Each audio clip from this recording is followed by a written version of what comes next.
The first of our speakers is Laura El-Maki, and Laura is a French writer. She's the author of a podcast on France Inter, Un été avec Victor Hugo, which was turned into a best-selling book in 2016. So that's A Summer with Victor Hugo. She's worked on H.D. Thoreau and the Bronte sisters and has translated works by H.G. Wells. Her first novel is to be published next August, and she lives in Paris. But today she's come here to talk to us all about Victor Hugo. Thank you.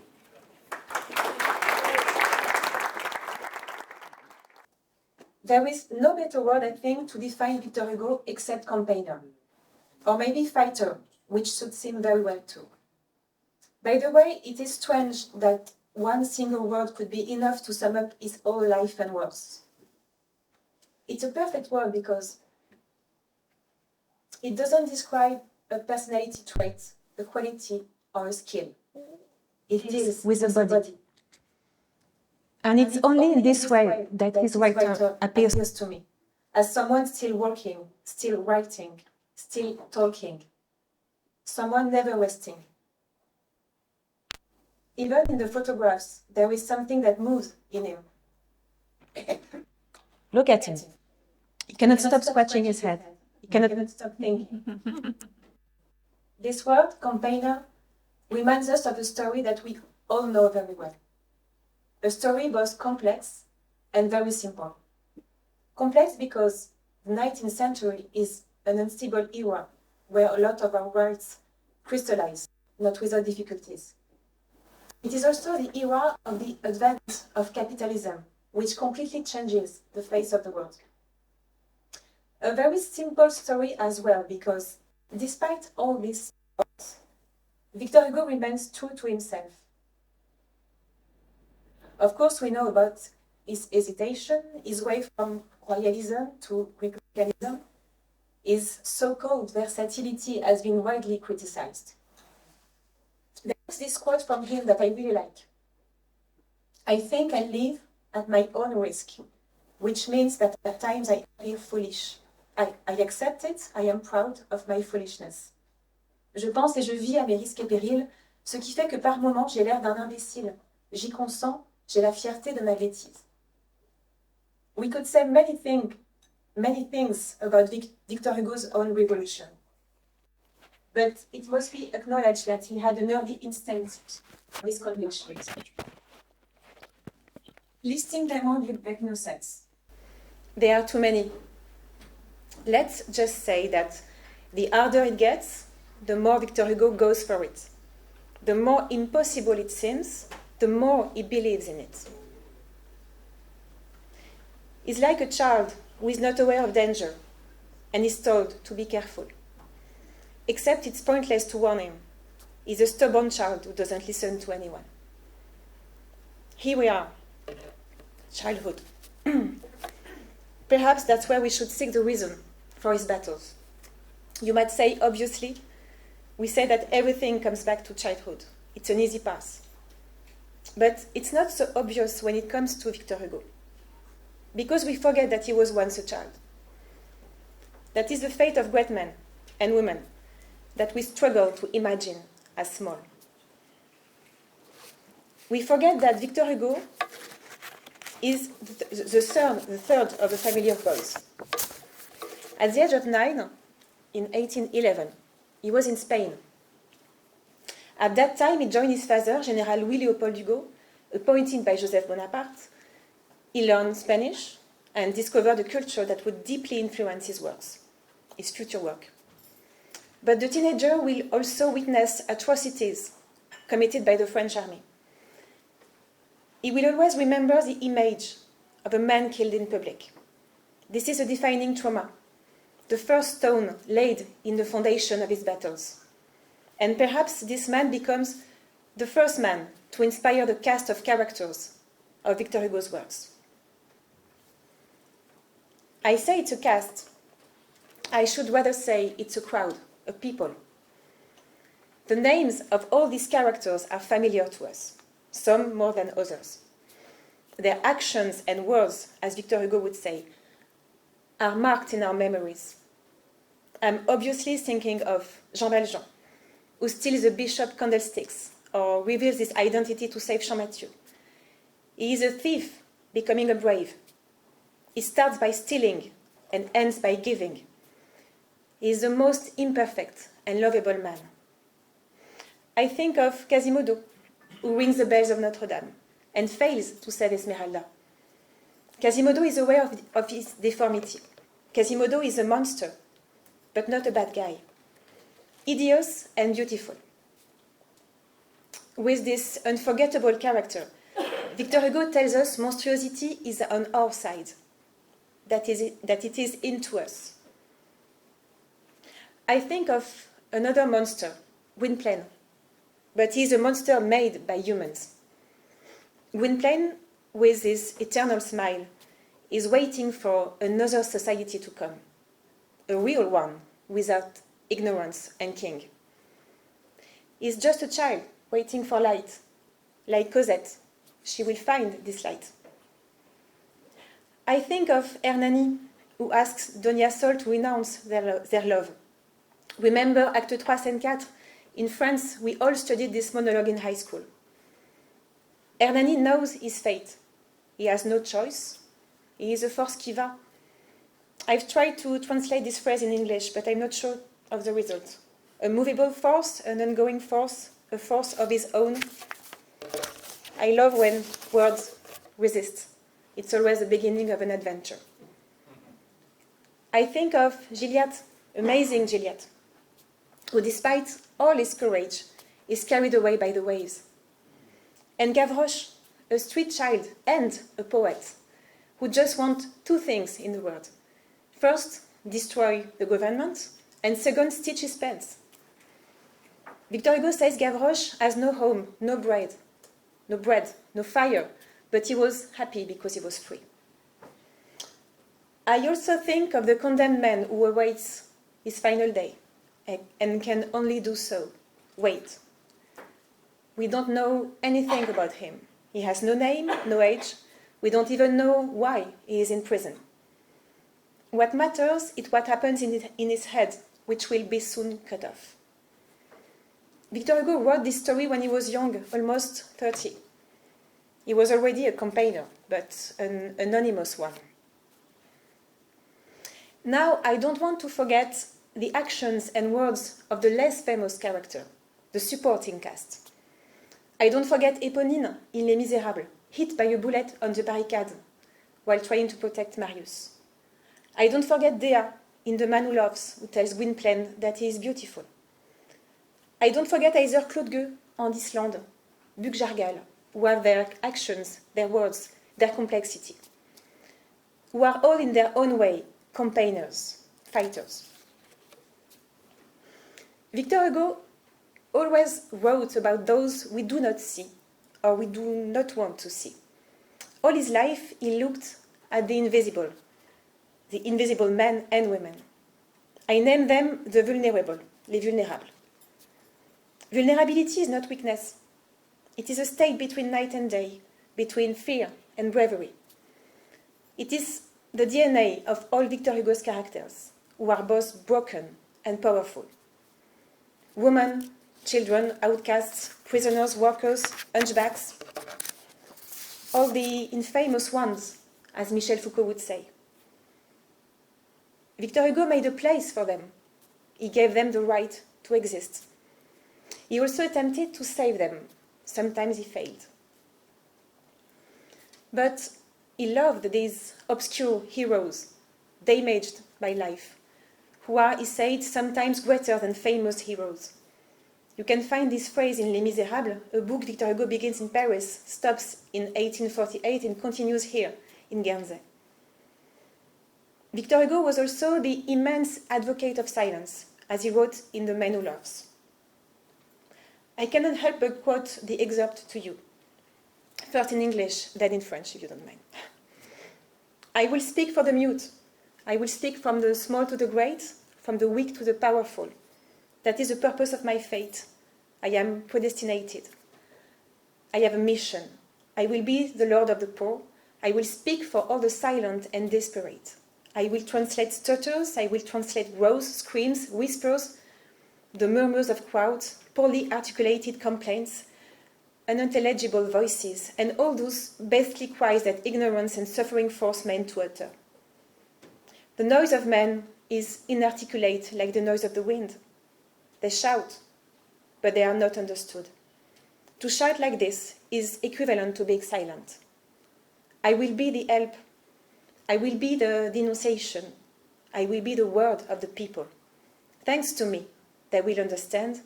I will say everything. It will be grand. Let me not read in French, because it's a very different emotion for me, maybe for you. Je parlerai pour les muets. Je parlerai des petits aux grands et des faibles aux puissants. C'est là le but de mon sort. Je suis prédestinée, j'ai une mission. Je serai le lord des pauvres. Je parlerai pour tous les taciturnes désespérés. Je traduirai les bégaiements, je traduirai les grondements, les hurlements, les murmures, la rumeur des foules, les plaintes mal prononcées, les voix inintelligibles, et tous ces cris de bêtes qu'à force d'ignorance et de souffrance, on fait pousser aux hommes. Le bruit des hommes est inarticulé, comme le bruit du vent. Ils crient, mais on ne les comprend pas. Crier ainsi équivaut à se taire. Moi, je serai le secours. Moi, je serai la dénonciation. Je serai le verbe du peuple. Grâce à moi, on comprendra. Je dirai tout. Ce sera grand.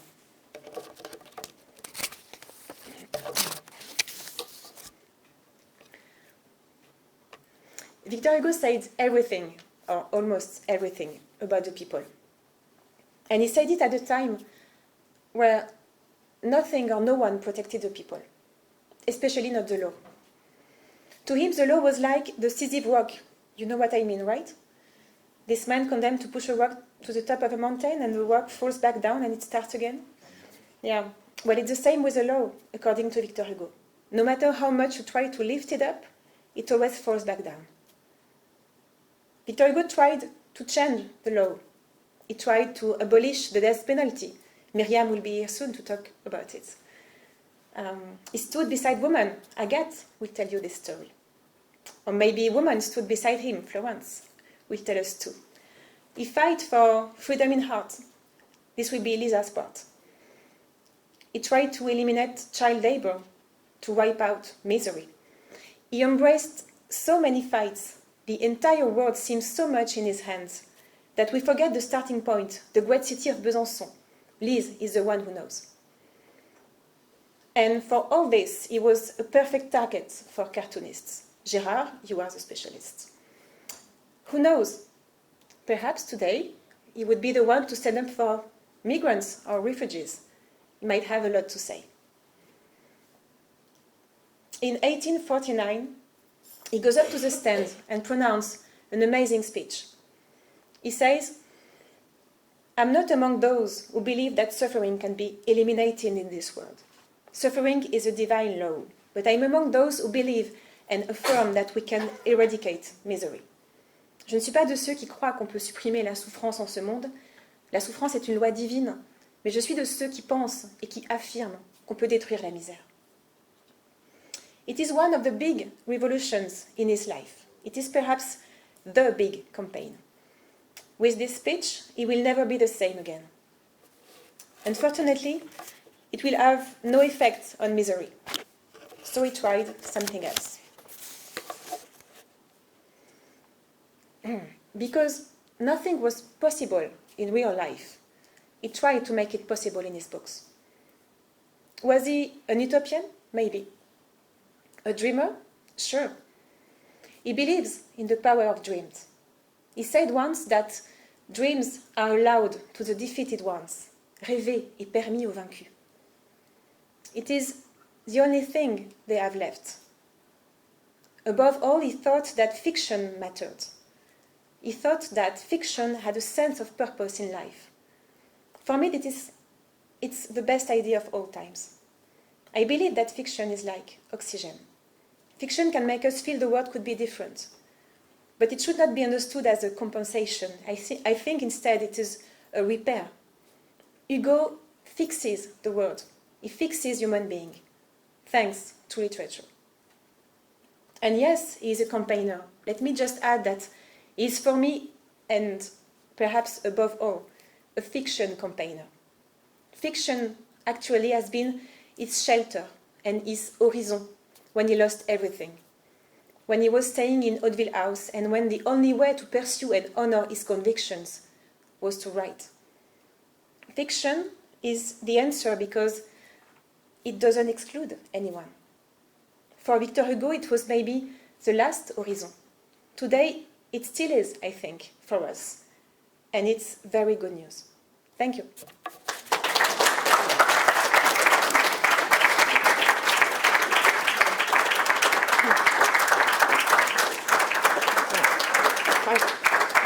Thank you. Thank you, Laura, very much. I'm just going to ask France Nogret, who very kindly agreed to be the moderator today, so she'll take your questions, please. Laura, would you please come back?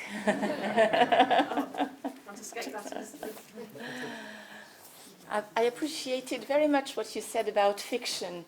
I know you are a novelist too, with your book, which will be your next novel, which will soon be issued in next August. Yes. Because in this word, fiction, there is etymologically the meaning of creating, that is, of creating another reality parallel to the reality we know. And actually, it's true that when we think about 19th century people, we think about one of the first characters we think of are the characters he created in his fiction, and or it's the same for Balzac, for example, or for Zola, or for many novelists through whom we have an approach to real people, whom those characters not only represent, but also, as you said, to whom he gave a voice that they could not express by the vote, yes, for example, at their time. Any question? Yes, sir. I'd just like to thank you, Laura, for speaking so beautifully about his characters. I wrote a couple of things down. Hideous and beautiful there's a beautiful contrast there. Children waiting for light. Broken and powerful.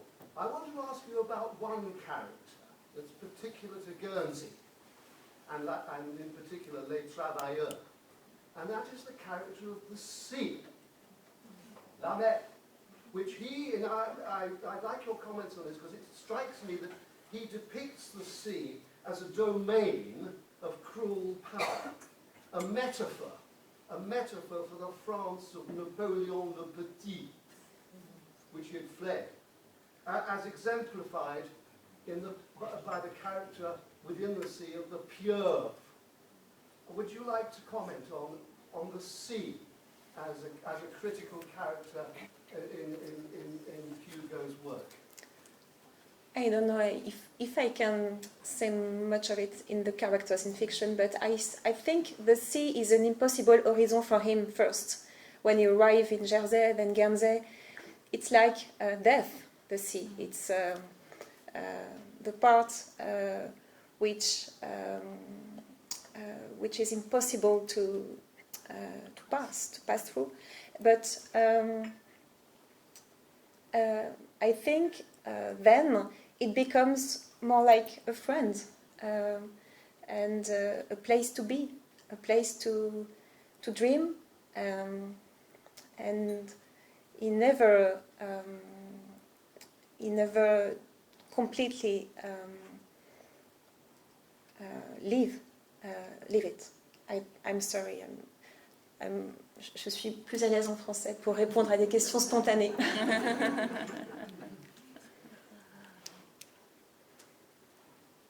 Yes, Lisa.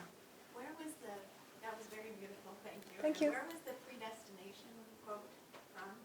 Where did he write the thing about being the voice for It's The Man Who Laughs. in the men? Yeah. Yes? We heard last night in the interesting talk impersonating Dr. Bazar Corbin that Victor Hugo had many friends and acquaintances in Guernsey from the Putrons, who may have been in-laws to the local upper-class references to lords and ladies from England who passed through. And Victor Hugo was himself a count and later a senator and a PIP, and quite wealthy.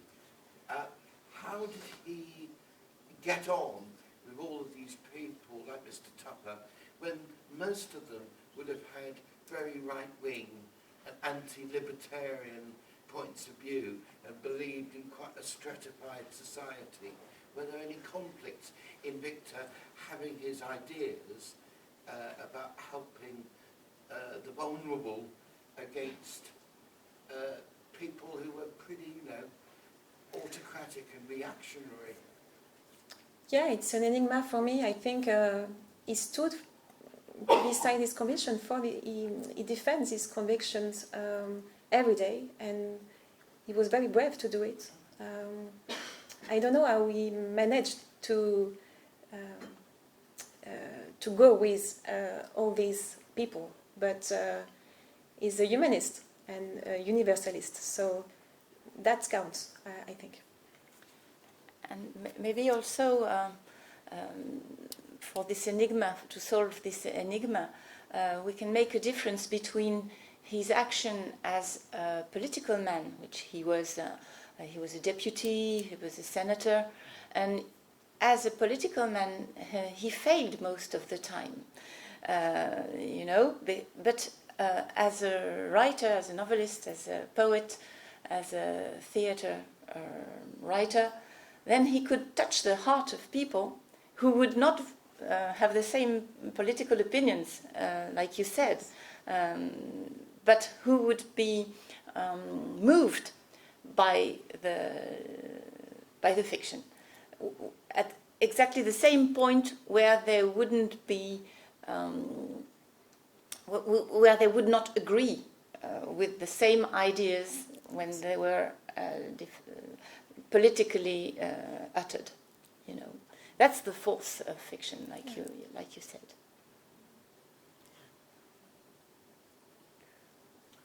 Perhaps one of the problems that he had, and which probably John Trollope has, and those of us who are past representatives in our government have, is that you can write what you like, and people may criticize it, or they may work in changing the world. But when you're in a political situation, you can say things, and they are not going. You have to face the fact that they're not going to be accepted by the people around you. Mm-hmm. So, in a way, writing is more anonymous.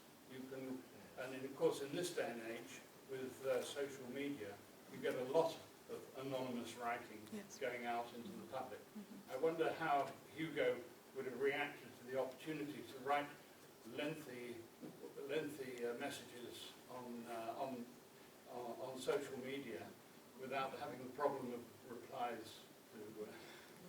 Do you think he would have taken up social media to do these causes?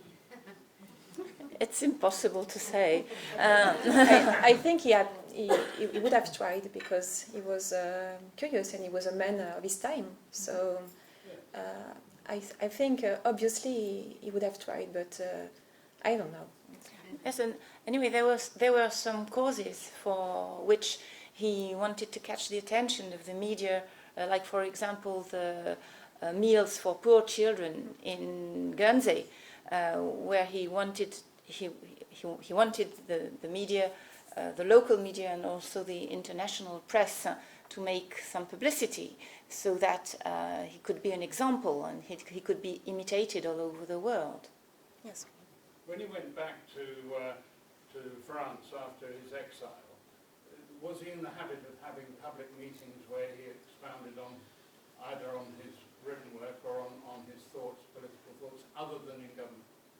Yes, there were some causes where he was invited for meetings, and yes, he did, and he was much looked for by all sorts of people who wanted him to back up their causes. So he did, about feminism, for example, or about social welfare, such causes. Yes. My French is appalling, so forgive me for offering to help you with your translation, but I think the phrase you're looking for is a force of nature. That's what we say. Yeah, a force of nature. I don't think it is precisely what it means. I don't know in force qui va. It's like I don't. I can manage to have the right and the right translation because there is a move, you know, in force qui va, and how to translate this move, this I don't know. Yeah, thank you so much. It's yes, great idea. Thank you.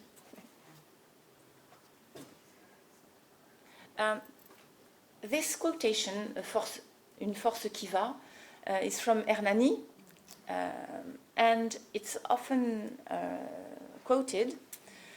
But what's interesting is that the way we quote this phrase, une force qui va, maybe, which is very famous and which is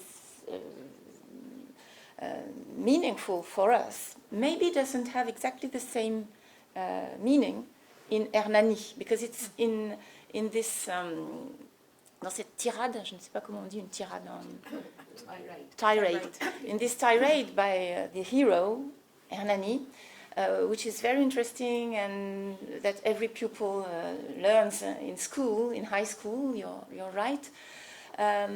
Actually, the way he describes himself, the hero, is very frightening, and I'm not sure that Hernani is a positive hero at that moment of the play, because what he describes is his sa dépression nerveuse, how to say, nervous breakdown, and his melancholy and his attraction to suicide, to death, and the way he's afraid himself. He's afraid that he could draw his lover, Doña Sol, towards death, and he tells her, "Don't follow me, leave me, I'm dangerous." And that's why it's difficult to translate qui va, because we don't know where he's going, like you said. Qui va somewhere, but he doesn't know where. And that's very frightening. I think that Hugo, on the contrary, knew not where he was going, but where he wanted to go, where his ideal was, his, like you said, son utopie. He knew what kind of utopia he wanted to go, in the direction of which he wanted to go. And Hernani, in a way, is like is not totally a hero. He's a hero who doesn't know where he goes, and that's frightening. And maybe he's not such a model to follow. You're right.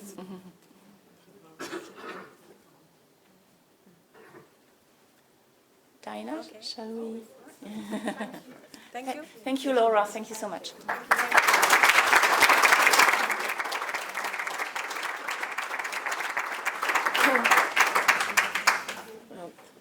Thank you. And our next speaker is Agathe Giraud.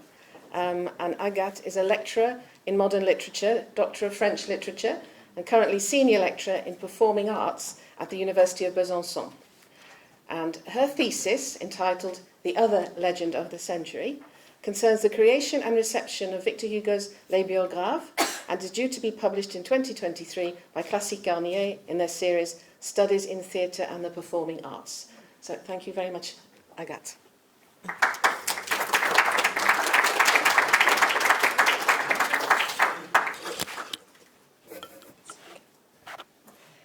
Thank you, Dinah, and thank you, everyone.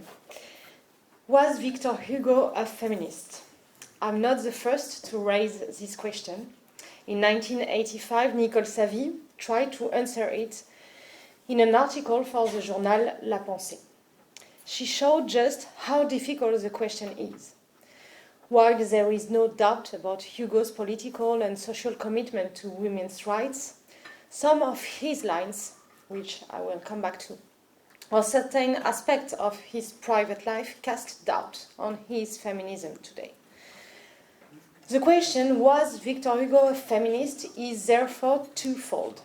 On the one hand, do his writings, through the discourses, and representations they use show a concern for the cause of women. On the other hand, does his life, his social self, as Proust would say, demonstrate a feminist commitment, awareness, and struggle? The second question itself, in the case of Hugo, comprises two different aspects. For the public life of the great national poet draws as much attention as his private life.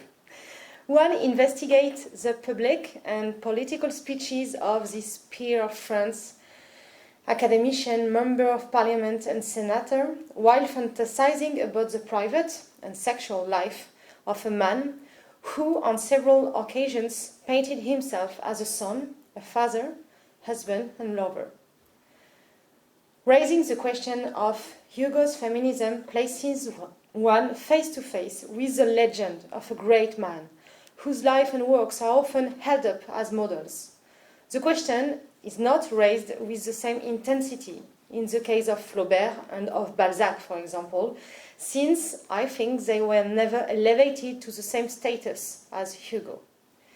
To put it in another way, the question that is often raised is whether the great man of the nation, of the French nation was beyond reproach.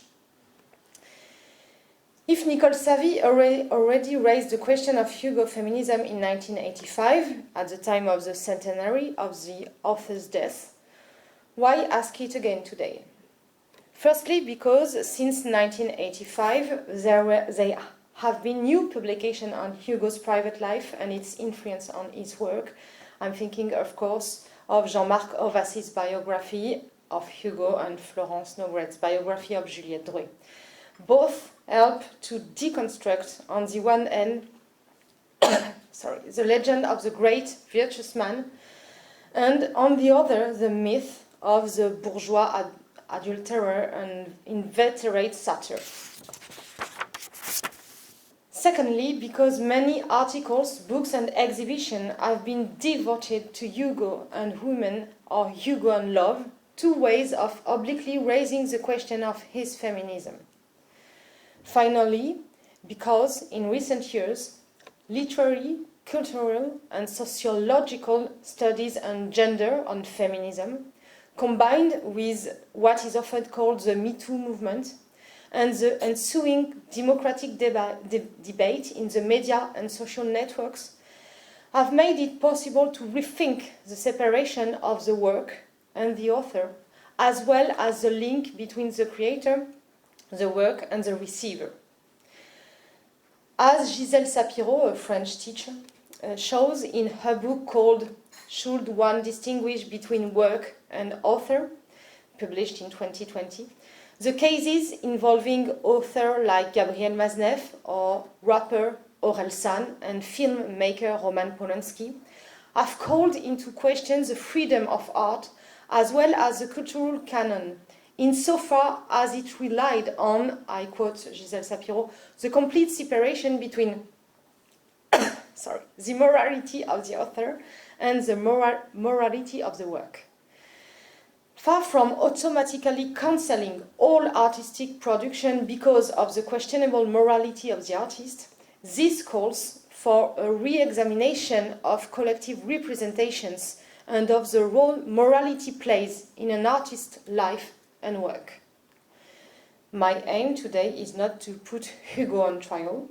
I wasn't there in the family home alongside Adele or in the alcove with Juliette or Léonie, so I can't know how Hugo behaved intimately with women, and who am I to judge?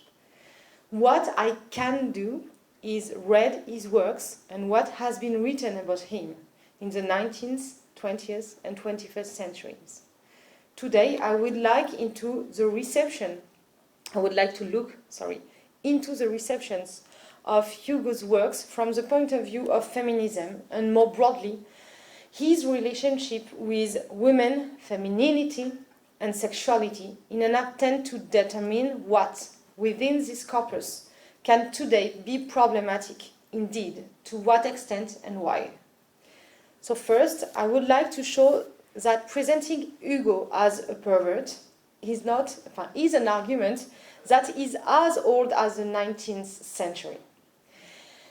Examining the intimate behavior of authors is not specific to the 21st century, especially when it comes to Hugo. From the end of the 19th century and the beginning of the 20th, his detractors would often expose his private life in the press and have a field day debunking the myth of the great man, particularly during national commemoration, by portraying him as a seductive husband rather than an advocate of feminism. For example, to mark the 50th anniversary of the author in 1935, Léon Daudet wrote an article in l'Action Française entitled Hugo between his wife and Juliette Drouet, in which he pitied Adele, whom he called his real wife, and condemned Hugo's bigamy, which he saw as proof that Romanticism was simply nothing more than I quote, it's not me, I quote Léon Daudet, a debauchery of the senses and feelings. Léon Daudet, author of a book called The Stupid 19th Century, was a hardened anti-romantic, and like many on the far right, he would often crucify Hugo in the public arena in order to bring down this Republican hero. For some, Hugo's disrespect of women was also evident in his work. His unbridled lifestyle and lack of modesty, for they argued, it's not me, led him to depict monstrous women, wanton queens, and prostitutes in his works. In fact, in a collective volume devoted to Hugo and women in 1991, we read that Hugo's heroines never fit in. Young girls like Donia Sol, Blanche, or Jane lack the modesty of their age. Their elders, like La Tisbé or Marion Delorme, are not mere courtesans. Some mothers and lovers are murderers, like Lucretia and Marie Tudor, and others are powerful and cunning witches, like Guanumara or Zineb. Through these representations, Hugo challenged the place that society had assigned to women, prostitute, mother, or wife, and made them free subjects. This disorder was not to everyone's taste and was found particularly shocking among anti-romantics like Ferdinand Brunetière, who felt that Hugo was corrupting French youth. Condemning Hugo's amorous and sexual life, however, was not always politically and ideologically motivated. Rather, it was often simply a matter of criticizing acts deemed indecent by good bourgeois society. In 1926, for example, Le Figaro, a French newspaper, devoted 2 pages to the women of Romanticism, including Adèle Hugo.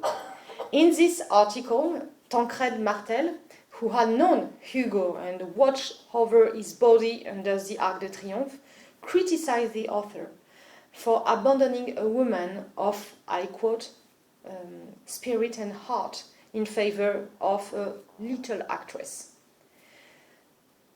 Some of today's media, such as Femme Actuelle, a French magazine, continue to indulge in this kind of prudishness. This newspaper, for instance, entitled one of its recent articles, Victor Hugo, a man who loved women, a look back at his unbridled sex life. And this article listed the names of his mistresses, insisting that he was 81 years old when he slept with Judith Gautier. And this type of articles bases its communication strategy on the reader's supposed voyeurism, as evidenced by these other titles. I quote a few titles: Victor Hugo and Women, Inside Hugo's Intimacy, or another example, Victor Hugo and Sex. It's quite explicit. Moreover, they emphasize the clash between the image of the great writer and that of the insatiable seducer. And Europe 1, a French radio channel, begins one of its programs by stating that, I quote, "The greatest French writer of the 19th century was also a seducer." So it's a contrast between the two sets. It's the strategy of communication of these articles. These discourses, whether from the 19th, 20th, or 21st centuries, are problematic, I think, on several levels. Firstly, they are rarely the result of rigorous, methodical scientific investigation, of course. Secondly, while they claim to defend women more than Hugo would have done, they nevertheless convey misogynistic and sexist representations by using expressions such as Victor Hugo, a ladies' man, by confining women to the position of wife, mistress, inspire, or muse, and by condemning these women to being no more than names in an endless list. Juliette Drouet, Juliette Drouet? Finally, these articles obscure a part of reality. While the Femme Actuelle article wants to defend Juliette Drouet by criticizing Hugo for not marrying her, it doesn't mention the fact that, one, he couldn't divorce Adele, since divorce had been banned since 1816. Two, he doesn't mention the fact that even if he could have, this would have meant abandoning her in severe poverty. And that even though Juliette never obtained any status other than that of mistress, she was always financially supported by Hugo. And never despised, I think, but Juliette. Florence is the specialist. More disturbing still. The article repeats an entire argument from another newspaper, L'Express, according to which Juliette Drouet was a capricious and venal nymphomaniac. I quote the article, and it's eloquent. What does a woman want? Money, security, reverberating fame, a child? After all, she calls him Toto. Juliette wants the phallus, as psychoanalysts say, not just a member, but the thing that satisfies all her desire. So, under the pretense of defending the women who have allegedly fallen victim to the seducer, numerous articles using a sexist rhetoric end up conveying a conservative vision of the female role.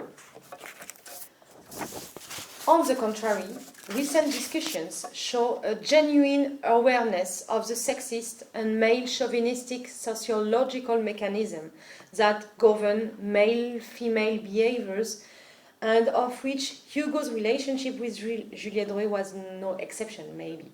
For example, a Twitter account recalls that Hugo would often keep his lover cloistered. This argument is often used to question Hugo's authority and his privileged place in the literary canon. More often than not, unfortunately, those who use it disregard the sentimental, legal, financial, and social complexity of Juliette Drouet's and Hugo's relationship. And this argument is therefore brandished to demand that we simply stop reading Hugo. However, such a conclusion leads to depriving ourselves of important and seminal speeches on women's rights. As the same Twitter account, unlike many other social networks users, sorry, I'm completely lost in my paper. Yes. Unlike many other social networks users, this Twitter users qualifies his statements by pointing out that Hugo fought for many feminist causes. So I will now study Hugo's role as a defender of women's rights. Hugo's public and political commitment to women's cause concerns two main issues: rights and education. As far as the law was concerned, he opposed legal provisions that relegated women to the status of minors, kept them from voting, and forbade them to divorce. And Myriam Roman reminds us of this in her very recent work, The Poet's Right, Justice in the Work of Victor Hugo. The Code Civil was a regression to a traditional patriarchal model in which, I quote the Code Civil, the husband owes protection to his wife, the wife owes obedience to her husband, and has no right to give or buy anything without her husband's permission. Then divorce was abolished by the Bonal Law of the 8th of May 1816. Finally, the law did not treat men and women equally in cases of adultery, and Hugo was well aware of this, because in 1845 he was caught in the act, so to speak, with Léonie Viard. Since he was a peer of France, Hugo enjoyed immunity from prosecution, but Léonie Viard was arrested and sentenced to 3 months imprisonment. As far as education was concerned, Hugo promoted equal education for men and women. In his opinion, this was the only way to rescue women from poverty, and in particular from another scourge against which the poet was campaigning, namely prostitution. It was particularly at the political turning point of his career in the early 1840s and during his exile that Hugo began to speak out on these issues. His fight for women's rights took 4 different forms: supporting feminist activists, supporting women politicians or artists, placing feminist reflections in his political speeches, and digressing on the female condition in his novels or poems. So Hugo's first way of fighting for women's rights was to show his support for feminist activists. He was aware that his name could lend weight to a cause that many regarded with contempt. He therefore supported the efforts of Léon Richer, editor of L'Avenir des Femmes, a weekly feminist newspaper, and founder with Maria de Rem of the Society for the Betterment of Women's Lot. On the 8th of June 1872, Hugo sent him a letter in which he described himself as a pioneer in the feminist struggle. I quote Hugo: "For 40 years, I have been pleading the great social cause to which you are nobly devoted." Then Hugo accuses society and the entire legal system of forcing women into slavery, what he called slavery. I continue the quotation. "It is painful to say. In today's civilization, there is a slave. The law uses euphemism. What I call a slave, it calls a minor. This minor, according to the law, this slave, according to reality, is woman.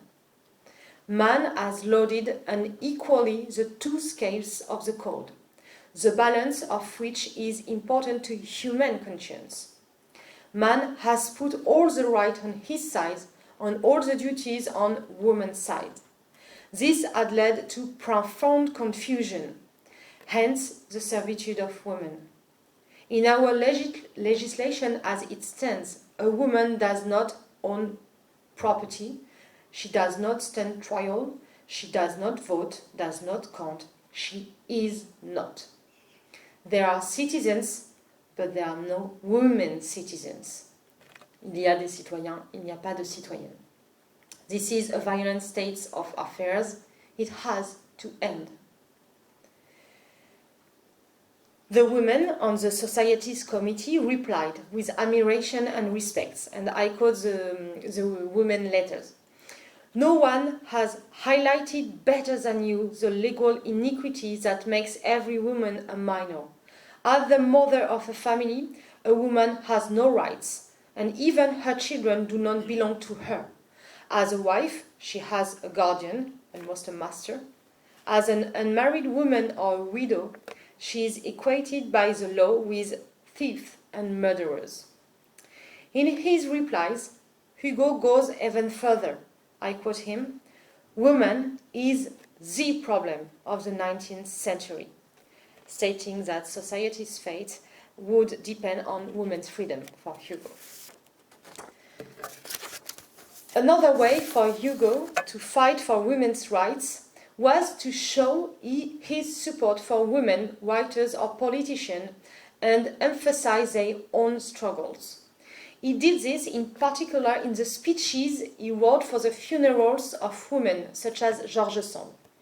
I will focus on another speech he wrote for Louise Julien's funeral in 1853, because I think it is this speech is emblematic of the rhetoric Hugo uses to defend the place and role of women in society. He begins by picturing Louise Julien as a victim of Louis-Napoleon Bonaparte's policy.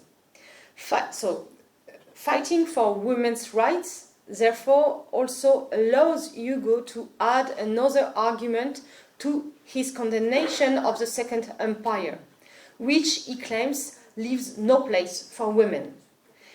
And so in this speech, he names all the women who, like Louise Julien, had been killed by the murderous state. Pauline Roland, Blanca Telequi, Rosalie Gobert, Joséphine Prabeil, Marie Reviel, Blanche Clouard, and others. Through this long list, they become martyrs of the feminine cause, alongside, I quote him, so many more sisters, mothers, daughters, wives, proscribed, exiled, transported, tortured, tormented, crucified. Oh, poor women. In this way, Louise Julien becomes the allegory of all women.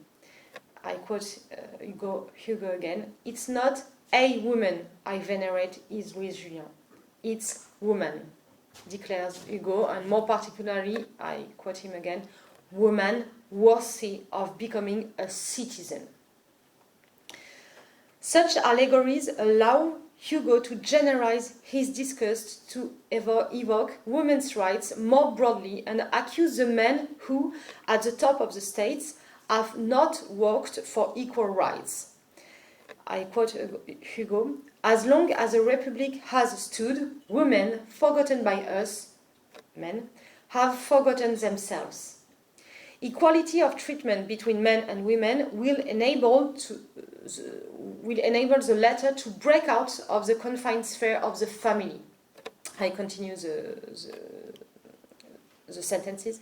They who at times are the image of the living fatherland, they who could be the soul of the city, they have been the soul of the family merely. While waiting for the state to give women a voice in the ballot box, Hugo gives them a voice in his speech by echoing the criticisms they might level at men. So Hugo uses the pronoun we, but it's not for the man, it's for the women. It's just like if Hugo was the woman who speaks. I quote him, "What we know is that we have a right to your misery, but not to your power, your freedom, your greatness." Louise Julien thus vanishes behind women as a whole, and then in the final paragraph behind all the outcasts and the victims of oppressions. This universalization that concludes the speech shows that, in Hugo's view, fighting for women's rights means fighting more broadly for the right of the weak. Hugo would also often raise questions concerning women's rights in political speeches apparently removed from the issue. For example, in February 1855, as the anniversary banquet of the 24th of February 1848, he imagines what Europe would have been like if the Second Empire had not crushed the Republic. He tells of his dreams of progress through education, of putting an end to poverty, and of, I quote him, ballots where women would vote like men. He blamed the old world of the past. I think that is a paraphrase used to refer to Louis-Napoleon Bonaparte, which, I quote, finds women suitable for civil, commercial, and criminal responsibilities, for prison, for Clichy, for the penal colony, for the dungeon, for the scaffold. And the rest of the speech is based on an opposition between what the current state does to women and what Hugo dreams for them. I quote Hugo, "The old world accepts women as public persons regarding suffering and punishment. We admit them as public persons for the law. We do not say first quality soul man, second quality soul woman. We proclaim woman our equal." Finally, Hugo's fourth way of explicitly fighting for women's rights was to include political and social reflections in his works. And for example, in 3 poems from Châtiment, the issue of feminism comes to the fore, for example, in Pauline Roland, Les Martyrs and Aux Femmes, and in Les Misérables. Moreover, after describing Fantine's fall from grace in the chapter Christus nos liberavit, Hugo launches into a diatribe against prostitution, which he believes is caused by the indifference of the state and society. He severely condemns this negligence and speaks of slavery rather than of prostitution. And I think that the word slavery resonates particularly well in the mid-19th century, when slavery was supposed to have been abolished. I quote Hugo, "It is said that slavery has disappeared from European civilization. This is a mistake. It still exists, but it only weighs on women, and it's called prostitution." Among those I have read, many of Hugo's lines are well known, and indeed are often quoted. For instance, in the 19th century, general studies on women's rights, Hugo serves as an intellectual and political guarantor. And in the 20th century, Hugo's speeches were brandished by his defenders who wanted to rehabilitate him. For instance, Aragon praised Hugolian feminism. I quote Aragon. I love because Jean loves Aragon. So I quote Aragon for Jean. "At a time when even Honoré Daumier had nothing but scorn and contempt for the bas bleu and for socialist women, when even among republicans, women who were the objects of man's leisure or at best their mothers, and were considered to have no business interfering in public life, Victor Hugo, in writing poems like Pauline Roland, Les Martyrs, Aux Femmes, was ahead of his time." End of the sentence. Hugo is, if often described, like in this sentence by Aragon, as a visionary among Hugophiles. Yet, as Jean-Marc Ovas reminds us in his biography, he was neither the first nor the only intellectual to take sides in favor of women's rights. In addition to Léon Richer, there was also Victor Schellcher, who, in his Gouvernement du 2 décembre, also praised the letters written by Pauline Roland, for example. Nowadays, in the 21st century, many events are devoted to Hugo's fight for women. One example among many is the 2 exhibitions at Hugo's birthplace in Besançon in 2015 and again in 2021, which set out to deconstruct the image of Hugo as a satyr, sometimes held by the public. This desire to rehabilitate the great man is echoed in many media, such as France Culture, which devoted a program to Hugo's feminism in 2015, in which it was said that, I quote the journalist of France Culture, "Hugo passionately loved women. He admired them, sometimes idealized them, and never hesitated to defend them." In a way, according to this point of view, the author's public feminism would redeem his private blunders. And even though Hugo's problematic relationship with Juliette Drey and Adèle Hugo is very often mentioned in the media today, he remains for many people a key figure when it comes to celebrating women's rights. And for example, on Women's Day, the 8th of March, A line from Hugo is tweeted frantically. It's monstrous in Twitter. It's the sentence, "When everything gets small, women, you remain great."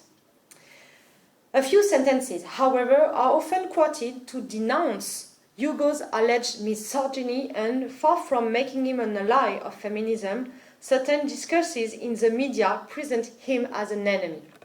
So therefore, I will now examine the question whether Hugo was a misogynist. This time, this Hugophobic discourse is not based on Hugo's private life, but on his writings. Here are the quotes that are circulating with no mention of their context or of the fact that they are sometimes no more than notes that were not inserted in any of Hugo's works. 3 examples. Man has received from nature a key with which he winds up his wife every 24 hours. It's not me, it's Hugo. 2, I think of women as Vauban thinks of citadels. All are made to be taken. The whole question is in the number of days of trenching. And another sentence, but I think that it's not really a sentence from Hugo, I don't know, but it's quoted and people said that it's from Hugo. Women may sometimes have something virile about them. They must never have anything masculine about them. Mannish women unite all the disgraces of both sexes. I won't try to defend Hugo this time. We cannot but perceive the problematic nature of these sentences. However, we can try to understand why they stand out so much. It is because Hugo's strength and weakness lies in his rhetorical skill and talent with words, which can lead to results just as brilliant as disturbing, I think. But let's not caricature things. This type of phrase is seldom found in Hugo's works, and if his stance on women can be disturbing today, paradoxically, it is mainly in the text in which he fights for them. Indeed, the rhetoric he deploys to assert women's rights may seem outdated to us today, for 2 reasons: his essentialization of women and his vision of prostitution. While Hugo was indeed a feminist, he remained, I think, a 19th century man whose arguments seem very weak to today's activists. And so let me show this in more details, and it will be my last point.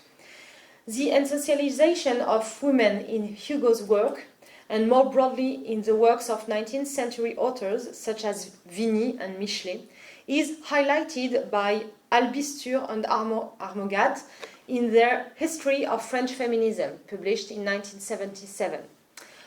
Although they acknowledge that the poet was in favor of the emancipation of women, that he defended the communard and supported feminist newspaper, they also show how the mythification of women in the 19th century essentialized them to the point of reducing them to fixed figures and social roles, those of creation, virginity, fertility, passivity, fragility, the female witch, the female fairy, and so on. Above all, as Nicole Savy has shown, the Hugolian woman is best embodied in the figure of the mother. On the one hand, Hugo makes her the origin of all creation and conflates her with primitive nature. For example, in Les Chants du Crépuscule, he sings, "Nature, shelter of all creature, O universal mother, indulgent nature."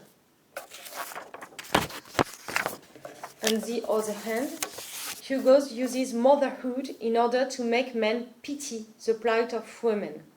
For example, here is what he wrote in the letter to Léon Richer, quoted above. "There is a being, a sacred being, who has formed us from his flesh, vivified us with his blood, nourished us with his milk, filled us with his heart, enlightened us with his soul, and this being suffers, and this being bleeds, cries, languishes, trembles." Let us devote ourselves to him. Let us serve him, defend him, help him, protect him. Let us kiss our mother's feet. The final clause on mother, which elaborates on the neutral non-being. C'est normal? Sorry, that's a test. Don't have to go.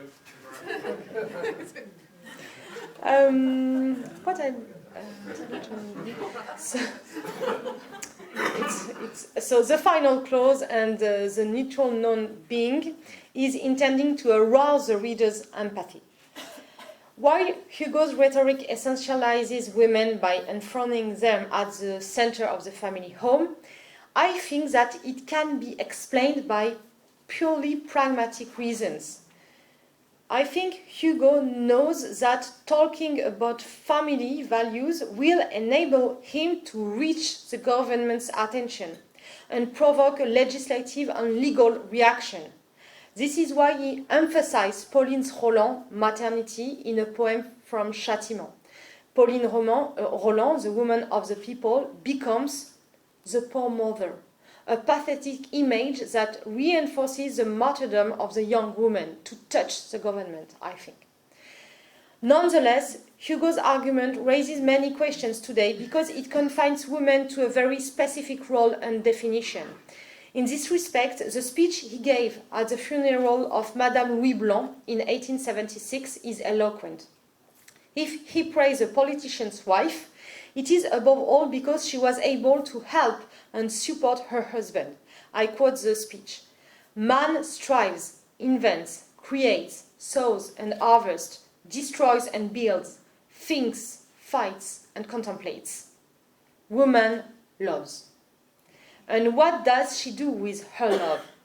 She is man's strength. The worker needs a life of companionship.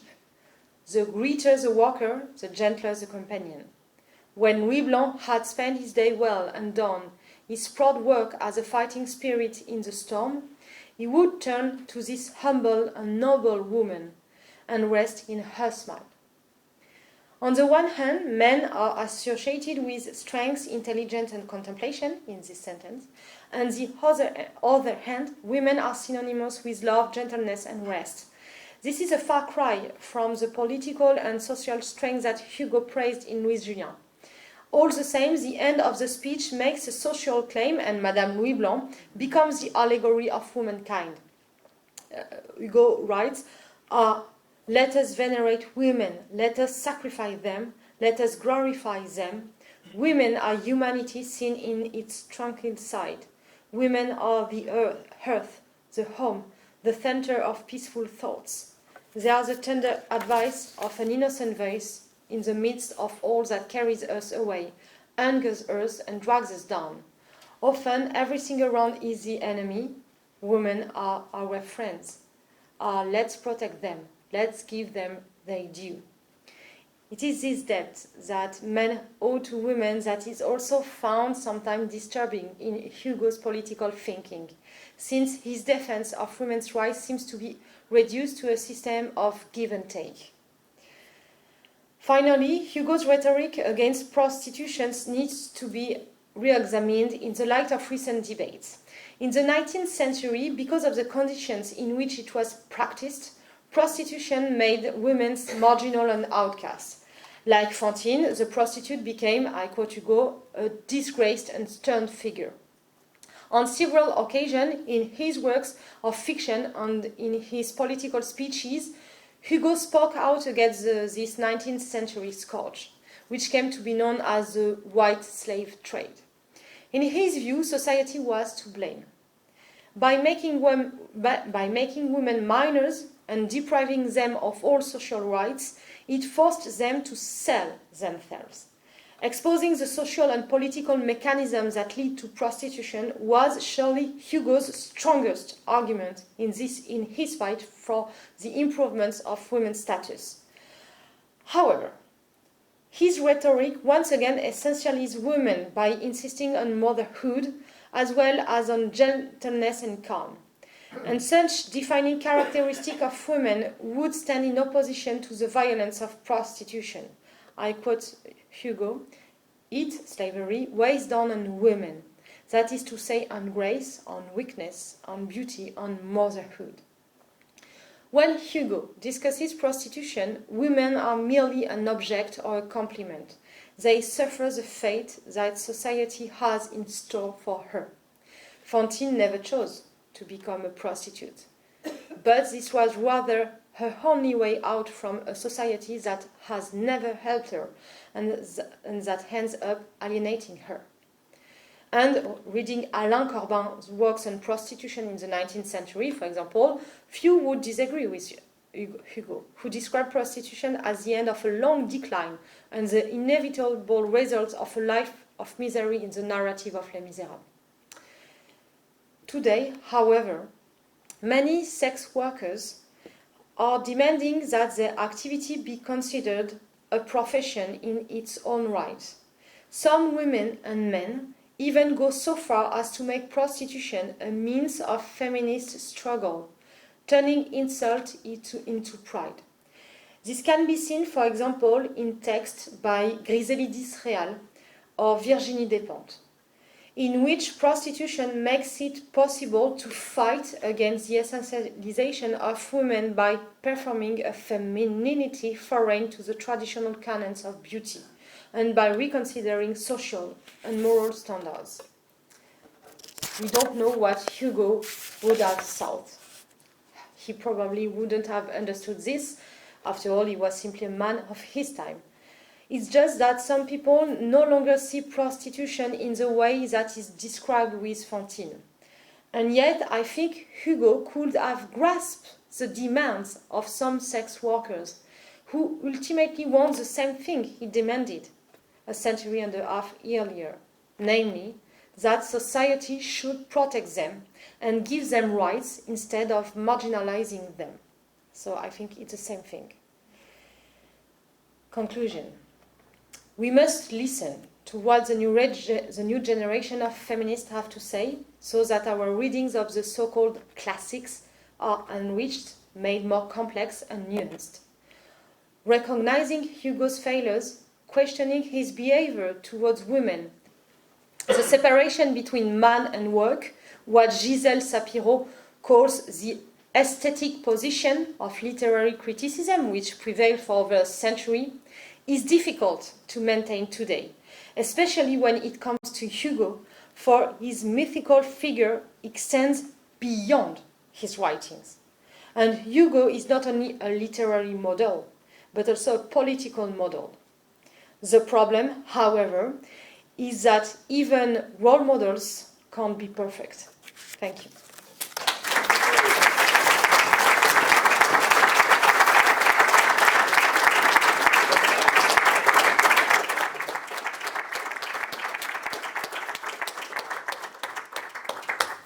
Thank you, Agathe, for having said all there is to say about this very difficult subject and very touchy subject, very touchy nowadays and also in the 19th century.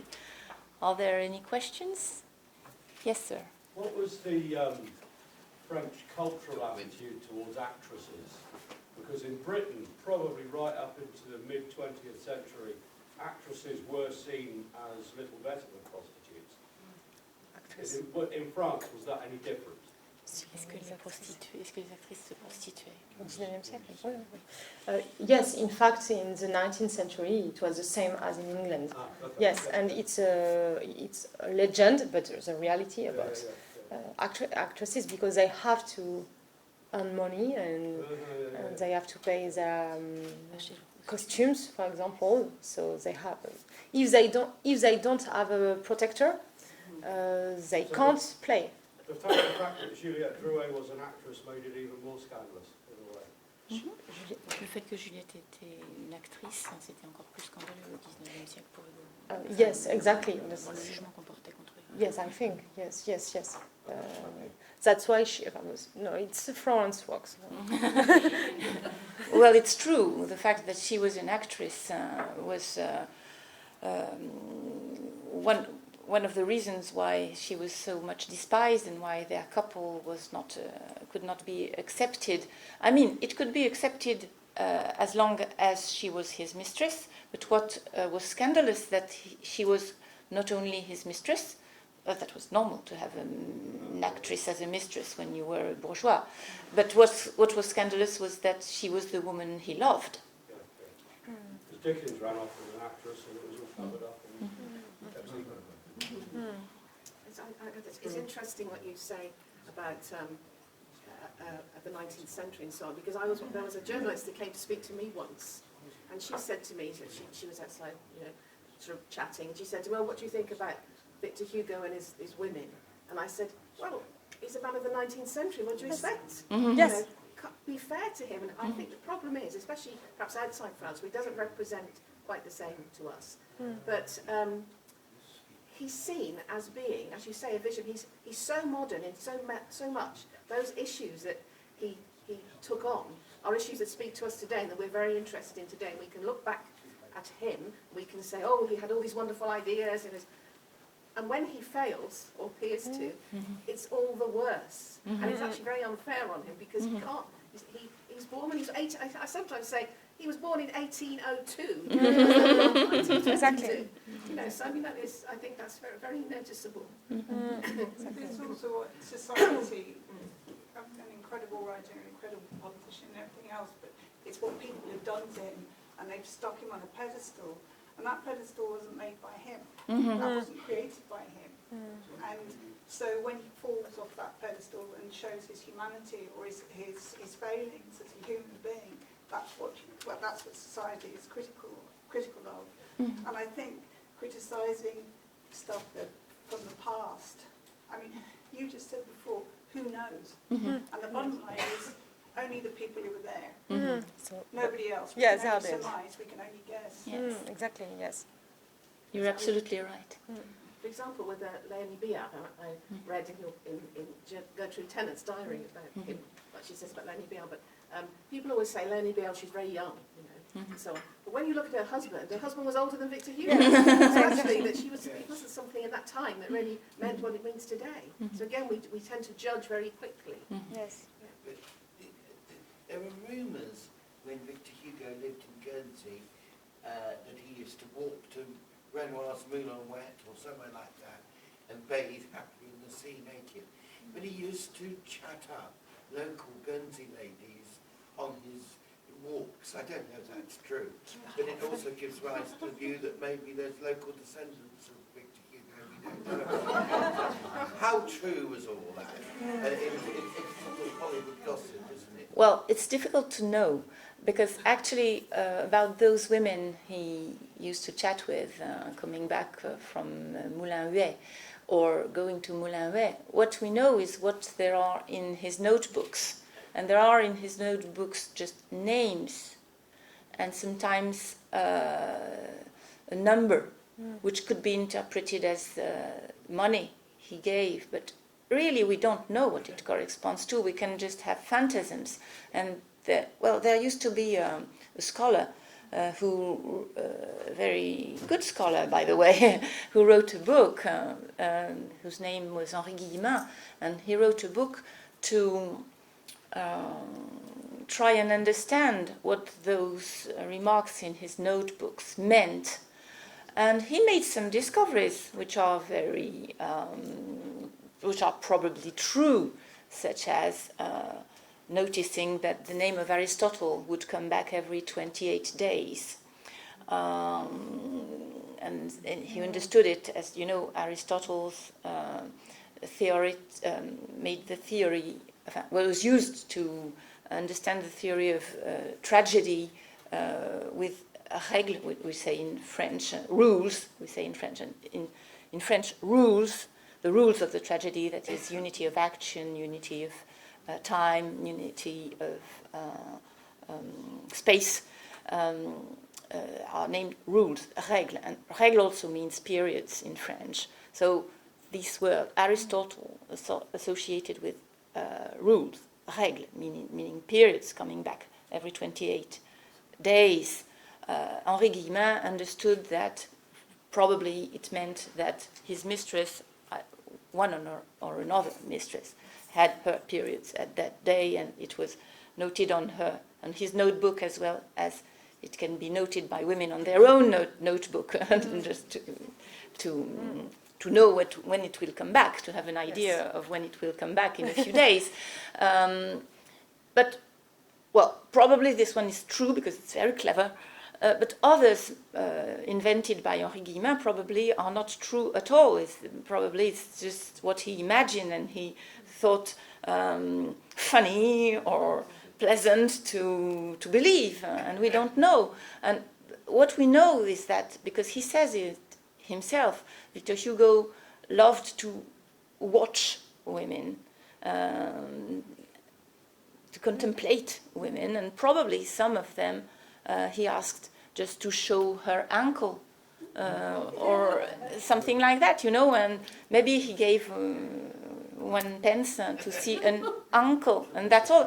But we imagine that he had so many women, but in fact, well, sure, he had many women, but if you make the count of the ones we are sure he slept with, it doesn't amount to such a big deal, and some of them we are not sure, like Judith Gauthier or like Sarah Bernard, but we would love that to be true. So we imagine it could be true, so we think it is true, and so we repeat it. And because so many people repeated it, then we think it's true. But since if you don't have the proof, I mean the archive, which proves that it's true, you just don't know.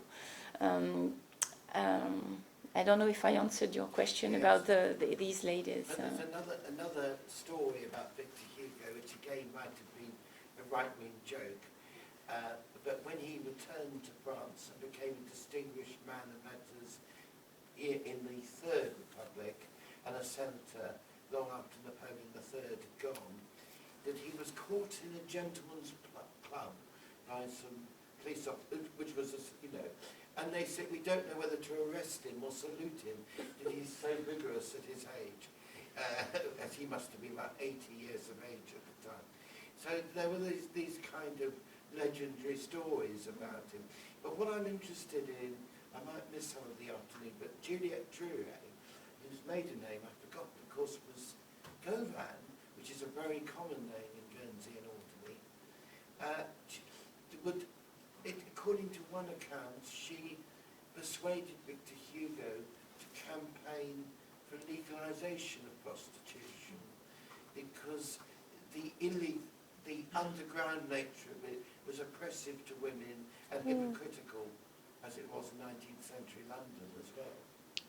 Yes, exactly. So do you think Juliet's brain power, because she was a very able child as well, actually shaped Victor Hugo's attitudes throughout most of his life and made him possibly more aware and a campaigner than he might have been otherwise? The thing is, John, that Florence is going to Okay.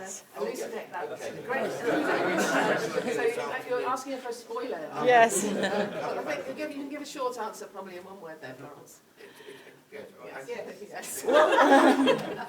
Yes, on some subjects, for sure, and that's what I'm going to talk about this afternoon. You're welcome. Can I ask? How did Victor Hugo's relationship with George Sand influence his feminism?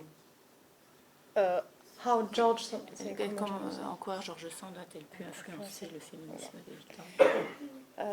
Yes, I remember in the speech for the funeral of Georges Sand,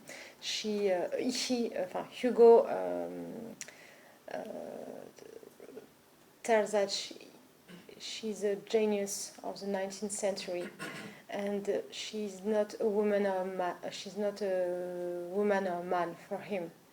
She's a genius after all, and that's above all, and that's the most important for him. So I like this speech because the question of gender is not really present in this speech. But after, I don't know exactly how Georges Sand influenced Hugo's feminism.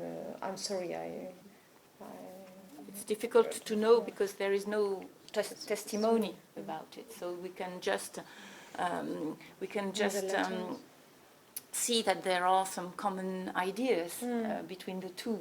But as far as influence is concerned, we can't say. But there are no letters. Yes, there are letters. He admired her very much, and the contrary was true. Yes, but they never met. They corresponded through letters. Do you know if Simone de Beauvoir had any views on Victor Hugo? No, and I asked a very good friend of mine who works on Simone de Beauvoir, and she told me she didn't know. She thinks that Beauvoir doesn't speak about Hugo, for example, in Le Deuxième Sexe. But I don't know. We have to check and to read more. But no, it's true that at the time of Sartre and Beauvoir, Hugo was out of fashion, and it's Aragon, like Agathe said at the same time, that discovered Victor Hugo again, and in the 1950s, something like that, and Victor Hugo became again very famous and considered as one of the best French writers after the anniversary of the centenary of 1985. But before that date, and during the 50s and the 80s, he was still out of fashion. When I was a student, he just became to come back in the literary pantheon in the 80s. Just to answer about George Sand, I think that in George Sand's novels, there is a lot of heroines, and in the novels of Hugo, there is a lot of heroines, but not only female characters. But in the novels of George Sand, for example, Lélia, it's a novel where the woman is the center of all the novel, and I think that's the difference between Hugo and George Sand in the novels. Yes, you're right. And in George Sand's work, the difficulty of being a woman is often the center of the plot. Yes, exactly. It's interesting that Agathe mentioned Leon Daudet. I had to look it up, the stupid 19th century. But what it does remind one, as the talk does, and that some of us went on a very interesting tour of Poitiers recently. But there's another France beyond Paris and the intellectuals, which is much more conservative, family-orientated, Catholic, traditional. And so was there for many years after Victor Hugo's death a kind of revisionism that was going on to perhaps undermine his more liberal and humanitarian ideas, because there was a France who wanted to be, for the country, for the family, for the faith, for the not monarchism exactly, but for conservatism. Conservative, yes. Indeed, some people came to Guernsey just both for and against those people from France in that period. Yes. One of the things about Victor Hugo is that he can be used for both sides. I remember O'Day telling me this, and I said to him, how come? I can't understand why the Germans never touched Hopeful House. I said, why? And he said, well, he thought that it was because of the Vichy government, because the Vichy government actually used Victor Hugo, because he does espouse, he's written so much you can pick anything, and that they actually, sometimes it's the right wing, is it? Yes, sometimes. Yes, it's just the same as for Joan of Arc. You know, Joan of Arc has been recuperated. Is that a... Rehabilitated. Rehabilitated. No, I mean instrumentalized yes, so she just used the tool. by the right wing and by the left wing, and for Victor Hugo it's the same. As far as Léon Daudet is concerned, what is amazing is that Léon Daudet was the husband of Jeanne, that is Victor Hugo's granddaughter. He had 3 husbands, including Léon Daudet, who was very, very, very right-wing, belonging to Action Française, and who was an intellectual himself. That is, it's true what you say, but within the intellectuals there was also right-wing people. Yes, Laura. Did he have some ambition for his daughter Adele? Victor Hugo? Yeah.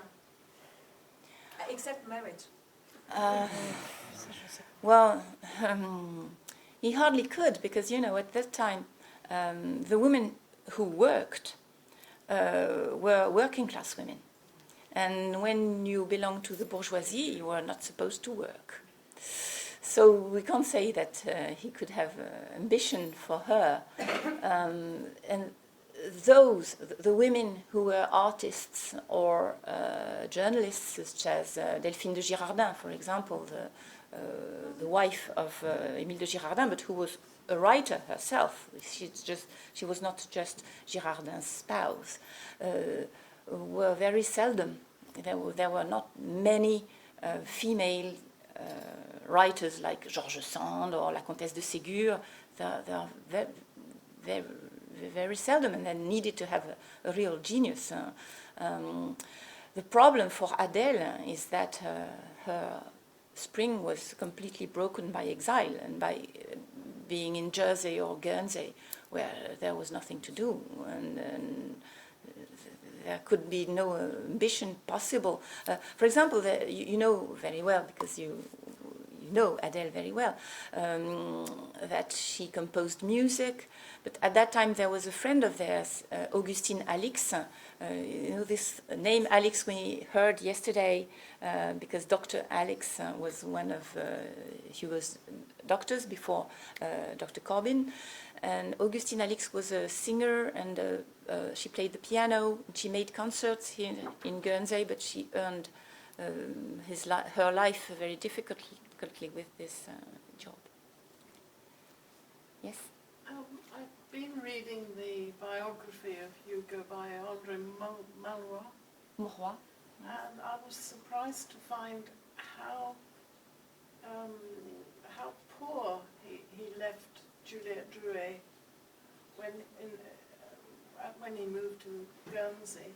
And I think before, she had hardly any money. She wasn't allowed to go out. I'm not sure how one squares that with his feminism.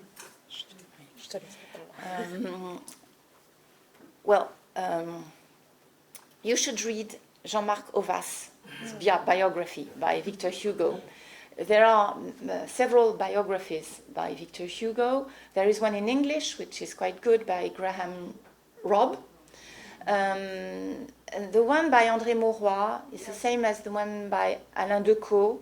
They were written in a time when Juliette Drouet was despised, anyway, and she had not been rediscovered by Gérard Pouchin, like Gérard Pouchin did in his biography.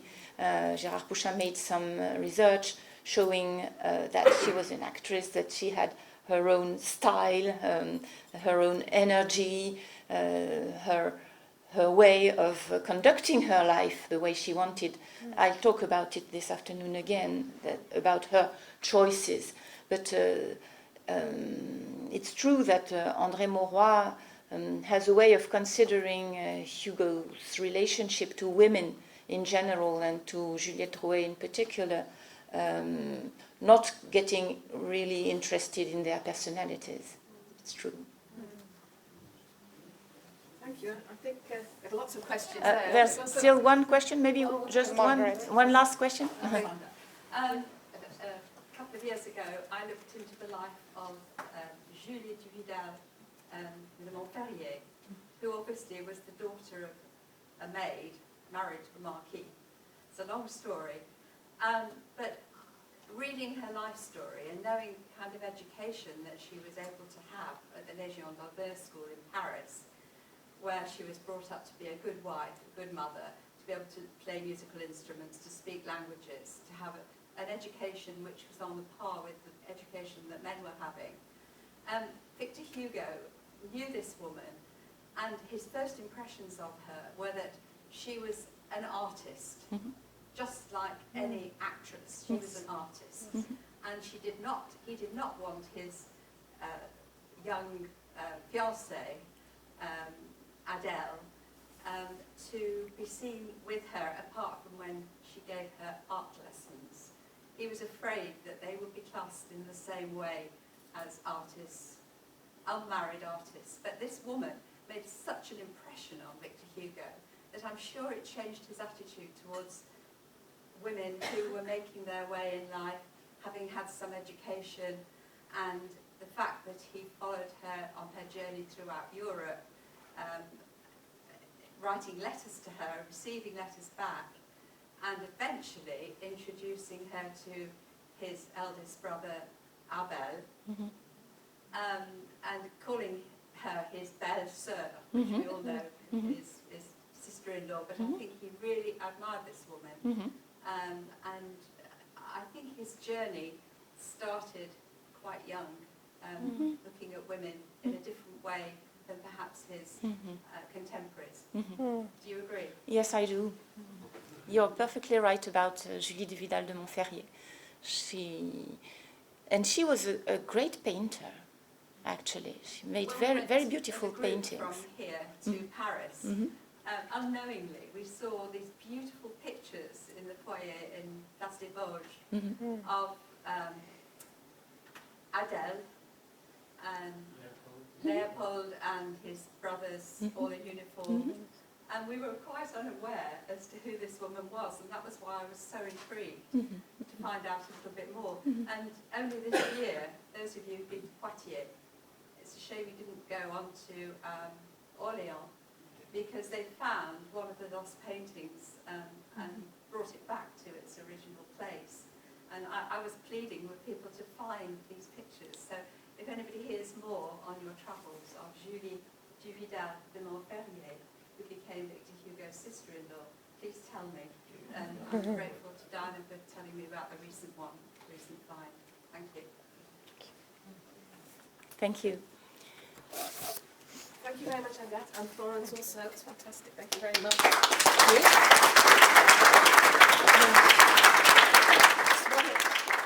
And Myriam is the Senior Teaching Fellow in 19th Century French Literature at Sorbonne Université. Do you hear that? Specialising in the novels of Victor Hugo, in particular The Last Day of a Condemned Man and The Man Who Laughs, and matters relative to justice. Her most recent publication, Le droit du poète, la justice dans l'œuvre de Victor Hugo, Presse universitaire de Saint-Étienne, 2023. And that's so hot off the press, I've just been given one, so I'm quite smug about that. Oh yes, everybody should have some translations of Miriam's references into English, because she's going to read them in French. Thank you very much, Miriam. Thank you. First of all, I would like to thank Dinah and Roy for their invitation and their warm welcome, and I shall try to speak English. So you will have the French quotations translated in English on the 4-page document that has been given to you. This is very well known that Victor Hugo was deeply against death penalty. The writer put forward his arguments many times in his work and in his speeches as well. It is fair to say that he was not the only one to advance those arguments in his time, for which reasons the death penalty should be nothing but an abomination. For religious reasons, God gives life, man has no right to take it.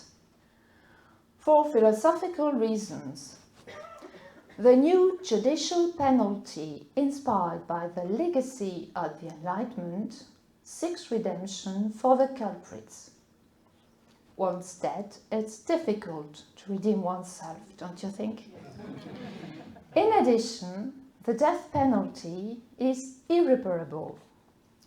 Hugo happened to present the miscarriages of justice argument often used in abolitionist speeches. Finally, for pragmatic reasons, the death penalty fails scaring anyone and preventing crime. On the contrary, the public executions are put on show, fostering voyeurism, and, as a result, they give people the lust for blood and make cruelty commonplace. However, even if Victor Hugo's opposition against the death penalty is well thought out and well reasoned, we must underline that it has to do with a deep-rooted refusal, a gut rejection, so to say. No doubt that this opposition took root in what Victor witnessed as a child when traveling in Italy first and then in Spain due to the Napoleonic Wars under the First Empire. Therefore, for the very young Victor, the death penalty meant the traumatizing visions of tortured bodies in the first place, long before being a matter of debate and a subject of political and social fight. In 1807, Victor Hugo is 5-year-old. He travels in Italy with his mother and brothers to go see his father Leopold, who is appointed the governor of the city of Avellino. The autumn is rainy, and the children can't get out of the coach. They keep watching outside. Quotation 1. On avait repris les diligences. Emprisonnés dans l'intérieur, les enfants se désennuyaient en faisant avec les brins de la paille qu'ils avaient sous les pieds de petites croix qu'ils collaient aux vitres. En les collant, ils voyaient, de distance en distance, les tronçons humains aux arbres de la route. C'étaient des bandits qu'on pendait pour intimider les autres. Les 3 enfants ne se rendaient pas compte de l'objection qu'ils faisaient à la peine de mort en collant devant tous ces gibets le gibet du Christ. When Victor is 10, he comes back to France with his mother and his brother Eugène. They cross Spain in rebellion, whereas the French army makes examples to scare the people. In Burgos, the children cannot help seeing the crowd in droves gathering around the scaffold. Quotation 2. En débouchant de la place, ils se croisèrent avec une confrérie de pénitents gris et noirs, portant de longs bâtons, gris et noirs aussi, qui avaient à leur extrémité supérieure des lanternes allumées.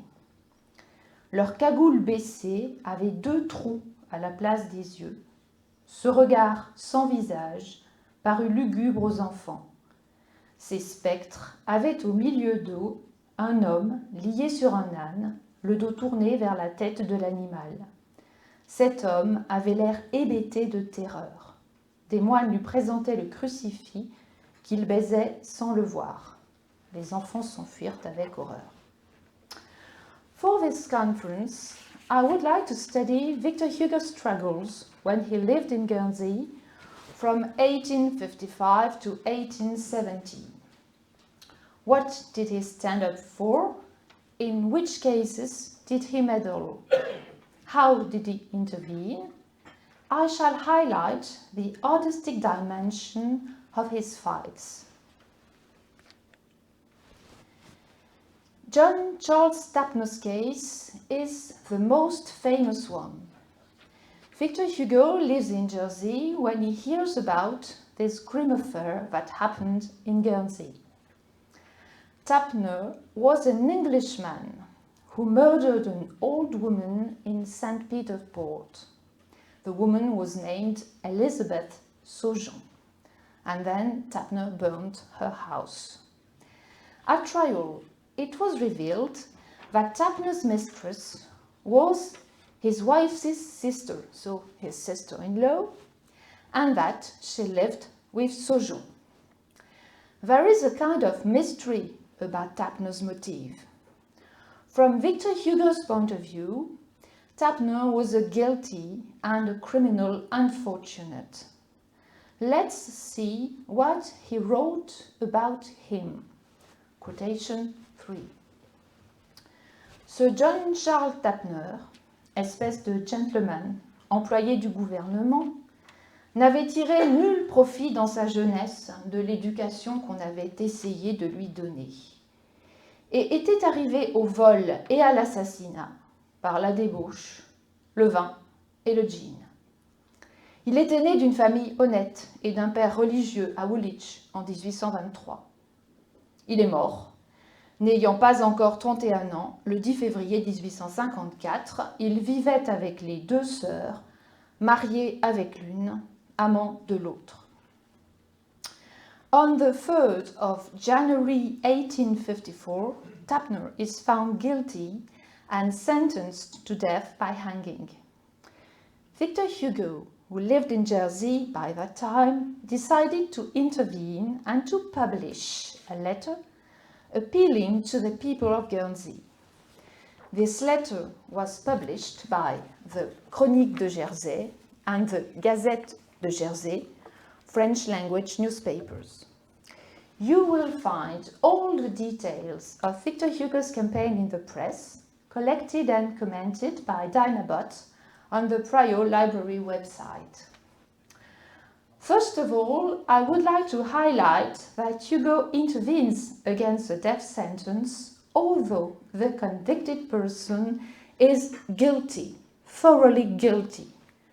According to Hugo, les principes ne prouvent jamais mieux leur grandeur et leur beauté que lorsqu'ils défendent ceux-là même que la pitié ne défend plus. It's quotation 4. The principles never assert their grandeur and beauty so well, save when they defend those whom even pity does not defend. What happened next? A meeting was held in Guernsey.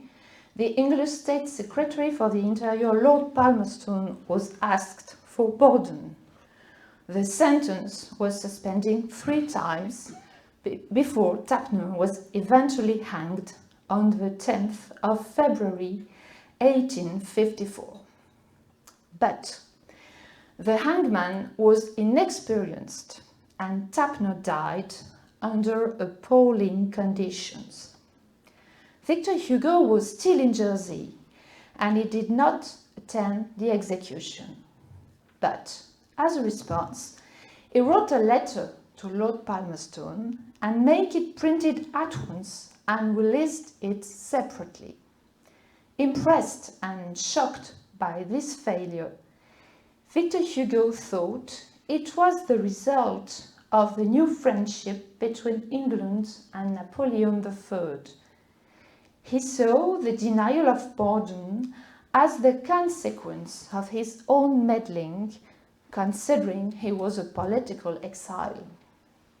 Once again, Dinah Bott, in the Prior Library, gives all the details about this painful time. You can find Victor Hugo and Guernsey sparring with Palmerston, and you will find all that. The 5th of December 1855, Hugo just settled down in Guernsey and he was not yet used to its geography. Quotation 5. Je connaissais si peu les rues de la ville que tout m'y semblait labyrinthe. Nevertheless, his unsuccessful attempt to save Tapner's life and probably the feeling of guilt made Victor Hugo go on pilgrimage and visit the Guernsey prison and then the cemetery where Tapner was buried. On his way, he bought Tapner's death mask for 3 francs. In those days, in the 19th century, it was a custom to make plaster casts of the condemned, possibly for medical and criminological purposes. Explaining crime by studying facial features was expected. Those casts were also made by a sort of fetishism for death, especially regarding infamous deaths. This death mask was kept by Victor Hugo in the billiard room in Hauteville House, so everybody could see it every day. Besides, Victor Hugo made a drawing, Le Pendu, the hanged man. I will come back to this drawing later on. No one was executed in Guernsey after Tapner's execution. When in Guernsey, from October 85, Victor Hugo builds a network thanks to the letters released in newspapers in Europe and even all over the world. The banned writer used his being abroad and his fame to fight the death penalty. For him, the island of Guernsey becomes a central core, an echo chamber, from which radiates his action thanks to the word. He perfectly masters the resources offered him by the press, which is already a form of media strategy. It is a way of giving a new meaning and a new dimension to the romantic poet, whom he defined as a sonorous echo, it's quotation 6, a sonorous echo in his collection of poetry, Les Feuilles d'Automne, Autumn Leaves. And Hugo, as a poet, but also in this case, Hugo, as the campaigner, presents himself as the voice that has received a call for help and, in turn, responds with a cry. The register of emotion is summoned in all its intense manifestations: protest, outrage, call for mercy. I forgot to read this quotation, this verse. Mon âme aux mille voix que le Dieu que j'adore mit au centre de tout comme un écho sonore. Well, once back in France at the beginning of the Third Republic, Victor Hugo collected the intercessions he made in public life and published them in 3 volumes in chronological order. It gives them the following title: Actes et Paroles, Deeds and Words in English. In other words, what he did and what he said. He highlights the deeds, and therefore he means that words are actions. In the 2nd volume, during the exile, take place the intercessions Hugo made during his stay in Guernsey. Here is an extract of the table of contents. Regarding the death penalty, we can distinguish, on one hand, the letters sent by Victor Hugo when intervening with the states abolishing the death penalty. In this case, Hugo responds to requests of committees that campaign in favor of abolishing the death penalty, for example, in Geneva, in Milano, or in London. On the other hand, the interventions in specific cases and calls for pardon. Among the best known cases during the years in Guernsey, I would mention John Brown. In America, the letter in favor of John Brown, an American abolitionist leader. John Brown was condemned after the failure of slave rebellion at Harper's Ferry, Virginia, just before the American Civil War. Victor Hugo's letter arrived unfortunately too late. So, Victor Hugo decided to make one of the wishes of the hanged man, le pendu, engraved by Paul Chenet, so that the drawing could be distributed. Therefore, the drawing made for the John Tapner case was distributed at the time of the John Brown case, so in 1859. 1862, second case. In Belgium, 9 people are sentenced to death in Charleroi. It happens that, in order to ask King Leopold for pardon, the Belgian press published verses falsely attributed to Victor Hugo. Far from being upset, the writer answers in a letter, quotation 7. Monsieur, aujourd'hui, un ami m'apporte plusieurs journaux contenant de fort beaux vers où est demandée la grâce de 9 condamnés à mort. Au bas de ces vers, je lis ma signature. Ces vers ne sont pas de moi. Quel que soit l'auteur de ces vers, je le remercie. Quand il s'agit de sauver des têtes, je trouve bon qu'on use de mon nom, et même qu'on en abuse. In July 1866, a man named Bradley is sentenced to death in Guernsey. Victor Hugo is in Brussels.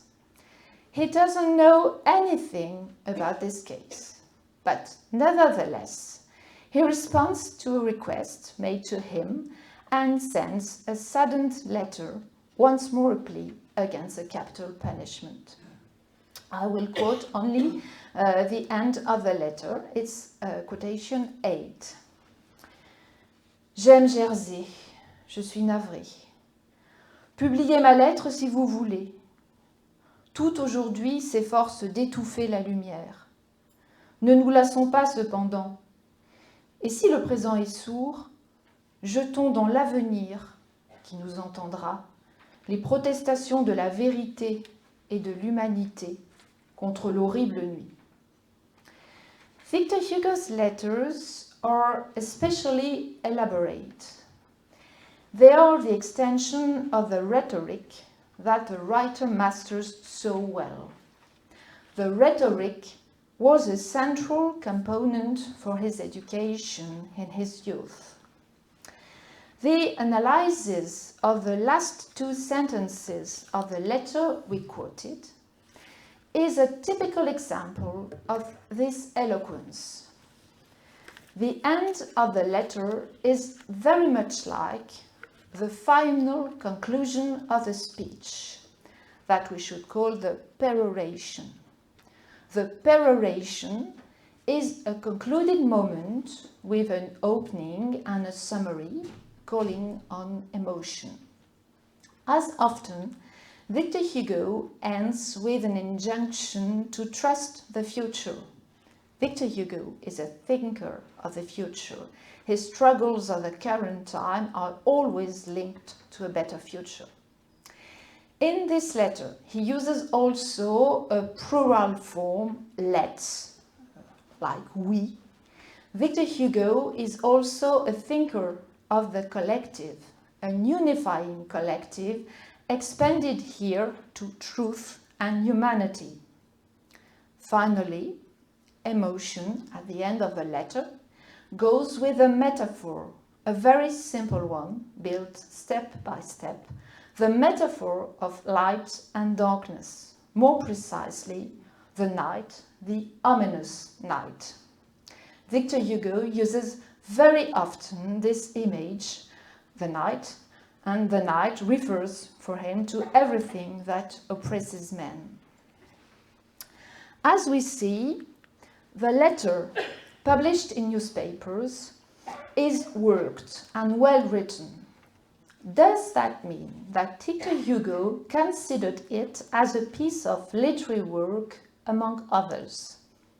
Probably not, because it is related to specific circumstances and current events.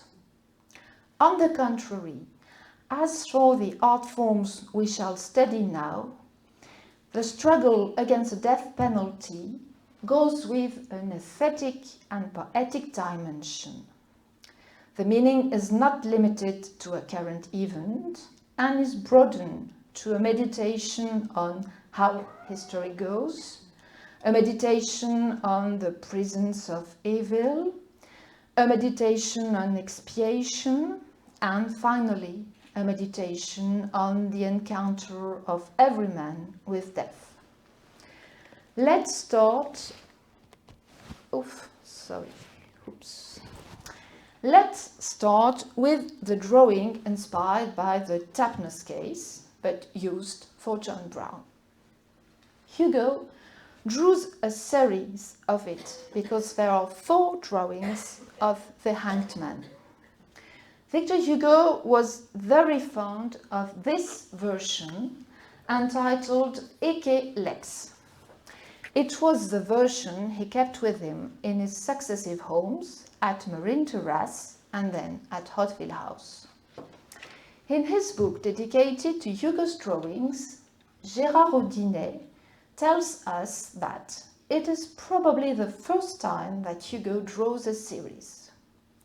The choice of making a series reveals maybe the writer's obsession, an obsession that he could only get rid of by laying it out on paper.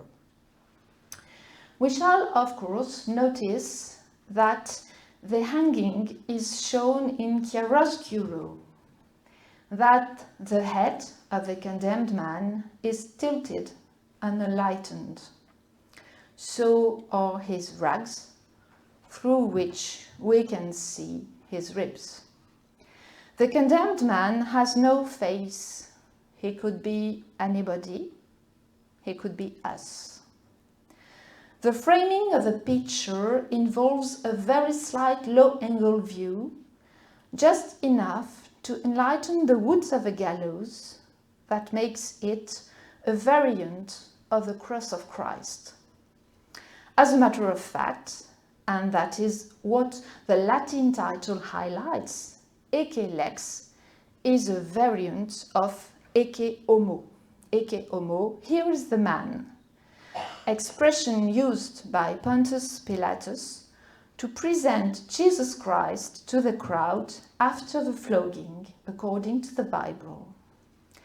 By extension, in art, an Ecce Homo means a depiction of scourged Christ with his crown of thorns. According to Hugo, every man sentenced to death by the law is an image of the Christ, even if this man is a common criminal guilty of the most atrocious crimes.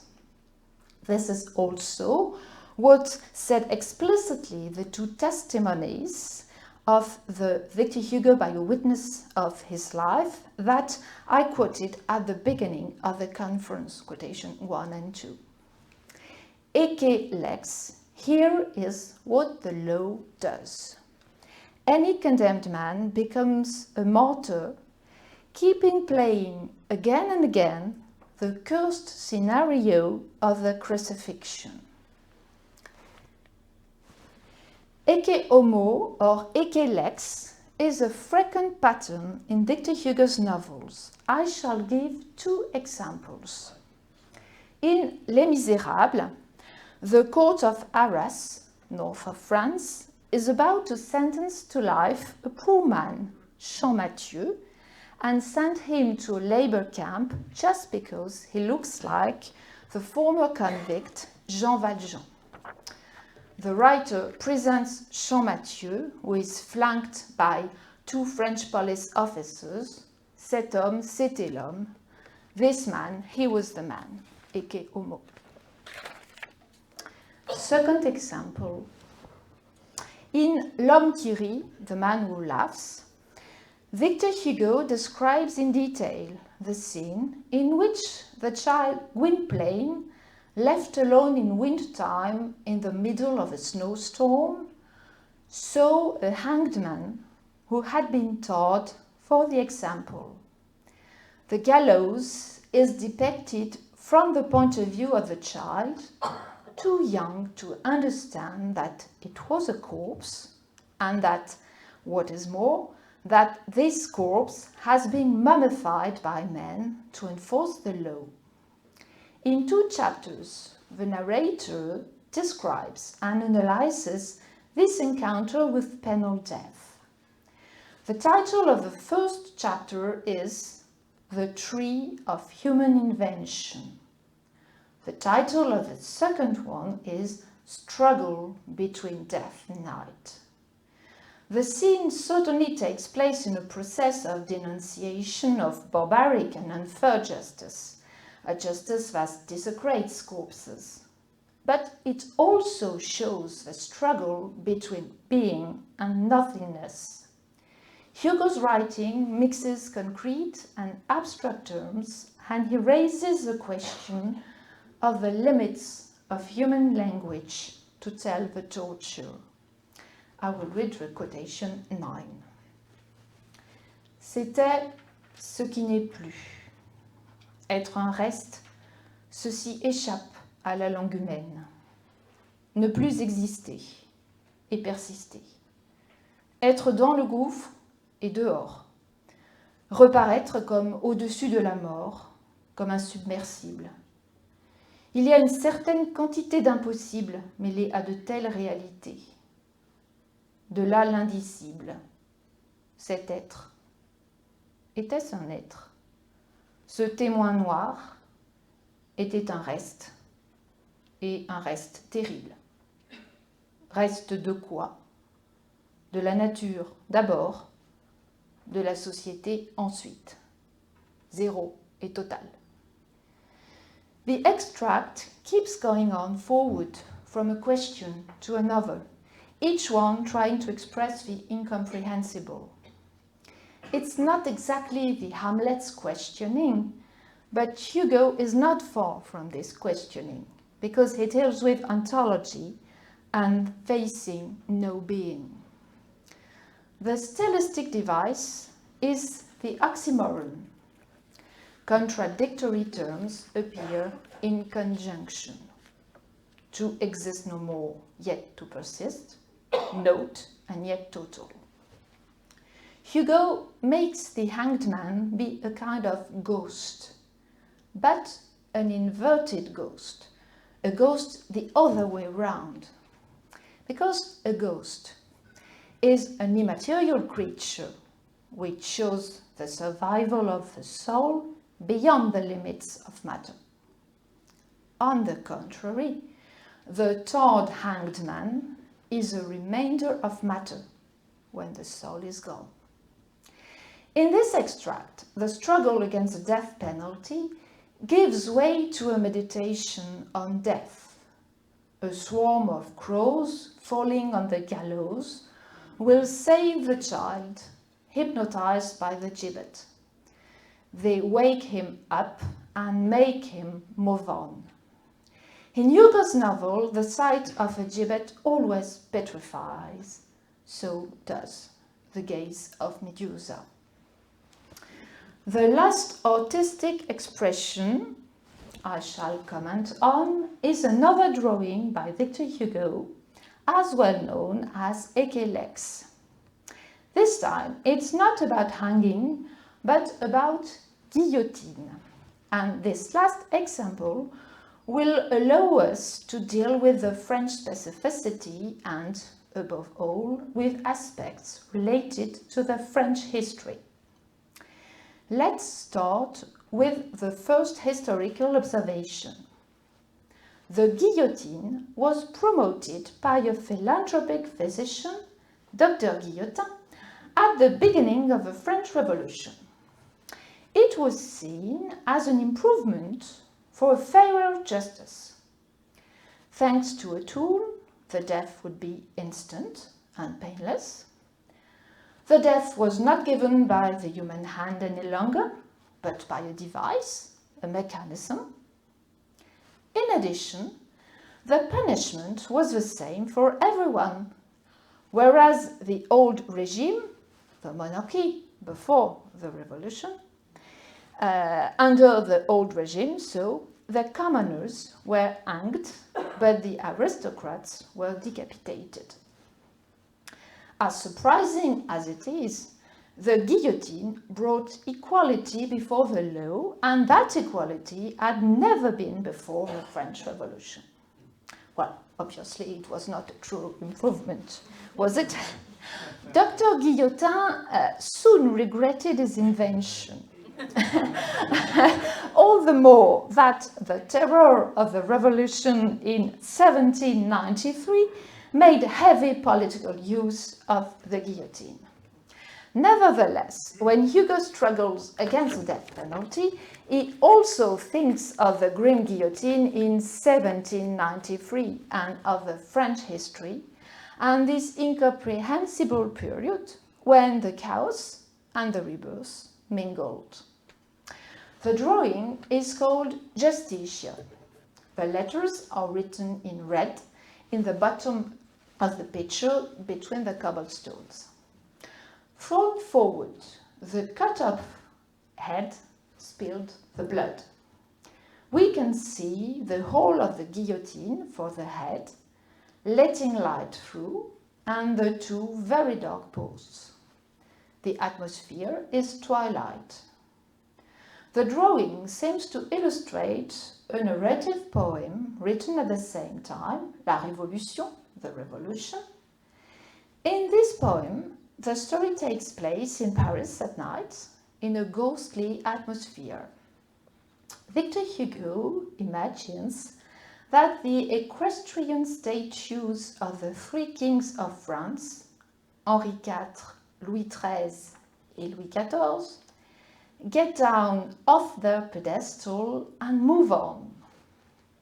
The three statues reach Place de la Concorde, Concorde Square, formerly Place de la Révolution, Revolution Square, and the statues discover a guillotine from which a floating head is escaping. The poem ends with a dialogue between Henry IV, Henri IV, et Louis XVI, Louis XVI, Louis XVI, who had his head cut off at Concorde Square the 21st of January 1793. I will read the quotation then. Une tête passa dans l'ombre formidable. Cette tête était blême, il en tombait du sang. Et les trois cavaliers frémirent. Et d'où viens-tu? Du trône. Ô roi, l'aube est terrible. Spectre, quelle est là-bas cette machine horrible? C'est la fin, dit la tête au regard sombre et doux. Et qui donc l'a construite? Ô mes pères, c'est vous. This poem is an indictment against monarchy and the centuries of oppression. That's how Victor Hugo presents them. The centuries of oppressions that generated the guillotine of the terror. Nevertheless, Hugo enlightens the sad and gentle gaze of King Louis XVI. History confronts men with a murky and odd fount of violence. Justice resulting of a scaffold remained a horror. Gérard Audinet tells us that the hanged man drawing and the Justicia one were first hung together at Hauteville House in the workshop, and then the two drawings were far apart at both ends of the house, Ekelex in the anteroom of the lookout and Justicia in the billiard room. What they both, as well as the texts we have analyzed, have in common is associating the death penalty with forms of nightmare, luring the reader or the spectator into a murky meditation in which the anonymity of the tortured bodies directly challenges him. History provided the subject of the justiciar drawing. Nevertheless, the head does not look like Louis XVI. It could be anyone. It could be us. To end on a slightly happier note, and on the 21st century, I shall show you some comic strips published in France in 2013. Well, the scenario is completely far-fetched, and let's face it, a bit weak. The screenplay features Victor Hugo in Guernsey, so 1853 and 54. The plot is about Hugo's dead daughter Leopoldine and table turning. But the Tapner case is one of the threads of the screenplay. Tapner is presented as handsome and innocent. He is the victim of a miscarriage of justice. At the end of the story, Hugo fails to obtain Tapner's pardon, for political reasons, that's correct. But thanks to his case, he achieves at last political stature he did not have at the beginning of the comic strip. Well, it's false, but it's in the comic strip. Because in the comic strip, Hugo is very absorbed by his grief as a father. Here are a few strips and the last pages. Alors, here you see it's Guernsey, and this is Tapner. He's very handsome. He's a poor man, he has no money, and he has a child with his sister-in-law, so he must feed the child and the woman. Well, he is caught, but he's innocent, and you see the trial in Guernsey. You can see the costumes. Yes, yeah. There are probably historical errors. You will tell. It would be very interesting. And I want to show you the last 2 pages of this comic strip and to comment this last 2 pages. Because what is interesting is here you found in the drawing everything we talked about. The crows in L'Homme qui rit, the gibbet in the hanged man drawing. So the comic strip collects pictures and subjects found in Hugo's work. You can see here on the left over Hugo drawings, over Hugo's drawing in the background, the dark urban structures, which is characteristic.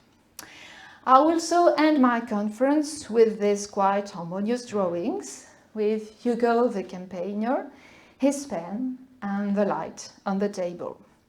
I hope you won't have nightmare this evening because of me and of Victor Hugo, and I would like to thank you for your kind attention.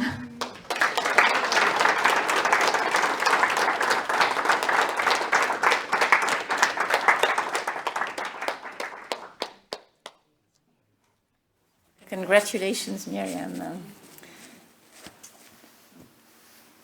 We won't have nightmares. Well, I'm sure.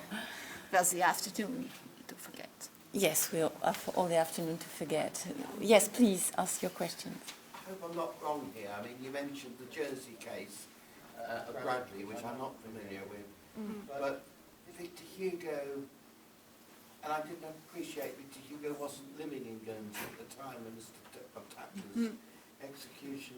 But in some ways, Victor Hugo was successful in his campaign because I don't believe there was ever another execution in Guernsey. In that sense, he put the wind up everybody. Yes, exactly. Whereas in earlier eras, we're told, Mr. Tupper and others, Steve Foot might know more, that it was almost like a party atmosphere, and people from Jersey would come over to a day trip on the boat to watch executions, and it was a bit grim a few decades earlier. But why was Victor Hugo so obsessed with death in a way that we would be wary of? First of all, in the 19th century, people are very familiar with death because death, the children, the children died very often, so it's a kind, and moreover, there is in the 18th century a kind of culte des morts, a religion of dead people. So people in the 19th century collected memories such as death masks. Victor Hugo wasn't an exception. Many people have death masks. It can be very strange to keep these things, well, in your billiard room, so you can see them all the time. It's a strange thing. That's the reason why. So Victor Hugo is obsessed by death, but is not the only one, I should say. Thank you. Another question? Yes, Gérard. Merci pour la traduction. Non pas une question, mais un souvenir. Dans la lettre que Hugo a écrite à Guernsey, à Lord Palmerston, je me souviens d'un passage extraordinaire. Hugo, quand il était député à Paris, a accueilli donc le secrétaire d'État anglais. Et il lui écrit, voilà, quand je vous accueillis, cher monsieur, j'ai remarqué que vous aviez un nœud extraordinaire. Qui fait évidemment allusion à son nœud de cravate. Eh bien, je vois, monsieur, que vous êtes le spécialiste du nœud. Qui fait allusion évidemment à la pendaison.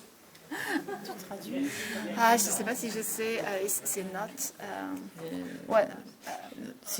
But perhaps Dinah can translate because in her article you talk about this. Yes, it is. It is.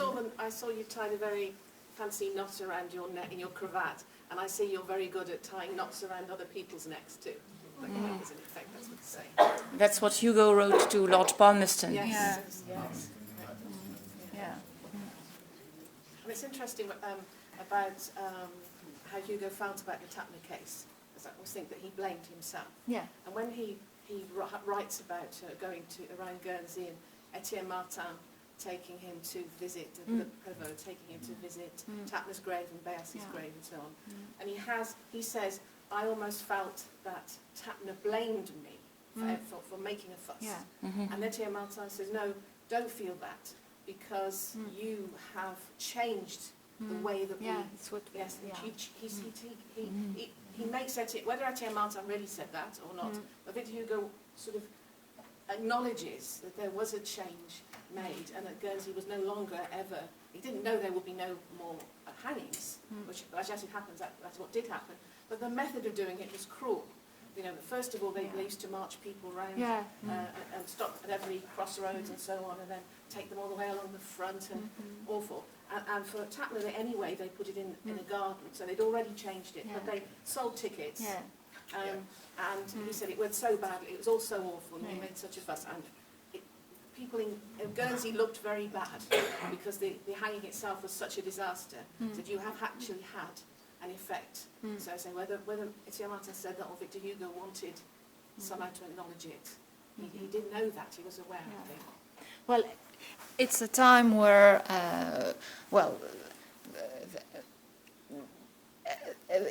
Hugo say about the guillotine, but it was the same thing in France. The guillotine is hiding. The public executions are progressively made in prison and not on a square like Place de Grève in Paris, because things are changing, and so they want to hide this capital punishment, and so it's not a good idea to play upon voyeurism, and it gives people a lust for blood, and that's a problem. So it was the same thing finally in Guernsey.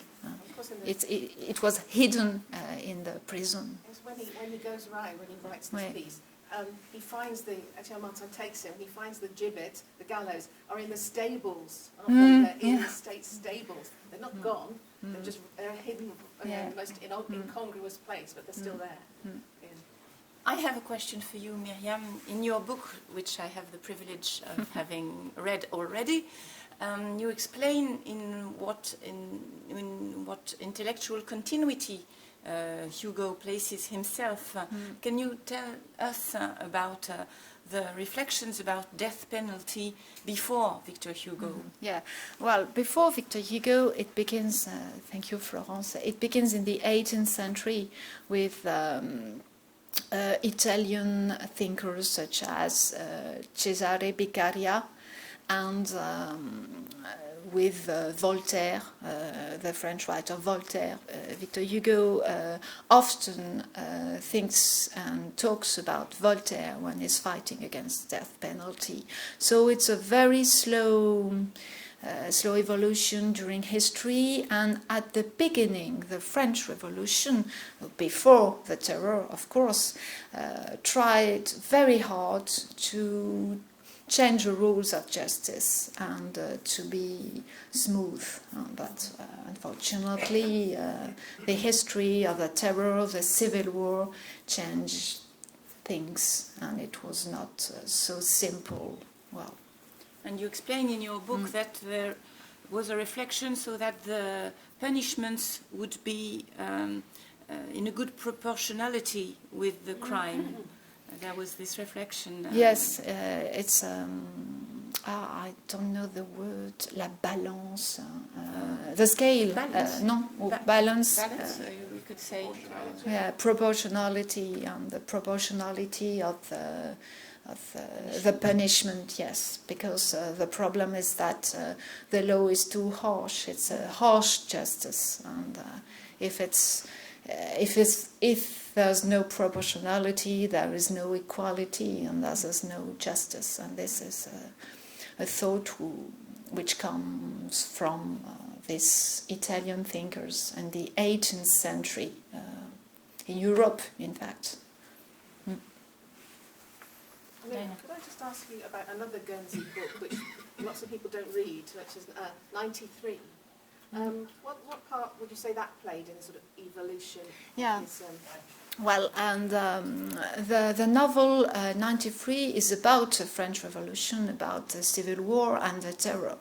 And it's a novel where Hugo tries to remain objective, and he says there's two different ways of thinking.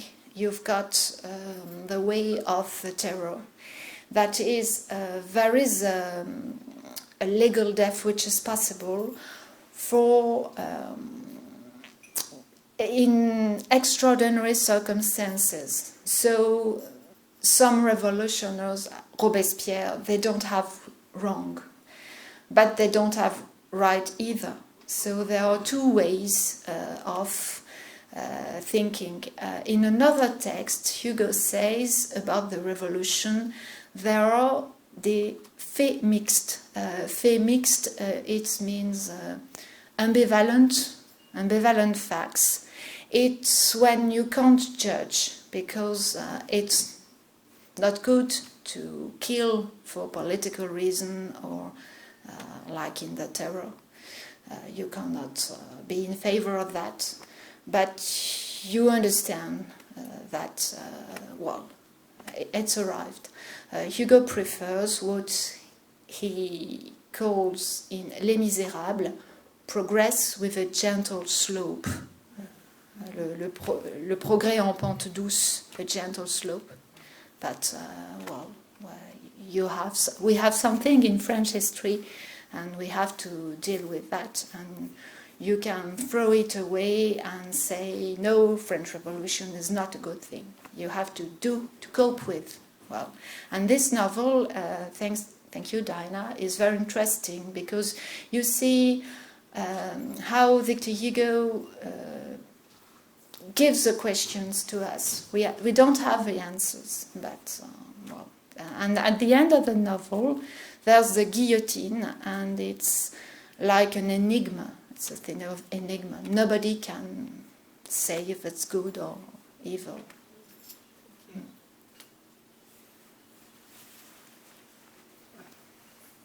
Shall we have lunch now, Dinah? Roy? Right, thank you very much indeed. Now, to give us a talk, on something I think is a little bit different and going to be very interesting for us, especially when we're thinking about the Victor Hugo Centre. We have Lise Lezenek, and she... I was going to tell you what she's going to tell you about. It's the wrong page. Lise... sorry. Start again. There we are. Lise Lezenek is the scientific and cultural manager of Writers' Houses in the Historical Heritage Department of Besançon City Council. She is a graduate in French literature, art history and museum studies. Thank you, Lise.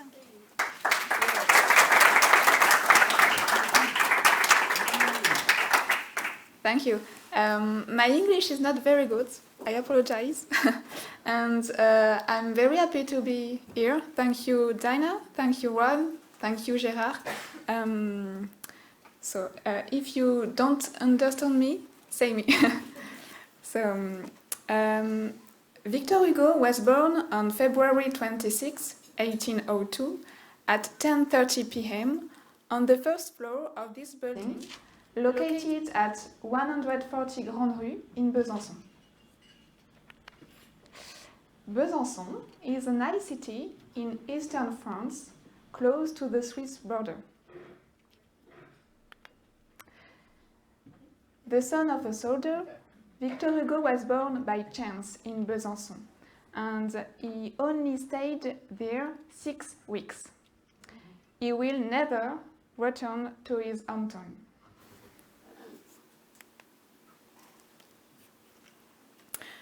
From 1902, for the centenary of the birth of Victor Hugo, the city of Besançon wanted to buy his birthplace to turn it into a museum.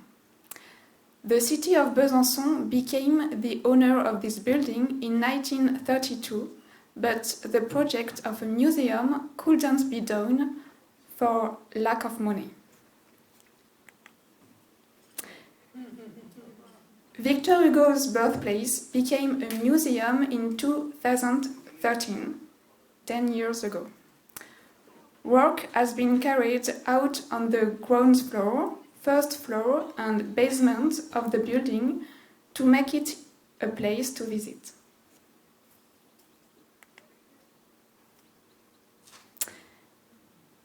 What can we see in this house?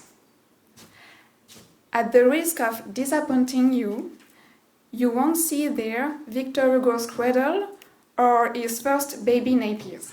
Sorry. We don't know how this house was decorated at the time of Victor Hugo's birth, and no furniture or objects have been preserved. So the birthplace of Victor Hugo is an original museum which presents, thanks to a contemporary scenography, the struggles of Victor Hugo, a committed writer. This letter from Victor Hugo is a very important document for us at Besançon. Victor Hugo wrote it to thank the people of Besançon for the commemorative plaque placed on the facade of his birthplace in 1880. In this letter, Victor Hugo presents himself as a humanist, a stone on the road that is trodden by humanity, who has wanted all his life to reduce human suffering and make freedom grow. The message of this letter is the common thread of the tour of Victor Hugo's birthplace. So in French, you have the traduction on the right. Je remercie mes compatriotes avec une émotion profonde. Je suis une pierre de la route où marche l'humanité, mais c'est la bonne route. L'homme n'est le maître ni de sa vie, ni de sa mort. Il ne peut qu'offrir à ses concitoyens ses efforts pour diminuer la souffrance humaine et qu'offrir à Dieu sa foi invincible dans l'accroissement de la liberté. Victor Hugo.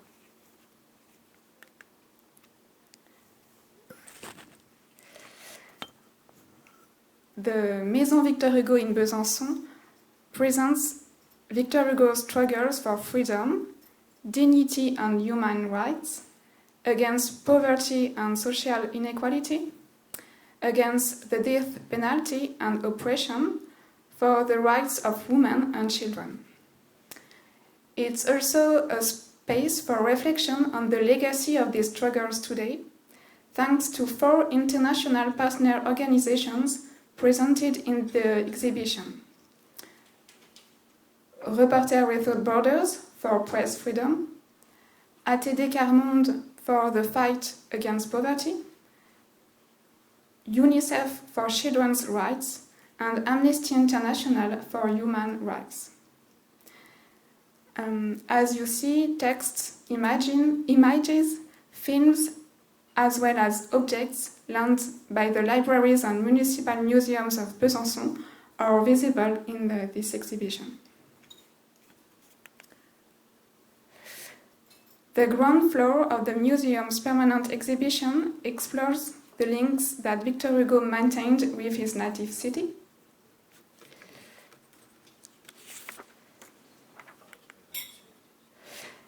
The staircase leading to the first floor connects the chronology of 19th century French history with significant events in Victor Hugo's life.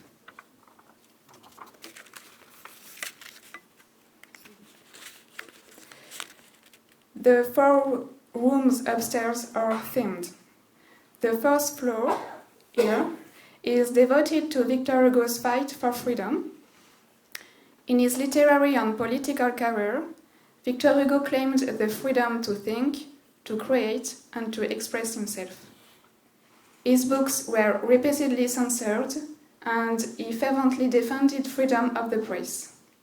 His opposition to Emperor Napoleon III led to his exile, which lasted 19 years, including 15 years in Guernsey.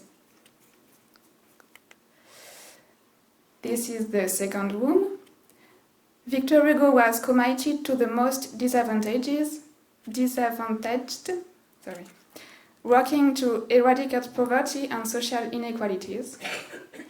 The novel Les Misérables is the most famous testimony to this. Women's rights were also a cause supported by Victor Hugo, a battle for equality between women and men that is still relevant today. And outraged by injustice, Victor Hugo was a passionate supporter of abolition of the death penalty. His writings inspired Robert Badinter, French Minister of Justice, who abolished the death penalty in France in 1981, and is the patron of Maison Victor Hugo at Besançon. The third room is Victor Hugo's birthplace. So there is no bed in this room, but the woodwork has been kept and the wallpaper in the alcove restored. This room presents Victor Hugo's fight for children's rights.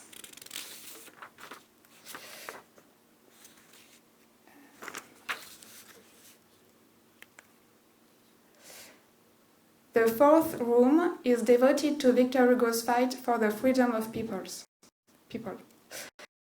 Hugo defended the sovereignty of people all over the world. He supported the independence revolts of his time and the abolition of slavery. A supporter of peace, he pleaded for a United States of Europe and anticipated what would become the European Union in the 20th century. This room also features Victor Hugo's living room, with pieces of furniture from one of his apartments at the end of his life in Paris, bequeathed to the city of Besançon by his daughter-in-law, Alice Lecroix.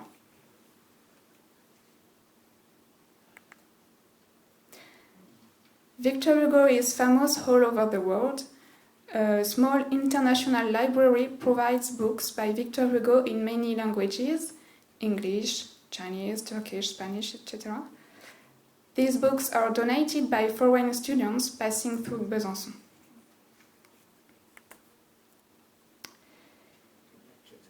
In the basement is a vaulted cellar used for the event program of the Maison Victor Hugo, meetings, exhibitions, shows, and educational workshops around literature and civic engagement.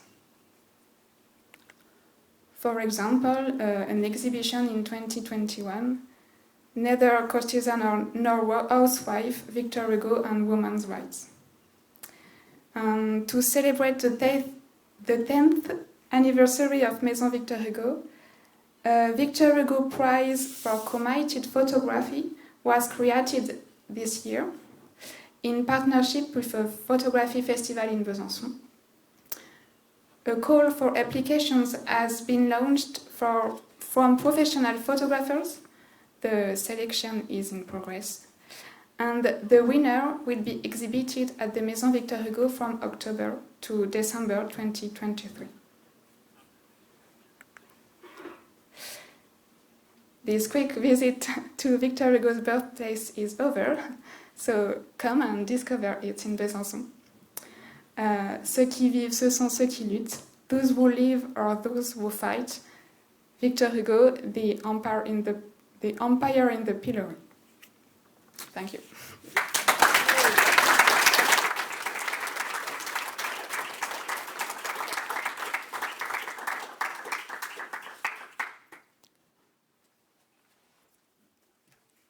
Thank you, Lise. Any questions about Maison Victor Hugo in Besançon? Yes? Yeah, I'm sorry, it wasn't very clear. The photography competition, is it for reportage photography from like travel spots around the world, or is it just ordinary photography? What's the prize going to be awarded for?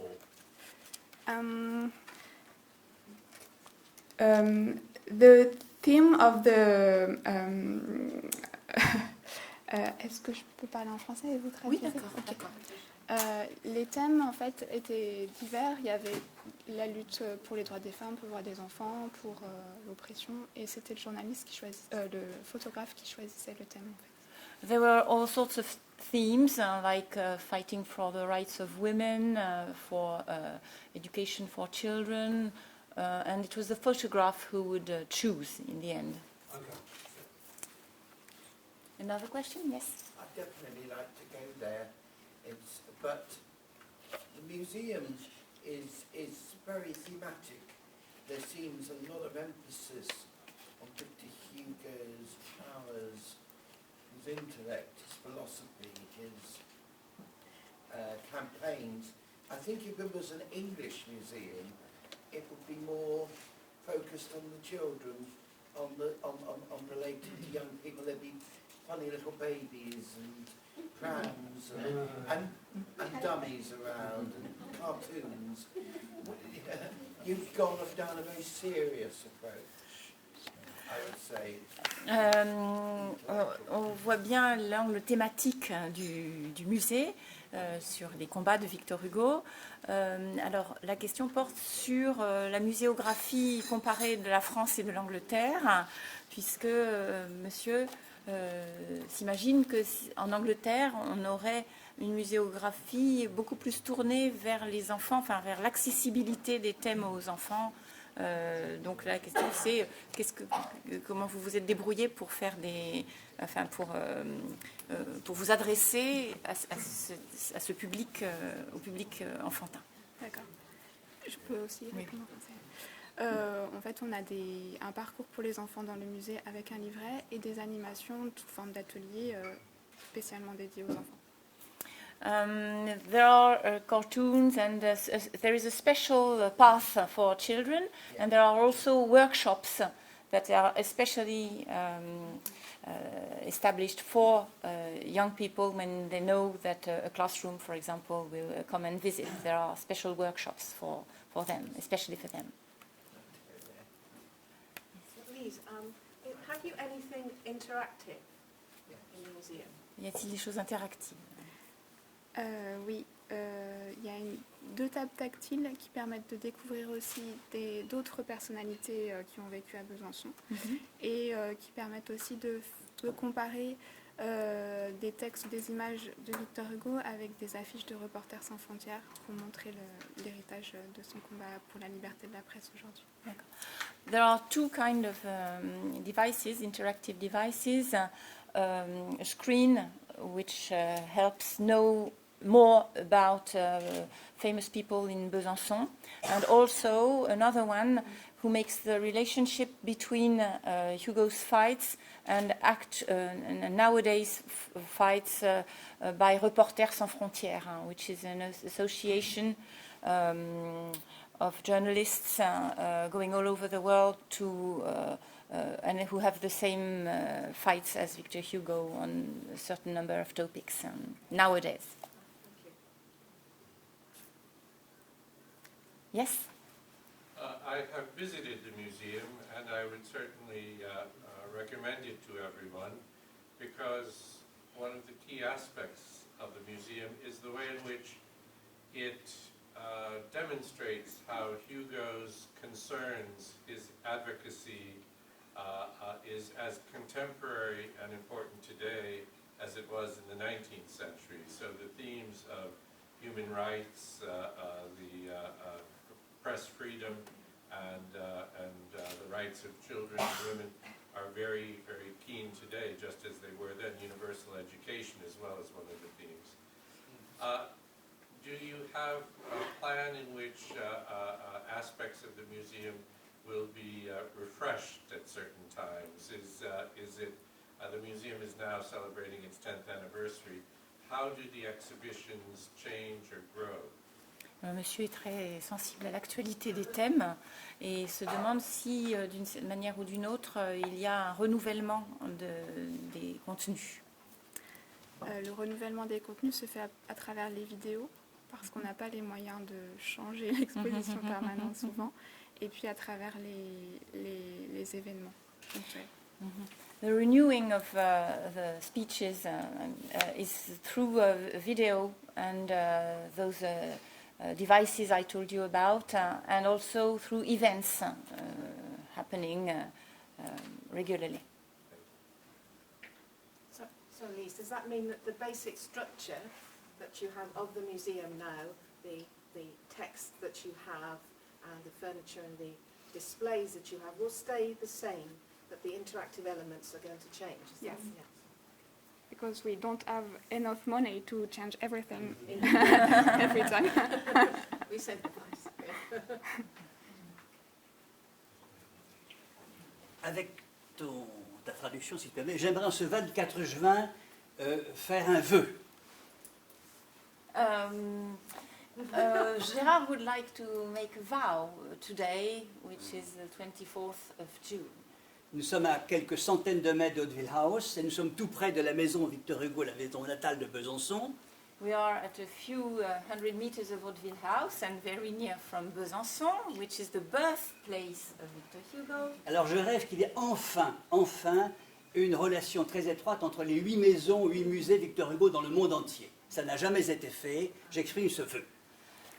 Gérard notices that there has not been any relationship as far as now between the 8 houses of Victor Hugo in the world. Alors j'ai fait un rêve, l'expression est connue. Gérard had a dream. Donc qu'il y ait enfin un rapprochement entre Hauteville House, Besançon, et puis les maisons connues ou moins connues, la maison de la place des Vosges à Paris, la maison Victor Hugo de Villequier, non loin de Rouen, chère Florence, et puis une maison moins connue, la maison littéraire de Victor Hugo au sud de Paris, qui appartenait à l'un des amis de Victor Hugo, M. Bertin, qui était le propriétaire du journal des débats. So he wishes that those houses, those places, like of course Hauteville House, Besançon, the house near Rouen, Villequier, the house of the Vacquerie, also the house at the south of Paris in Bièvre, which belonged to a friend of Victor Hugo's named Bertin, and where Victor Hugo was going on vacancies with his family. Et 3 maisons Victor Hugo moins connues et plus éloignées. La maison Victor Hugo de Vianden au Luxembourg, où Hugo s'est souvent réfugié. Magnifique petite maison de poupée. and 3 other houses, one in Luxembourg, in a city called Vianden, where he stayed in a small sort of dollhouse. Une maison encore moins connue, elle est au Pays Basque espagnol. Alors en basque on dit Pasaya. C'est la petite maison où Juliette et Hugo ont passé des moments heureux avant d'apprendre le drame de Villequier. Nous sommes en 1843. C'est devenu au rez-de-chaussée l'office de tourisme et à l'étage, ce sont les étages propres à Victor Hugo.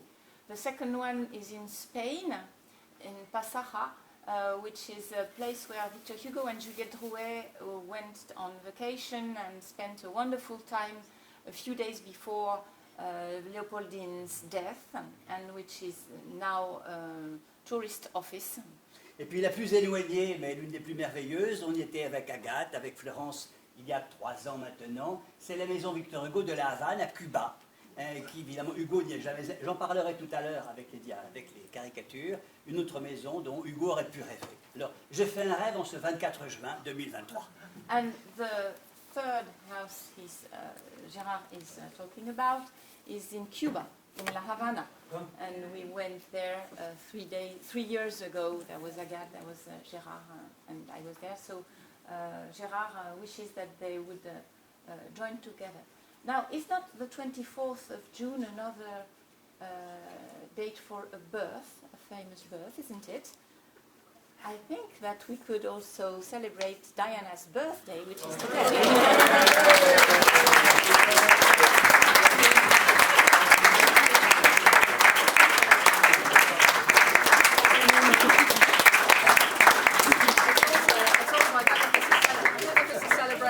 But it's also our wedding anniversary, so we got married on my birthday.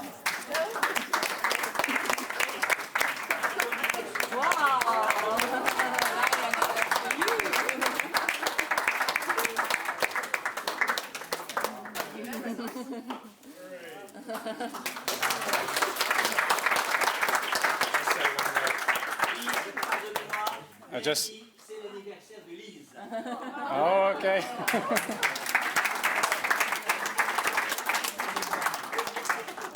So I just want to say, Diana made sure I would never forget her birthday, not because it coincides with the conference, because we got married on her birthday. So it's our wedding anniversary at the same time, because she knows I have a very bad memory. So, but this morning she said, "Oh, I forgot, it's my birthday," because I gave her these cards, and she was, "Oh yes." She'd completely forgotten because she had her mind on today anyway. So thank you very much. Okay. Thank you, Florence.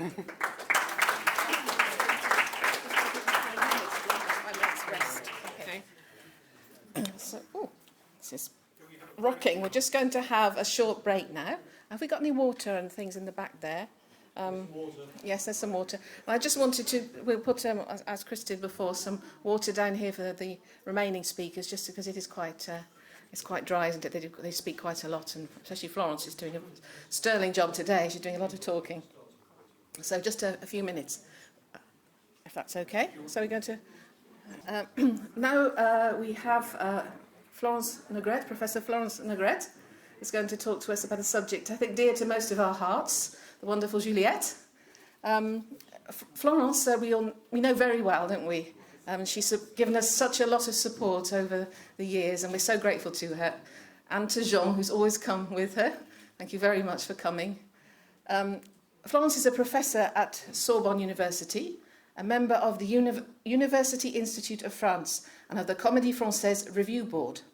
Florence Negrete is the author of several books on the theatre, Romanticism, and Victor Hugo. She's editor of the digital archive of the 20,000 letters written by Juliette Drouet, and has just published her biography, Juliette Drouet, Companion of the Century. I have to apologise to Florence, actually, because originally, when we looked at her talk, she wanted me to say that Florence was the... I can't even... This is so difficult to say. This is why I said Florence, I can't say it. The campaigner's companion. And for us, it's a tongue twister. This is the campaigner's companion. It's very difficult to say. But that's because her biography is the companion of the century. And I noticed you've done other talks, which have been the which have been on that theme. It's fitted, but alas, because I can't say campaign's companion, she had to forgo that one. So thank you, Florence.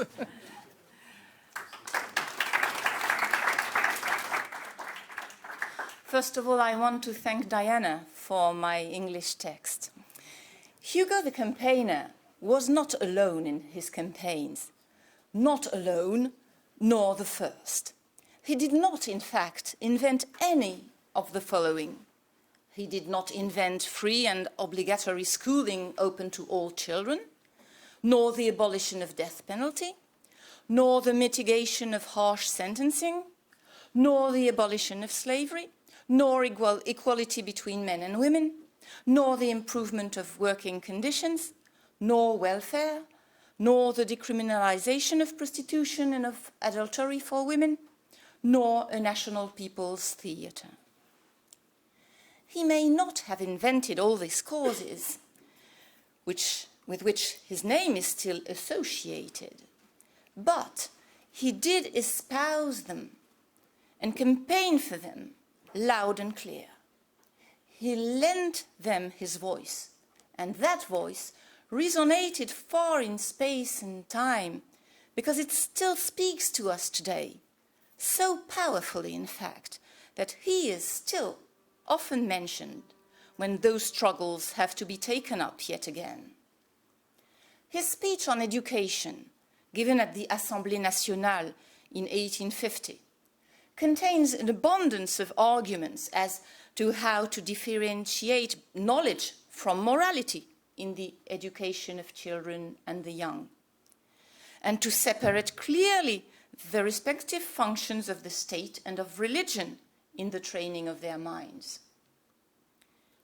The founder of the Théâtre National Populaire, the National People's Theatre, Jean Villard, whom you see on the left, who put on 2 of Hugo's plays at a time, including Ruy Blas with very famous French actor Gérard Philippe in the 1950s.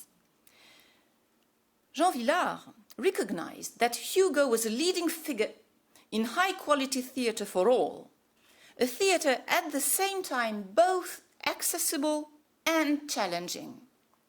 So much so that he had even played with the idea of putting the motto "Viva Victor Hugo" up in lights above the entrance to his national theatre, Théâtre National Populaire. Another example, when in 1981 the death penalty was abolished in France, at the start of the presidency of François Mitterrand, Hugo was referenced as a pioneer of the cause. Incidentally, Robert Badinter, whom we talked already this morning, the Minister of Justice, who had pushed through the vote at the Assemblée Nationale abolishing death penalty, wrote the preface to The Last Day of a Condemned Man in the popular Livre de Poche edition. In discussing forced child labor, people often cite a poem from the Contemplation called Mélancolia, or sometimes one another from the Châtiment called Happy Life. When people highlight the paradox of prisons that only make criminals worse, they often use Jean Valjean as an example of someone hardened by his time in jail. In general, Les Misérables, that microcosm of a book, is a repository of examples, quotations, situations, and human models forever embodying Hugo's great causes. The denunciation of the exploitation of children through forced and unpaid labor. The politics of Bishop Myriel, who spends most of his household means on public welfare, education, and medicine. The vivid portrayal of society's underclass, which identifies poverty as the cause of crime and prostitution. For example, here, Éponine in Les Misérables, entering Marius's room and offering herself to him because of poverty, the poverty of her family that she can cope on with prostituting herself. which Marius doesn't accept anyway. This is on purpose for you to listen to me now. When we bring up these causes, we turn to Hugo, and then we turn to Hugo when we evoke these causes. And thus we base their validity on his authority. And because of this, we may think that he invented them. In actual fact, other writers, other philosophers, other thinkers, politicians of the Enlightenment, or his contemporaries, had already put their minds to them. Rousseau, before Hugo, had demonstrated the importance of popular education on the journey towards democracy, and had already before him proposed an enlightened system education for young children in his book Émile, or Concerning Education. Italian philosopher Cesare Beccaria, Miriam told us about, had already pleaded for proportionality in punishment for crimes and for the abolition of the death penalty. French philosopher Condorcet had already called for a national theatre that educated and raised up the people. A doctor, Villermé, had already written an essay concerning poverty amongst the people and putting forward suggestions to reduce it. Great philanthropic patrons were already considering the necessity of improving working conditions for their employees, not only through Christian charity, but also to preserve their precious labor force and thus maintain the productivity of their enterprises. It was at the suggestion of the economist Adolphe Blanqui that Hugo visited in 1851 the cellars of Lille, the city of Lille in the north of France, where the underclass of textile workers was crammed into insalubrious hovels, the air foul and stifling. Without him, without Blanqui, Hugo would never have seen in person the magnitude of the scandal of what Marx called at the same period the exploitation of man by man. Hugo became more aware of these great causes, not only through his attention to the enlightened thinkers, the philosophers, the writers, the jurists and artists of the Romantic period, but also because of his close observation of the world. In his notebooks, and within the folders that provided the material for the creation of the composite volume known as Choses vues, or Things Seen, he noted what he saw around him and which gave him cause to think. Human interest news stories, political trials, events in the streets, anecdotes from those close to him, his wife, his children, his friends, his servants, and his mistress, Juliette Drouet, his life partner, whom you see here at the beginning of their relationship and at the end of their relationship a few days before her death, and here at the time when she lived in Guernsey. She lived at his side for 50 years and was not only his muse, his support, his copyist and his comfort, but also his companion in all his campaigns. Juliette, the campaigner's companion, encouraged him in all his struggles by giving him her support. But she did more than that. She played a major part in awakening him to them. He had had a middle-class education and had been given the title of Vicomte, a noble title. She came from the working class, and she helped him gain an understanding of certain causes. Causes that her inferior status and her sometimes rather sordid experiences had caused her to come up against in her real life. I am certainly not claiming that it was Juliette Drouet who came up with Victor Hugo's political and social ideas. I simply want to show that because he loved her, listened to her, observed her, and thought highly of her. This woman made him glimpse a reality he had not even suspected existed. This woman also told him of humiliations she had had to undergo, which could never have occurred in the privileged milieu in which he grew up. She reported to him the destitution the ordinary people in her circle suffered in their lives, in Jersey, in Guernsey, and before in Paris. She encouraged Hugo to cultivate a feminine sensitivity for which his mother had already prepared him. She served as a model for several of the finest characters in his works, whom he enabled to speak with a voice that would normally be forbidden to them in the society of that time. In order to establish what influence Juliette may have had on Hugo, I will not indulge in speculation or hypothesis, just as I did in my recent biography of her. I will base my argument on tangible evidence, archives, and truthworthy sources. On Juliette's side, the 20,000 letters she wrote to him, which are published on a university website, and of which I am the editor, with the help of Gérard Pouchin, and the memoirs she wrote at Hugo's request, published by Gérard Pouchin. On his site, his complete works, his notebooks, and his letters. It's by bringing these two sources together and comparing them that we can work out pretty confidently how much influence Juliette had on Hugo when it comes to these matters. This influence was only rarely intellectualized. More often than not, it was based on concrete realities, in that it resulted from the telling of personal memories, communicating others' stories, and sharing experiences and emotions. The first concerns the improvement of children's living conditions.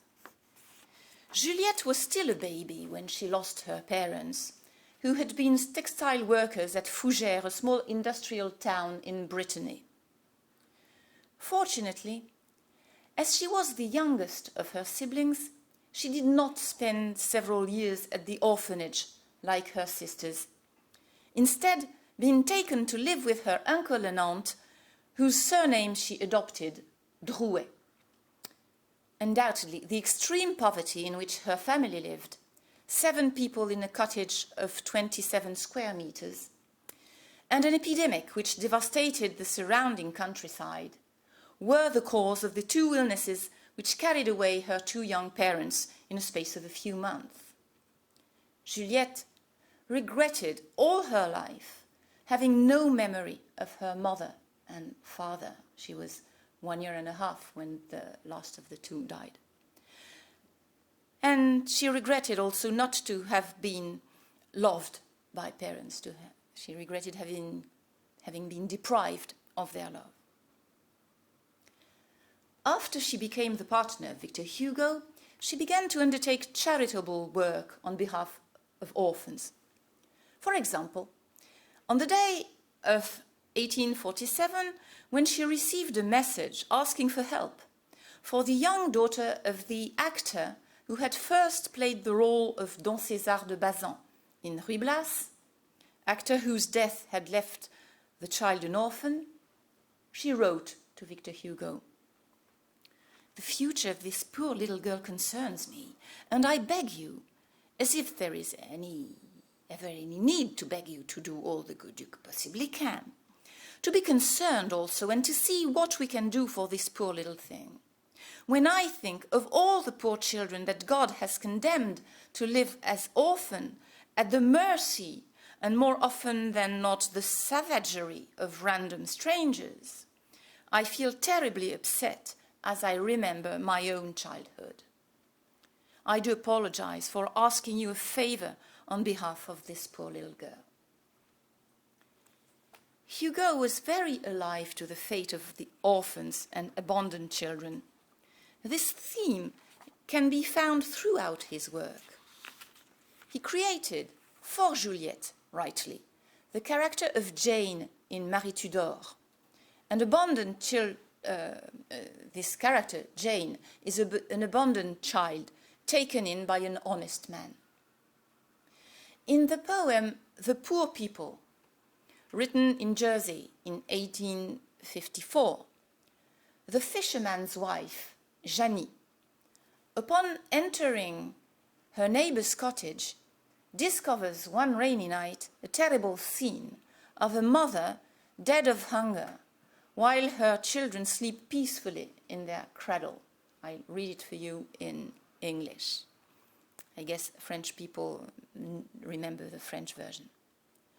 A woman immobile on her back, no shoes on, her gaze dull, a frightening air, a body. Once a mother, joyful and strong, the spectre of dead poverty with wild hair. What remains of a poor person after a long struggle.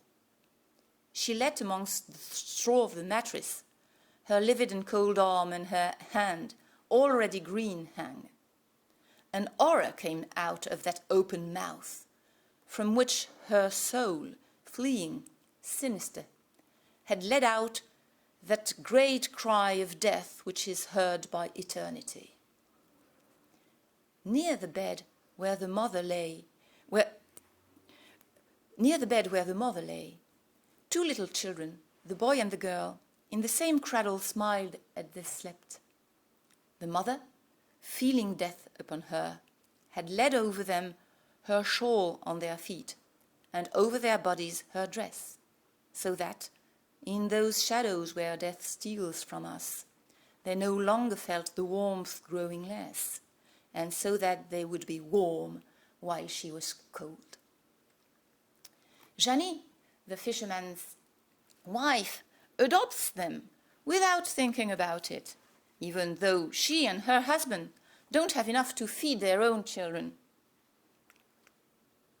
And when the fisherman comes back from his work with no fish because the weather was terrible, he also adopts the children without thinking that he has not enough money for breeding his own children. Another poem that presents us with the same horrible vision, this time in Les Contemplations, same reason, same result, is called Something Seen One Day in Spring. Here, 4 children, like Juliette, her brother, and her 2 sisters, are stumbled upon, this time by the poet himself. I read it in French first. Entendant des sanglots, je poussais cette porte. Les 4 enfants pleuraient et la mère était morte. La faim, goule effaré aux hurlements plaintifs, maigre et féroce était entrée à pas furtifs, sans bruit, et l'avait prise à la gorge et tuée. In English, I pushed open that door. By their sobs I was led. The 4 children were crying. Their mother was dead. Hunger, a dazed ghoul howling plaintively, thin and ferocious, had stepped in furtively, noiselessly, and had grabbed her by the throat and killed her. You notice 2 allegories. The allegory of the spectre in the first poem, the spectre of dead poverty with wild hair. Le spectre échevelé de la misère morte. And in the second poem, the ghoul, la goule en français, that is to say depictions of hunger in the form of monstrous creatures that are both human and supernatural at the same time. These allegories of the spectre and the ghoul serve to condemn in poverty an element of barbarousness in which man plays his part, rather than framing poverty as the will of God, as Catholic teaching would have it at that time. For Hugo, the abolition of poverty was not only an individual's responsibility through charity. it was also and especially society's responsibility through fraternity. Hugo personally joined the fight for social assistance for poor children when in 1948 he became the president of the Société de Petits Bourgs, a philanthropic organization dedicated to helping the young indigent boys, the foundlings, the abandoned and orphaned children of France. In Guernsey, as you know, he organized weekly dinners for poor children, Catholic and Protestant, and we have many of these photographs upon the years. These dinners were organized by him, and he was helped by his wife, his maids, and eventually by Juliette, who encouraged him all her life to come to the aid of the disadvantaged. The photographs of the children, which he distributed and which were sold by the photographer, and which struck a chord, not just with the local, but also the international press. These photographs were disapproved of by the Catholic faction, in whose opinion acts of charity should remain discreet and not be ostentatious. In Christian teaching, as you know, the right hand should not know what the left hand is doing. But this was precisely Hugo's aim and why he courted publicity for it, to lead by example so that it would become widespread and so that charity, a Christian value because it is undertaken for the love of God, would become universal brotherhood, which is undertaken for the love of humanity. Another cause concerning children that Juliette brought to Hugo's attention was that of illegitimate birth. Juliette did not marry the father of her daughter Claire, which she had had before she knew Victor Hugo, with the sculptor James Pradier. And here are two drawings of Claire by her father and a sculpture of Claire by another sculptor. Juliette didn't marry Pradier. What's more, she didn't ask him to marry her. It's not just him that didn't want to marry her, it's her that never asked him to marry her, preferring to live her life as a free woman in the romantic bohemian world. We don't know if Juliette modeled for him.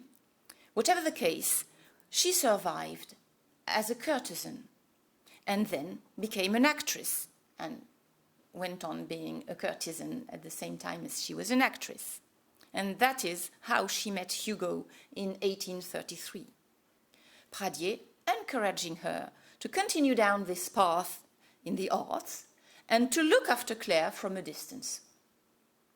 Claire, who had been acknowledged by her father when she was 2 years old, was however repudiated by him when she became a young girl.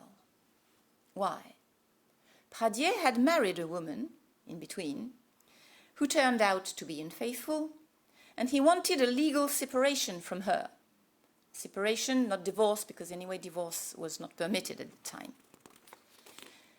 But having an illegitimate child with Juliette was a handicap for him in his legal proceedings against his wife. For this reason, he asked Claire to stop using his name. Juliette was horrified because it was so violent for Claire to sort of lose her name. Napoleon's Code Civil was very harsh towards illegitimate children. Even in those cases where their father acknowledged them, they had no right of inheritance, while moral disapproval made life difficult for their unmarried mothers, like Juliette. Juliette also often displayed solidarity with women who were condemned for having a child outside wedlock, and with the children banished from society. For example, one day she received a death announcement sent by one of Hugo's female cousins, who had deliberately left out any mention of her illegitimate half-brother on the card of announcement. She had not mentioned her illegitimate half-brother, even though he had been acknowledged by their father and given the family name. Juliet was livid and wrote to Hugo, telling him what she thought of his cousin's petty-mindedness. This turning your back on one's brother, even when dealing with a death, seems pretty harsh to me, and that's putting it mildly. My beloved, let's love one another like the good and honest folk we are, and let's bless God. In Juliet's view, God understands the laws of love and parenthood better than does man. Hugo would go on to create a magnificent and poignant story based on exactly this motif. The woman who is looked down on for having an illegitimate child, the story of Fantine in Les Misérables, a character that owes so much to Juliet, just as Cosette also, who is an orphan, owes so much to Juliet. So both the mother and child characters owe to Juliet. Fantine, a young and happy-go-lucky working-class girl, is abandoned by the young man whose mistress she is and whom she loves, as you can see on the right side and up side of this drawing, where she imagines herself with her lover, who is the father of her little girl. But they are not married, and he, in order to make a good marriage and set himself up a middle-class life, leaves her without a thought for their little girl, Cosette. The first name, Cosette, which Hugo invented and which was not the first name, the usual first name, means little thing, Cosette, little thing, a name, because unnameable, barely human.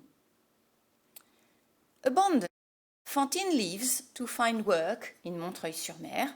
Along the way, she entrusts her child to some innkeepers, the Thénardier, who go on to profit from the situation she finds herself in by blackmailing her and extorting all her savings from her.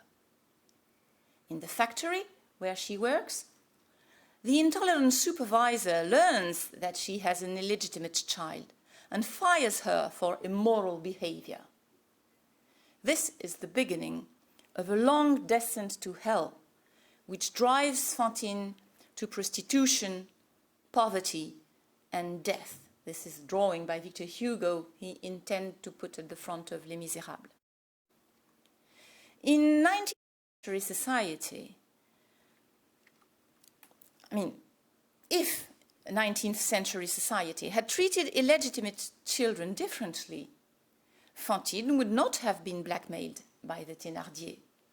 She would not have been fired from her job, and she would not have been a prostitute, and she would not have died, and there would not have been the novel.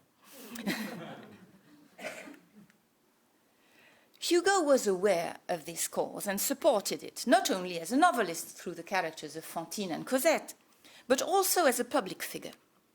At the end of his life, as a senator, he supported the creation of the Society for the Protection of Illegitimate Children. This organization wanted to supplement the government's provision, which was limited to very young children only. Its founder of this association, the feminist Louise Gagneur, asked him for his backing, and he replied with an open letter published in the progressive newspaper Le Rappel. Madame, this concept is beautiful, and it is great. I agree with it with all my soul before God, and with all my heart before mothers. Ah, you are correct. Come to the aid of the innocents, and the most hallowed of innocents are children. What you are going today, the state ashamed to be failing in its responsibility, will do one day. For Juliet and for Hugo, protecting children also meant fighting against their exploitation. Juliet, who had a heart of gold, could not bear to see children suffer, abused, beaten. In Jersey, in the area known as Havre des Pas, where Juliet lived, her landlady at the Richland Inn, an old and cantankerous woman, had taken her orphan granddaughter into her service. Mistreated by her grandmother and aunt, just like Cosette by the Thénardier. Mary had become their whipping boy. Juliette confided in Hugo how sorry she felt for the child. My heart bleeds for this poor little Mary, who cries of pain I have just heard, and I fear for her that it is not yet over. The old woman has just run to find her daughter, that's to say, to get reinforcements to beat this child, whose crime was not to have been quick enough, so it appears, to obey the old woman's orders. She was in the garden, hanging out her little dress for Sunday tomorrow, barely dressed and blue with cold. This crime will be punished by a hail of blows. I can hear her sobs from here, which upsets me, while she's shifting around and wiping down the tables in the bar. My God, they say that everything you do is good. But everything you allow to happen often seems contrary to reason and justice. Poor little thing. This is young to be starting a life of penance. Anyway, all this is distressing and causes me more pain than I can say. Juliet and Hugo took pity on little Mary.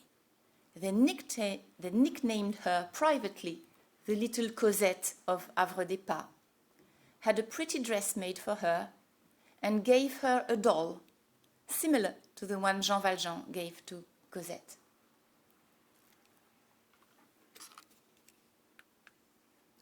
Juliette was all too aware of the problem of corporal punishment, which she had suffered as a child at the convent. She spent 5 years here at the convent in Paris, between the ages of 10 and 15, and had recounted her frightful memories. Hugo asked her to put down on paper her recollections of being a boarding pupil, so that he could use these memories in Les Misérables, for the episode where Jean Valjean and Cosette find refuge in the convent of Petit Picpus. Amongst the numerous punishments inflicted on the pupils, besides the whippings and the beatings, one of the most humiliating and revolting, which had left its mark on Juliet, was aimed at girls who talked too much. They had to draw the sign of the cross on the ground with their tongue several times, until their tongues were covered with lesions, which did not stop them from starting to chat all over again straight away. Hugo reused this example and others provided by Juliet, and they fed into his chapter against the harshness, in fact, the brutality of practices in convents. The mistreatment that Juliet and her fellows suffered at the convent also included being forced to eat rotten food, being forbidden to receive presents from outside, humiliation, sleep deprivation, and lack of privacy. These were the prime cause of Juliet's anti-clericalism, a conviction she shared with Hugo. This anti-clericalism was independent from her religious faith, which itself was a very real one. The more she believed in God, the less she trusted she trusted his servants. She particularly hated the hypocrisy which drove believers to act against the very principles of their faith. After watching another new humiliation being inflicted on Mary, the little Cosette du Havre des Pas,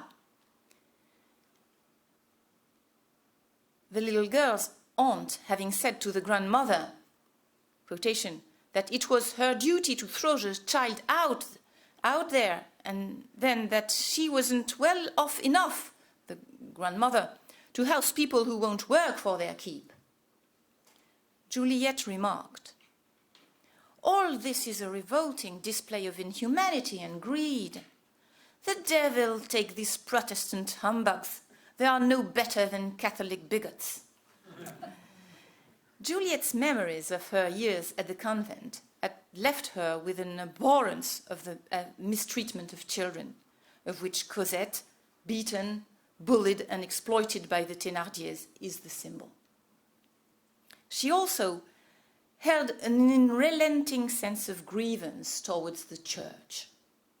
Juliet's anti-clericalism grew stronger in the Channel Islands, where she felt more under observation even than in Paris, and where Protestant intransigence meant that the illicit couple felt the full weight of harsh moral condemnation. Seeing Jersey women going to Mass, she remarked, with some irony,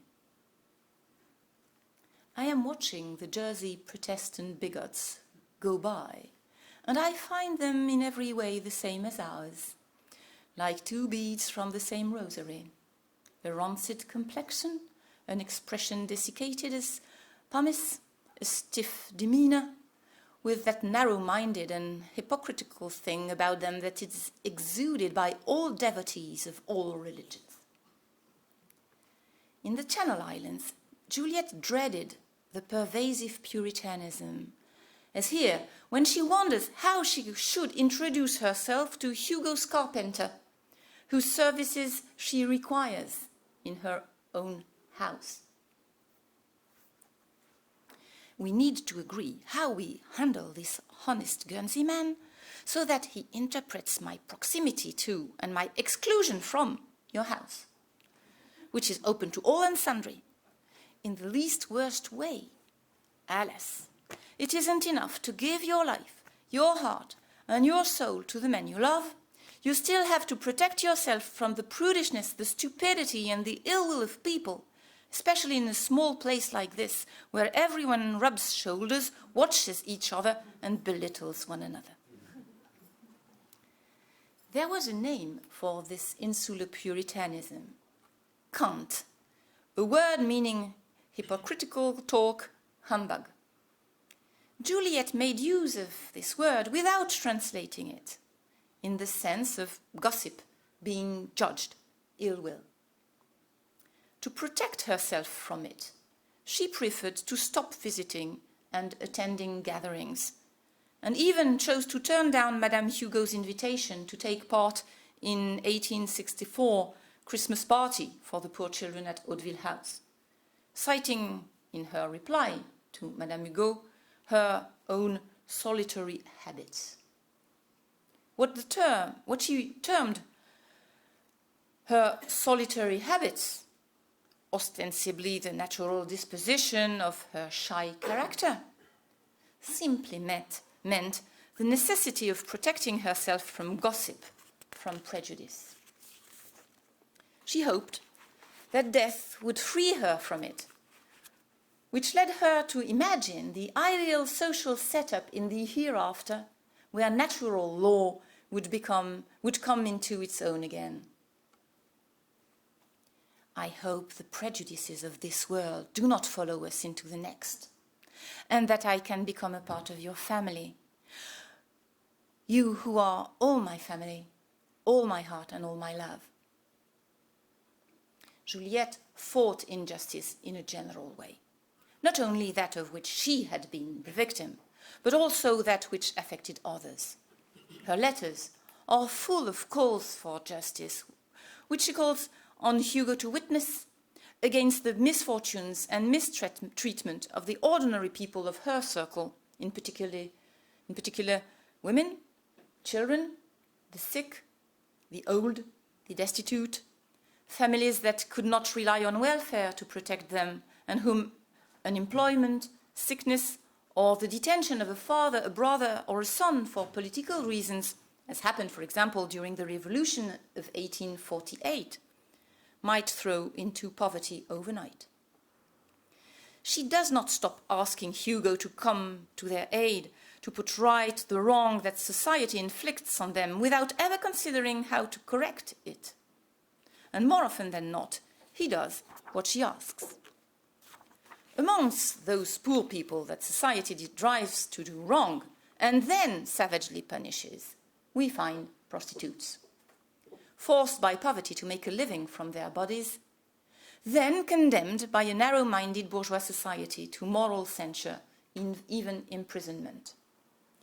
Juliet had experienced such a downward spiral in her youth.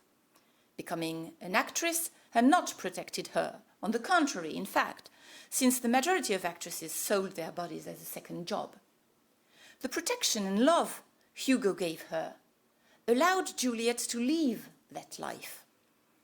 She wrote to him in 1835, 2 years after the start of their relationship, "Yes, we will stay together until our last breath.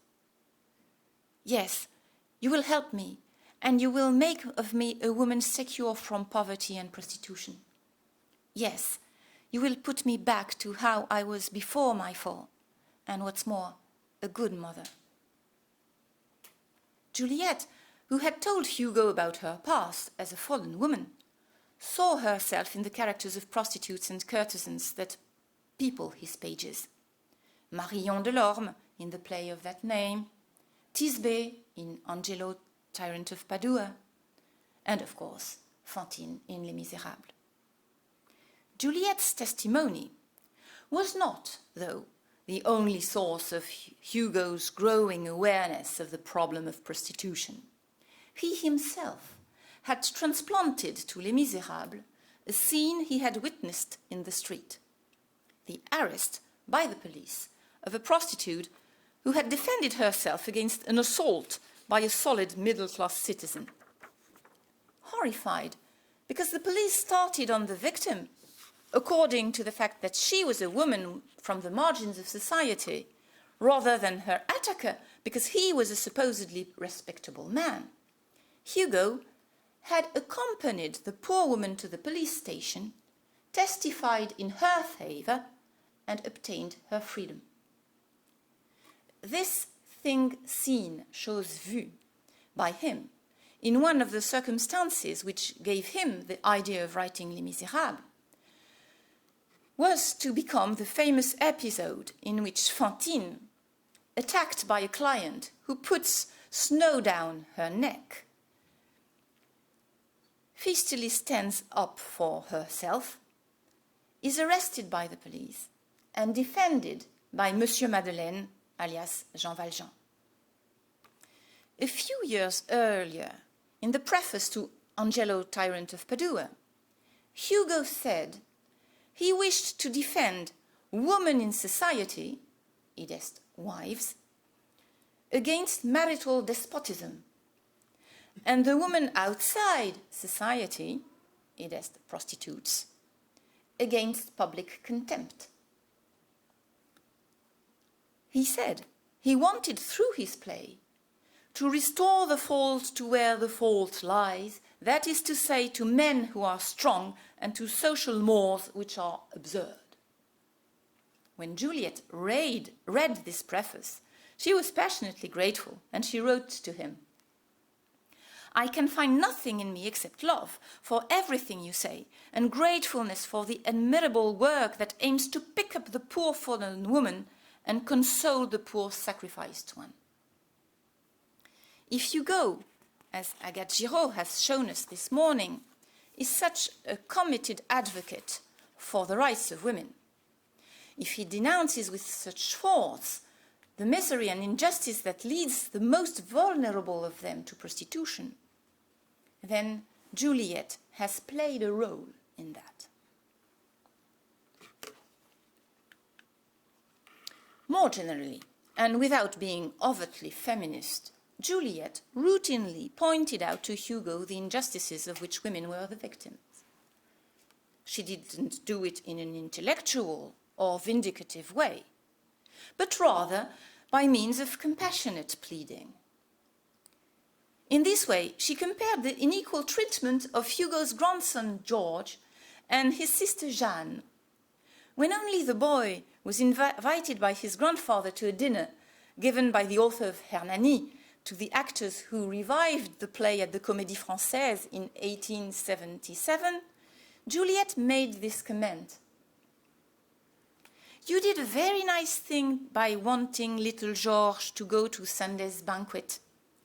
It will be for him, even more than for everyone else there, a sincere, glorious, and indelible memory. What a pity that his dear little sister is excluded from it because of her sex.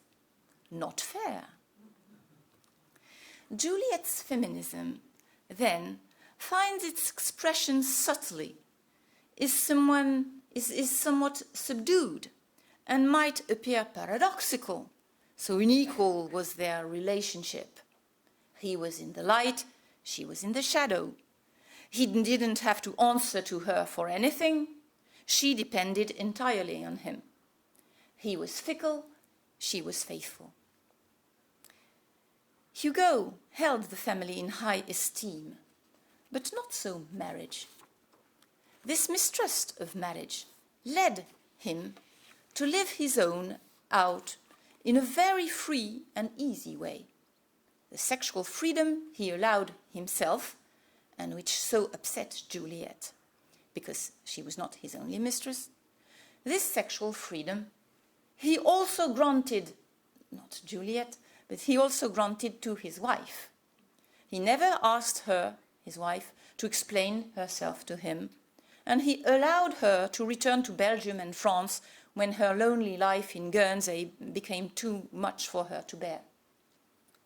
As for Juliet, she never demanded any man marry her. Not Pradier, the father of her child, as we have seen, nor Hugo, even when he became a widower in 1868. The rejection of marriage was an element of Juliet's feminism. This feminism was neither comprehensive nor radical for her. Indeed, she had deprived herself of her own independence when she agreed to give up her career to devote herself to a man who kept her. This was for her an immense sacrifice, and one she regretted all her life. But this choice to belong to Hugo was hers, voluntarily agreed. It was not ordered by the law. It was not dictated to her by the Code Civil, which had downplayed and legitimized what we call nowadays not conjugal duty, but conjugal rape. Juliet and Hugo had never bought into the idea that the monogamy imposed by the Code Civil and Christianity was the only acceptable model for a family. Why?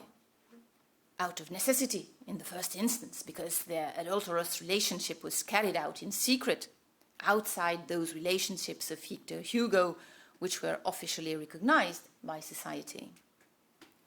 Then, through Victor Hugo's opportunism, he ended up adapting very well to this two-household arrangement, his lawful household on the one hand, and his petit ménage, as a second family was referred to, the one he formed with Juliet and Claire.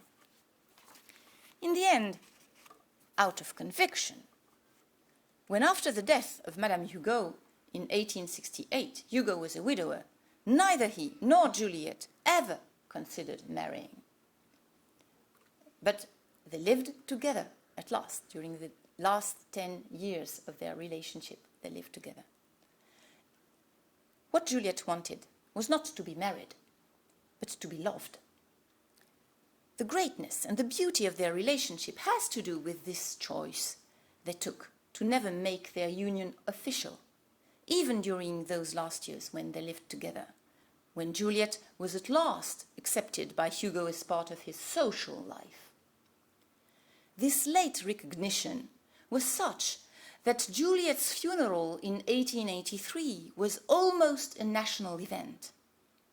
The size and the quality of the cortege which accompanied her funeral procession, the impressive list of illustrious visitors who signed the book of condolences. This was the cream of writers, artists, academics, and politicians of the period, among whom were several former, current, and future ministers and presidents of the Republic. The eulogies, which came thick and fast praising her goodness, her beauty, her spirit, her courage, her selflessness, her sense of sacrifice, and her devotion, shocked the conservative press.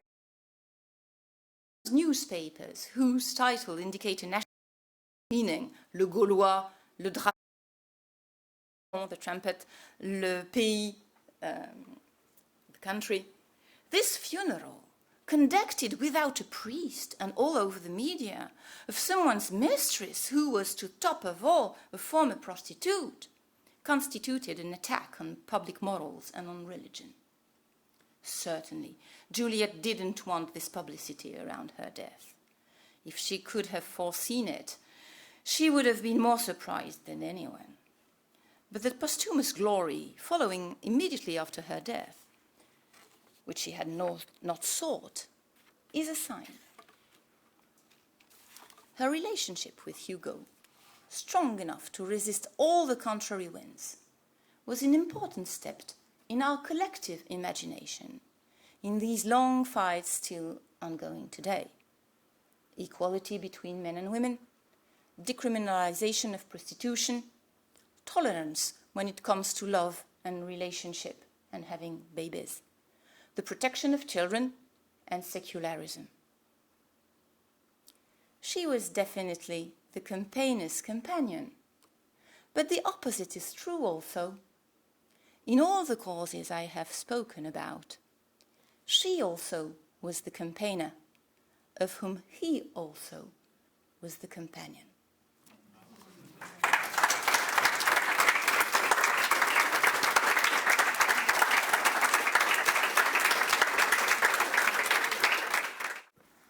Right, now we're very pleased to welcome all the way from the US of A, Lisa Van Dam, who is one of our members. She's been quite a long-standing member, and we've chatted to her on Zoom before, and she has some really excellent videos on YouTube if you want to watch them. Extremely well done, I must say.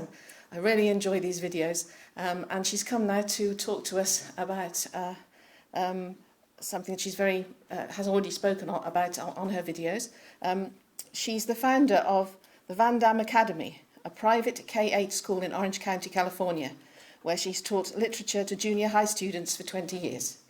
She's also the creator of Read With Me, a program meant to help people learn to love literature and connect emotionally with the classics. Thank you, Lisa.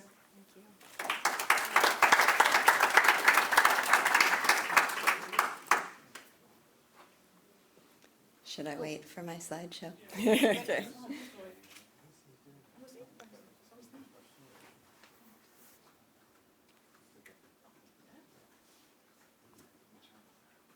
There we go. Thank you. Okay, wonderful. Let's see. Okay, it does. Good afternoon.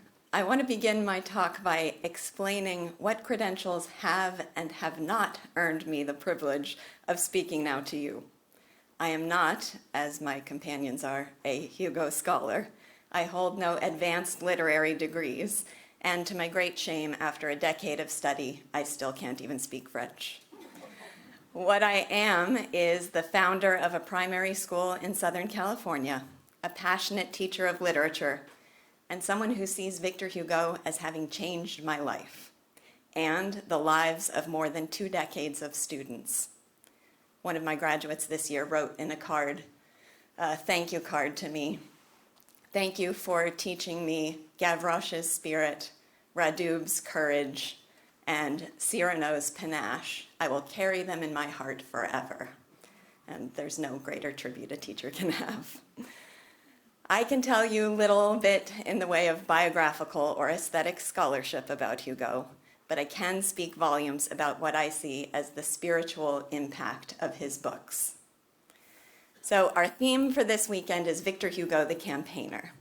And I've chosen to focus on a campaign I regard as among his most formidable in spirit and lasting in its effects, Hugo's campaign for Romanticism in art.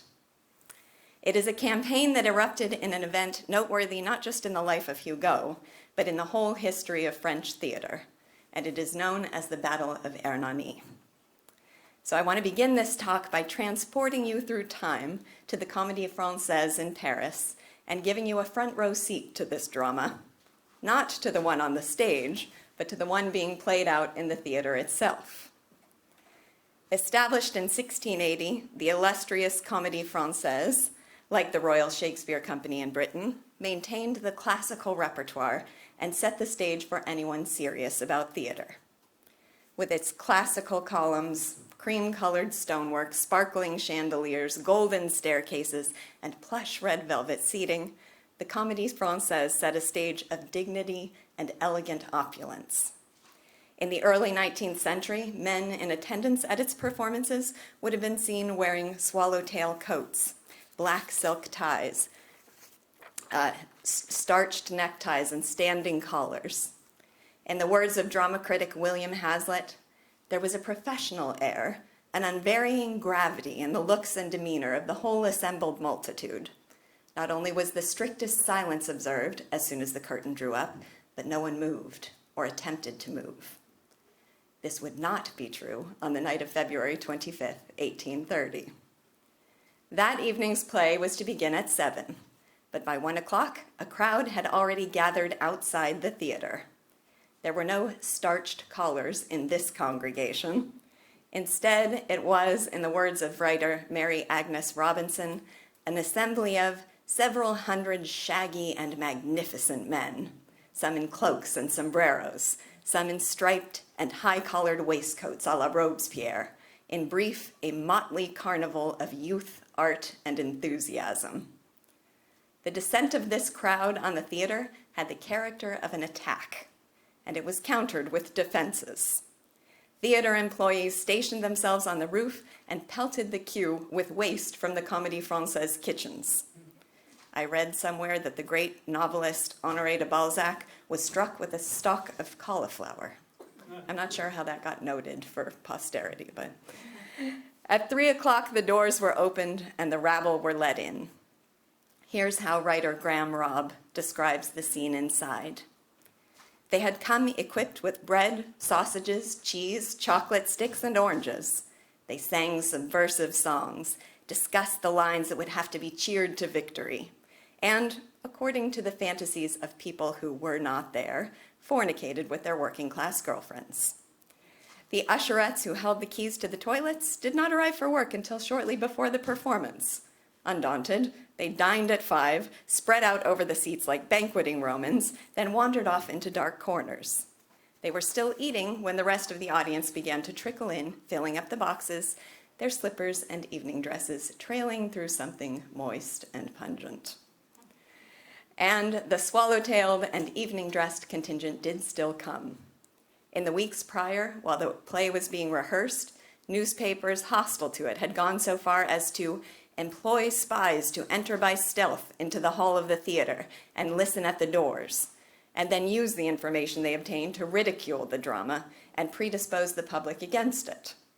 A cabal of conservatives had petitioned the king to ban the play from the stage. A truculent old ticket lady had been hawking tickets to Hugo's enemies, trying to drum up a crowd that would hiss his play into silence. At the stroke of 7, while the author watched from the wings, Robinson says, quote, "The curtain went up and the play began, before two publics absolutely hostile. the public of the boxes with its white shoulders, its diamonds, and its good taste, and the public of the parterre and the gallery with its shaggy locks and its startling incoherences, unquote. This is what had set the stage for the Battle of Hernani, this is what the stage had set, the debut of the play of Hernani by Victor Hugo. The battle requires a backstory. I want to begin the story when Hugo was a 14-year-old schoolboy, and a teacher who had branded him a troublemaker confiscated Hugo's private journal. The journal contained, among other things, an unflattering character sketch of that teacher, and a declaration by young Hugo that would become famous when he did. It said, "I want to be Chateaubriand or nothing." Many young writers of Hugo's time were obsessed with Chateaubriand. Essayist Alex Andriès says, quote, "Adolescent identification with this tragic master of melancholy drove many young romantics to a kind of madness," unquote. A young Lamartine, one of Hugo's contemporaries, once spent 2 full days in a tree overlooking Chateaubriand's property, just hoping to catch a glimpse of his hero. When the esteemed author finally ambled outside on his skinny legs and played in the yard with his cat, Lamartine wrote later in his journal that the sight left him dizzy with literary glory. Chateaubriand is now regarded as the father of French Romanticism. Now, while there's little scholarly consensus on how Romanticism can be defined, here, as described in A History of Modern France, are some of its elements. It judged literature without any reference to the rules or the governing taste of the time. It described nature with the knowledge of a first-hand observer and with the imagination of a poet. It gave full play to the passionate demands of individualism. And it was written in an enchanting style which was warmed by emotion and heightened by imagination, and which moved with an easy freedom. So, rebellion against the rules, imaginative descriptions, passionate individualism, and freedom of expression. These were some of the elements of early Romanticism and the spirit to which young Hugo had sworn allegiance. As it turns out, if Chateaubriand's writings can be thought of as the first flickers of Romanticism in French literature, Hugo himself is responsible for taking up that torch and turning them into a conflagration. It began with Hugo's thunderous preface to Cromwell. Cromwell was the first of Hugo's plays ever to be produced, but the stage would be stolen by its preface. It was not just the preface to a play, it was the manifesto of a movement. Hugo, says Graham Robb, had with his preface provided the Romantic movement with the magisterial text, which, according to the poet Théophile Gautier, shone in our eyes like the tablets of the law on Mount Sinai. Let me highlight some of the elements that make this work the standard bearer for the Romantic movement. As context, it's important to know that Romanticism is in part a reactionary movement against the dogmas of classicism. The theater, and especially its paragon, the Comédie Française, was subject to strict rules of composition that it was at the time considered a sacrilege to violate.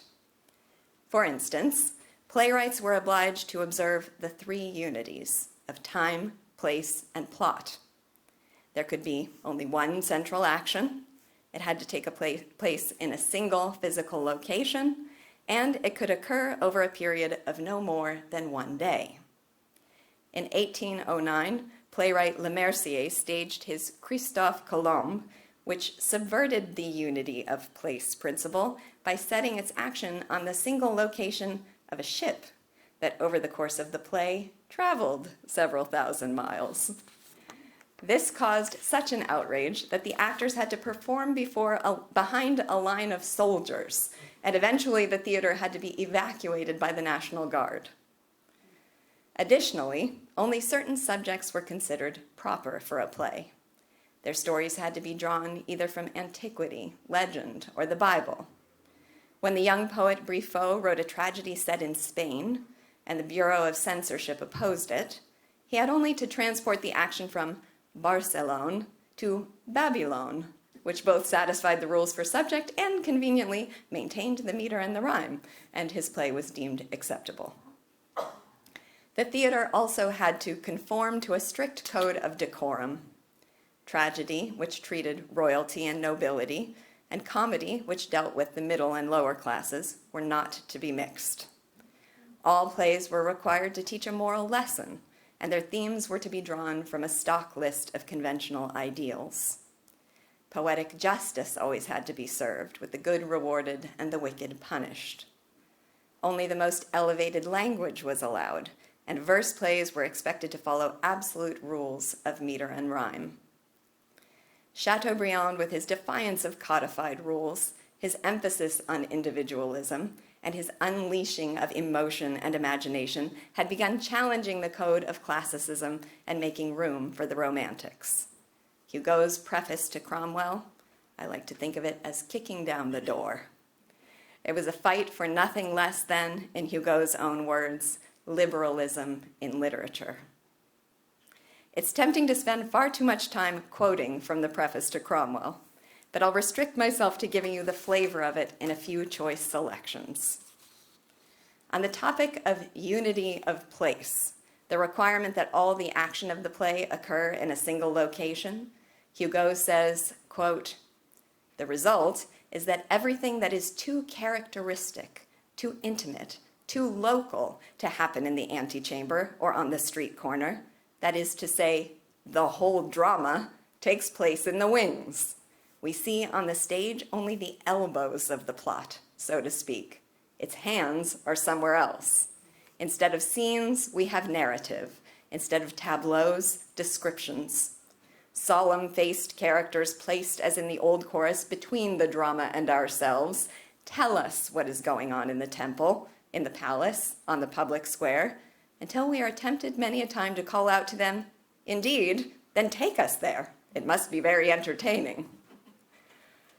Unity of time, Hugo says, rests on no firmer foundation than unity of place. He says, 'A plot forcibly confined within 24 hours is as absurd as one confined within a peristyle.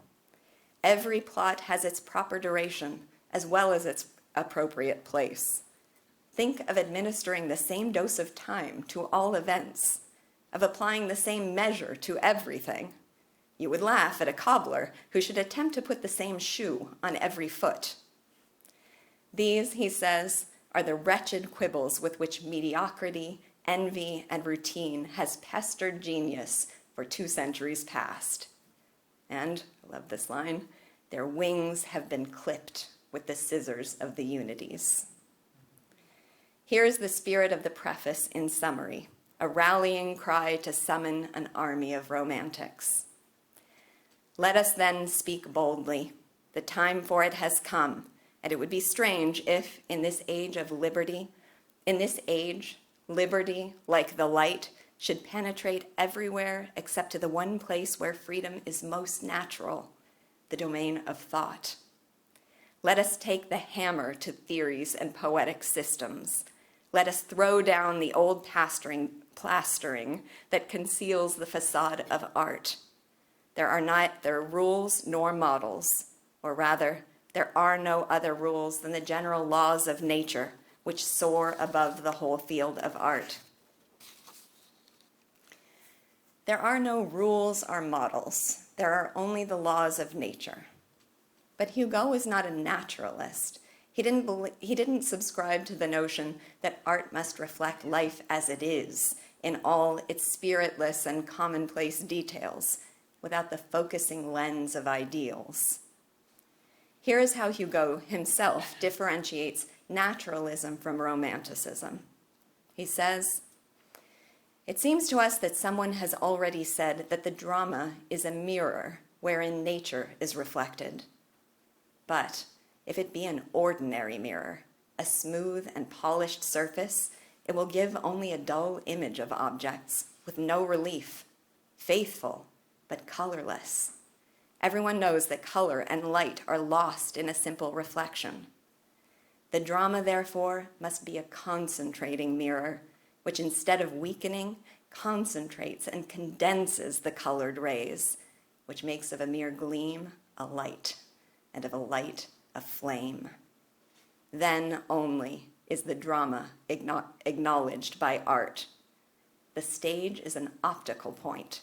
Everything that exists in the world, in history, in life, in man, should be and can be reflected therein, but under the magic wand of art. In 1827, Hugo's wife reported that the preface exploded like a declaration of war against received doctrine and provoked battles in the newspaper. Those hostile to it attacked everything in it, both its ideas and its style. Its defenders were no less fiery in their attacks. Young people declared themselves energetically in favor of the theater's independence, and the preface to Cromwell became their rallying sign. That's the backstory to the Battle of Hernani. Now let's get back to the action. Word had spread that Hugo's new play, Hernani, violated the classical unities, mingled the tragic and the comic, and contained unseemly emotion in the form of repulsive groans of anguish which should be heard nowhere but in a hospital. To defend the Comédie Française from this desecration, the classicists came out in force. But the preface to Cromwell had succeeded in raising an army of young romantics who would come to the play's defense. The theater manager had agreed to admit 500 of Hugo's friends for free. So, to identify them, Hugo distributed slips of red paper stamped with the word hierro, Spanish for iron. I found somewhere in a book this image of his writing and made it into a stamp, so now I can make my own invitations. Spanish for iron and suggestive of a sword. It was a reference to the battle cry that begins a poem by Hugo that young romantics would have known by heart. Waiting in the wings, Hugo could look out upon this divided audience that represented, in the words of the poet Gautier, two systems, two parties, two armies, or even two civilizations. Hugo would later reflect that when the curtain was raised, he felt so exposed and vulnerable, it was as if the skirt of his soul were being lifted up. The classicist rules were violated with the very opening line, bringing loud hoots and hisses from the audience. In the second scene, the hero Hernani cries, "Old man, go and be measured for your coffin and leave us in peace." And the romantics saw their own sentiments reflected in his words. They stomped their feet with such enthusiasm, it seemed the old theater might not stand. One account of events says there were fist fights, objects and insults were thrown, threats were made. The play was interrupted repeatedly. But as the play progressed, Hugo, with his magic wand of art, gained upon the audience. Agnes Robinson says, "Genius, love's young dream, and the delight of beauty are magic powers against which no politics or principles prevail." The fourth act finished in a thunder of applause. The fifth act was a triumph such as the theater has seldom witnessed. Let's dwell for a moment in that triumph. Prior to Hernani, Hugo had found himself faced with constant money cares, and when the play debuted, he was left with only 50 francs in his pocket. Before the fourth act ended, he was told that someone wished urgently to speak to him. He went outside to find a publisher waiting, who offered him 6,000 francs on the spot for the right of printing the play. Hugo wanted to defer the discussion until the next day, but the publisher said, "At the second act, I thought of offering you 2,000 francs. At the third, 4,000. I offer you 6,000 at the fourth, and I am afraid that if I wait till the fifth act, I shall be offering you 10,000. Hugo kindly accepted his offer. You recall Hugo's adolescent declaration, "I wish to be Chateaubriand or nothing"? Well, the morning after the play's debut, he found on waking the following letter. I saw, sir, the first representation of Hernani. You are aware of my admiration of you. My vanity is attached to your lyre. You know for what reason. I am departing, sir, and you are arriving. I recommend myself to the recollection of your muse. A pious glory should pray for the dead. And it was signed, Chateaubriand. Hugo had aroused the fervent support of a legion of loyal romantics who would be known as the Hugolâtres, Hugo idolaters, or as Hernanistes. I must tell you about a few of the men in this colorful cast of characters. There was Théophile Gautier, mentioned before, who gave up a career in painting and switched to poetry when he read Hugo's Les Orientales, a collection of poems inspired by the Greek War of Independence. There was the writer Petrus Worrell, who could recite long passages of the preface to Cromwell by heart. I ought to do that myself. There was the artist Joseph Bouchardy, who had memorized all parts of all 5 acts of Hernani. And a favorite of mine, Gérard de Nerval, who had adapted Hugo's story Han d'Islande for the stage, and afterward could often be found at a restaurant, drinking seawater from a skull to which a brass drawer handle had been screwed, because that's what the character Han did. In Toulouse, a young man fought a duel in honor of Hernani and was killed. In Vannes, a corporal on dying left these words in his will. Here lies a man who believed in Victor Hugo. Change it to woman, and I'd authorize that as my epitaph. Despite the unquestionable success of the opening and Hugo's growing army of supporters, the battle would continue for many weeks. The reviews were unfavorable. It became fashionable for the classicists to go to the play and either turn their back on the stage, make a show of reading the paper, or leave the play mid-performance, slamming the door behind them. A variety of parody plays were staged throughout the city. Hugo even received death threats, and one night came home to find a bullet hole through his window. But the play's long run of performances to an enthusiastic public and the enduring success of the Romantic Revolution would prove that in this campaign, Hugo was the victor. I apologize for the pun. Romanticism would liberate the artist from the confining dogmas of classicism. It would emphasize the importance of the individual, both in the themes that artists could now take on and in their newfound freedom of expression. They no longer needed to conform to strict rules of decorum or to painstakingly avoid taboos. But neither in rejecting the grand and stilted themes of classicism did they resign themselves to naturalism, with its presentation of life as ordinary, directionless, or devoid of spiritual meaning. Writer G.K. Chesterton has a beautiful essay on Hugo, in which he calls him a man who finds meaning in everything. I'm going to share a lengthy passage from this essay which explains what he means, and which I think is in itself pure poetry. So this is Chesterton. We all know what are the uninteresting, the inevitably uninteresting parts of fiction. We all know what parts of a novel to skip. We skip the long description of the country where the hero was born, with its flat and sandy wastes.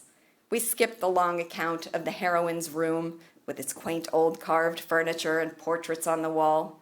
We skip the account of the hero's grandfather, who was so manly and honorable a lawyer in a country town.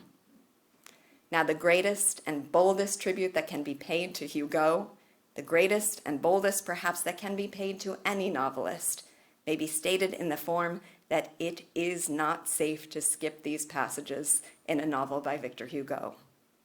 In other novelists, all these details are dead. In Hugo, they are alive. In Hugo, we may be certain that the sandy waste will be made typical in some wild way of the type and tribe of characters to which it gives birth. We may be certain that the furniture of the room will be packed with symbolism, like an antique chapel.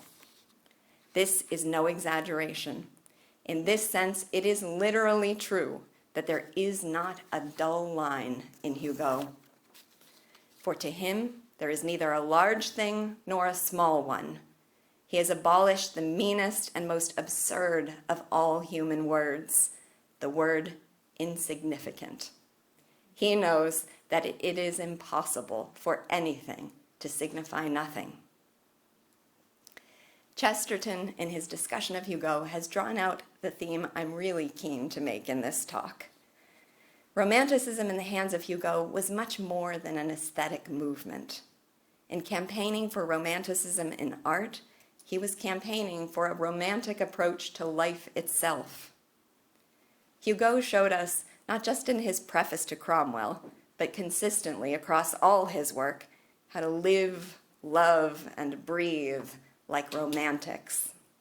He taught us how to find the ideal in the everyday. He showed us, to borrow words from Graham Robb, that we could live in the prosaic modern world without emotional compromise. And in doing so, he encouraged us all to take a romantic outlook on reality. The Battle of Hernani was about more than artistic liberation. The Romantic movement was about ennobling the individual spirit and finding beauty and meaning not over and above everyday life, but deep within the fabric of it. Reflecting on the figures who fought for Hernani, it occurred to me that the character of this rebellion was inspired and guided by the very thing they were defending. Romantic art had helped fashion these young rebels into romantics. That, I think, is why the works of Hugo created the Hugolatres and the Hernanis, and why a stilted Parisian theater became a literal battleground. The Romanticists did not depend on antiquity, legend, or the Bible to achieve a grandeur of theme. Their stories wove the everyday with a fervent pursuit of values. And consequently, those who are inspired by them learn to take a value-oriented approach to their own daily existence, to find the ideal within the everyday, to live in the prosaic world without emotional compromise, to take a romantic outlook on reality. They learned to love with such a lusty spirit and lack of inhibition that they would spend 2 days in a tree watching for their idol, defy the swallow-tailed in their scarlet velvet, drink seawater from a skull cup, and fight a duel in Hugo's name. This romantic spirit is something I fear is being lost to modern society. And I'm doing my part to keep it alive by keeping Hugo's works alive, by making them the capstone experiences in my own literature classrooms. I mentioned Hugo's success at stirring the romantic spirit among his contemporaries, but I can't leave until I tell you about his success in inspiring an eminently notable follower, the great poet and playwright Edmond Rostand, author most famously of the play Cyrano de Bergerac. I have hanging in my living room a 6-foot-tall version of this that was an original poster from the first performance of the play. A few years ago, I learned that Rostand was also the author of a poem called Un soir à Hernani. I apologize for my French accent. A 20-page tribute to Victor Hugo and to the importance of the play Hernani. This poem has never been translated into English. So, together with my friend Antoine, who's here with us in the audience, I've been working on a translation. More on that poem in a moment, but first just a little about Rostand himself. Like Hugo, Rostand had found himself at odds with the literary spirit of his age. Naturalism, with its blunt realism, spiritless practicality, and cynical point of view, was edging out Romanticism in the theater. High ideals, tender sentiments, and poetic expression were made to seem ridiculous or contrived. Art, Rostand's contemporaries believed, was meant to capture real life in all its prosaicness. And like Hugo before him, Rostand would put up a valiant fight to preserve the spirit of Romanticism. In Rostand's time, the phrase fleur bleue, blue flower, was used to designate someone starry-eyed and sentimentally romantic. Biographer Sue Lloyd says, Rostand came to see it as his mission in life, to sow the small blue flowers of idealism amongst the materialism and cynicism of his own generation. Rostand and Hugo were kindred romantic spirits, and Rostand revered Hugo as one of his great heroes. He would have counted himself among the Hernanis and the Hugo-Latras. In 1902, the editor of the French newspaper Le Gaulois reminded Rostand that February 26th would mark the centenary of Hugo's birth. He suggested that Rostand celebrate the occasion with a visit to Hernani, which was not far from Rostand's Basque home, Arnaga, and commemorate it with a poem. Rostand liked the idea, and the next day he and his wife Rosamond set off to see the Spanish city. While they were there, a tour guide took them to the study, where, he said, Hugo had penned his famous play. Rostand knew that in reality, Hugo had only glimpsed this Spanish village, for which his play's hero was named, when he passed through it briefly as a child. For months, I have spent what spare moments I could find translating this exquisite poem, and I have to share a few excerpts with you here. I think it captures beautifully the effects of Hugo's campaign for romanticism in art and his deeper campaign for a romantic approach to life. Because this poem is at once a tribute to Hernani as a turning point for romanticism, a paradigm of romantic art itself, and a flamboyantly joyful, passionate, reverential demonstration of what it means to worship beauty, to find the ideal in the everyday, and to live like a romantic. It is at once a tribute to Hugo, and I think a demonstration that what he fought for still survived. The poem begins, that's my inscribed copy of Un soir à Hernani. The poem begins with Rostand pointing across a valley and asking a gruff old peasant, "What is that village?" But he thinks to himself, I knew with what proud and trisyllabic word, which would suddenly give glory to the air, this haughty old shepherd was about to answer. It was only a pious thrill that I sought, to be told, in this place, through this man, at this hour, told that name that feels like the brush of wings.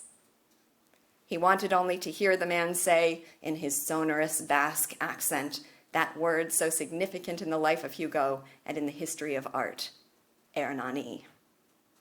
Later, Rostand reflects that since he cannot be in Paris to celebrate the centenary of Hugo's birth, this humble Spanish village, which so little knows of its own importance, will have to serve as his place of worship instead. He says, "Oh, I will not enjoy the pomp of an official procession, but simply the fading hillside and the stars brightening the sky.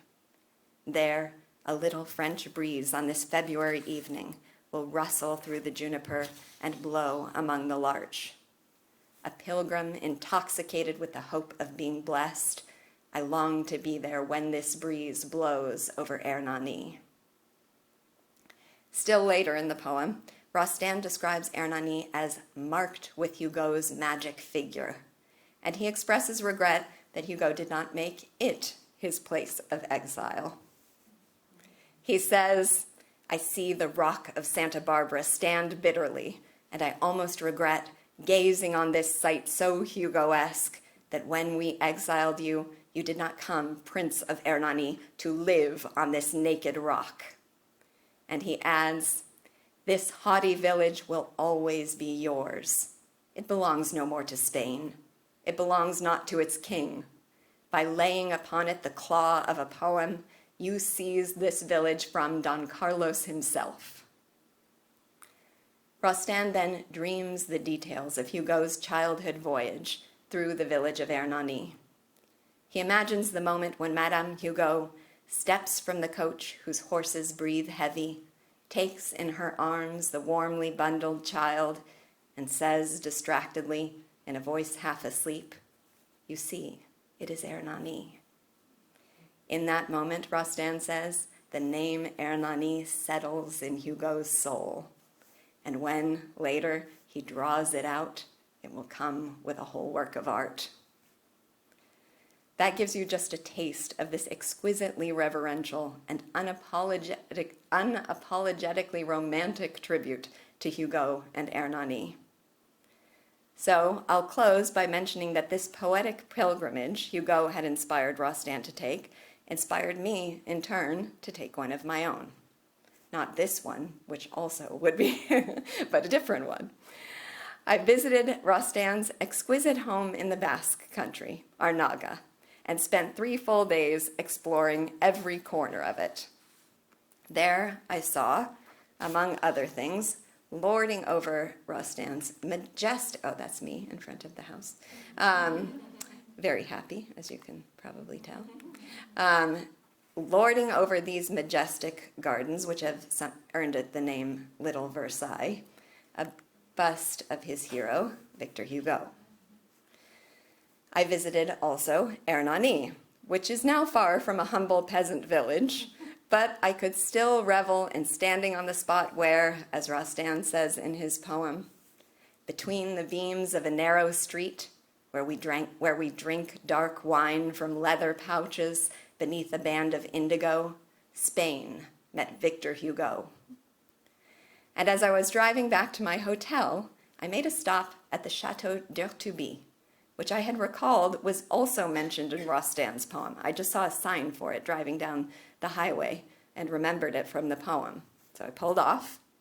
The line in the poem is, "They will soon arrive at the Chateau d'Urtuby, whose slate armor is incessantly polished by some sudden diluvian downpour."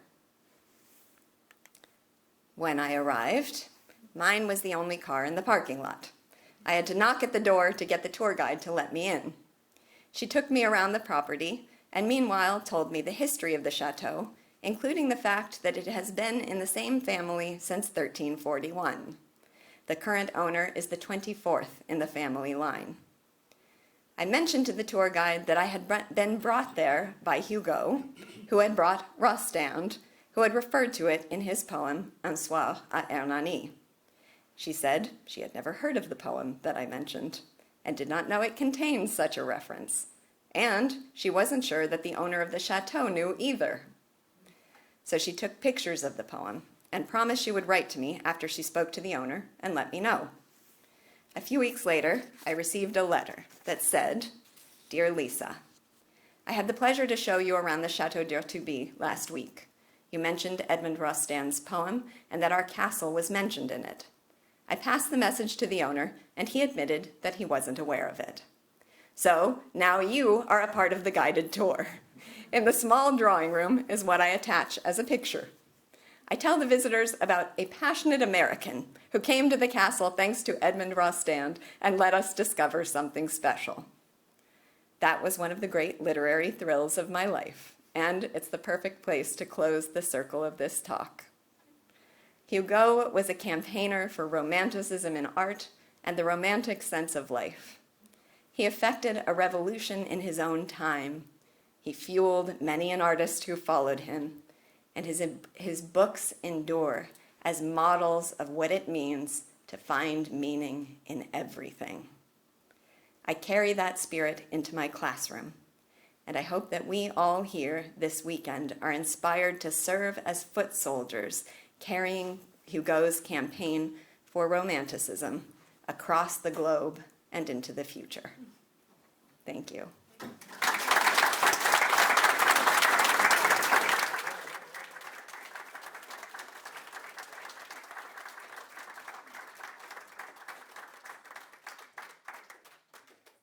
I don't know if anyone's ever tried to assemble 32 teenagers for a photograph, but this was the most remarkably easy picture I have ever taken of a group of children, and I swear it's because they're holding their Victor Hugo books.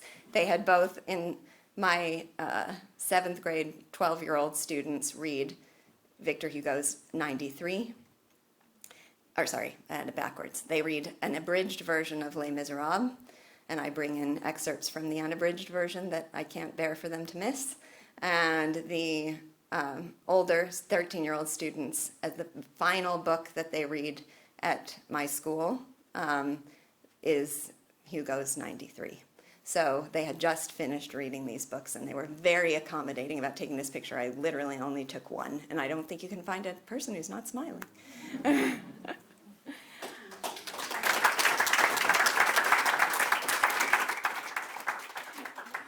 Thank you, Lisa. Thank Thanks you so much for this testimony. Yes. Thank you for your presentation. I completely discovered the link between Rostand and Hugo. It was very new to me. Yes. And the link also between Hugo and Chesterton. I only knew him by name. Yes. Can you talk to us about him, and maybe can you recommend some books? Yes. I can't recall how I discovered the essay by Chesterton, but it's just a single essay and it's available readily online. So G.K. Chesterton, if you just search his name and Hugo, it will come to the surface quickly. But Chesterton also wrote an absolutely exquisite book called 12 Types, which contains an essay. I think 12 Types contains the essay on Rostand, and Lord Byron, many other great figures, but he's just such a poet and such a beautiful writer himself that hearing his perspective on other great writers and poets, it kind of magnifies the experience of both of them. So yeah, I highly recommend those. And then I discovered the existence of the poem Un soir à Hernani in a biography by a woman named Sue Lloyd, who's probably the greatest existing scholar of Rostand's works. And she wrote a book called The Man Who Was Cyrano. And it's wonderful. It's just a fascinating story of Rostand. So my ambition is to make sure that people are reading Victor Hugo. So unfortunately, it's a wonderful opportunity, but I have only 30 students a year, 15 in one class, 15 in the other. I can tell you that infallibly, I get every one of them to feel very passionate about Victor Hugo. In fact, maybe that's a tiny bit of an exaggeration, but it's pretty close.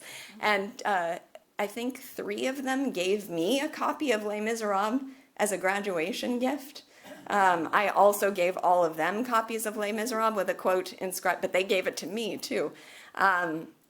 So they absolutely, don't let anyone tell you that 12 and 13-year-olds don't have the ability to connect deeply, spiritually, meaningfully with the works of Hugo. They absolutely can, and I've witnessed it year after year.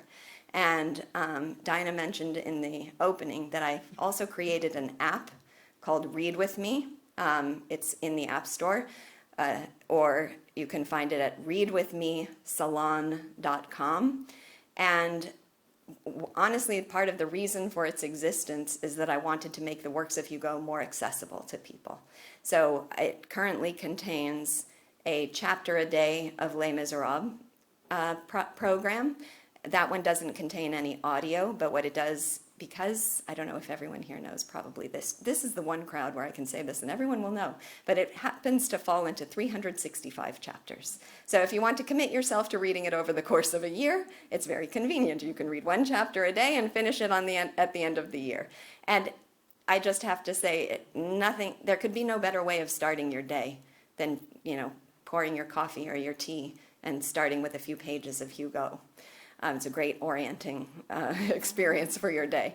So the program sends to a person the chapter of the day and a brief commentary by me. So I think of it as sending my voice in your ear as encouragement and reminder of highlighting what's important and helping to orient you if it's confusing at all. So it's a daily guide through those chapters. And as audio books with audio commentary, chapter by chapter. It currently has Notre Dame de Paris. It has Bogue-Jargal it has Last Day of a Condemned Man, and it has 93. And I've talked to a lot of people at this conference who have not yet read 93, and that is a must. I am wagging my finger at you. I am. I'm sorry. Maybe I'll just do that unapologetically.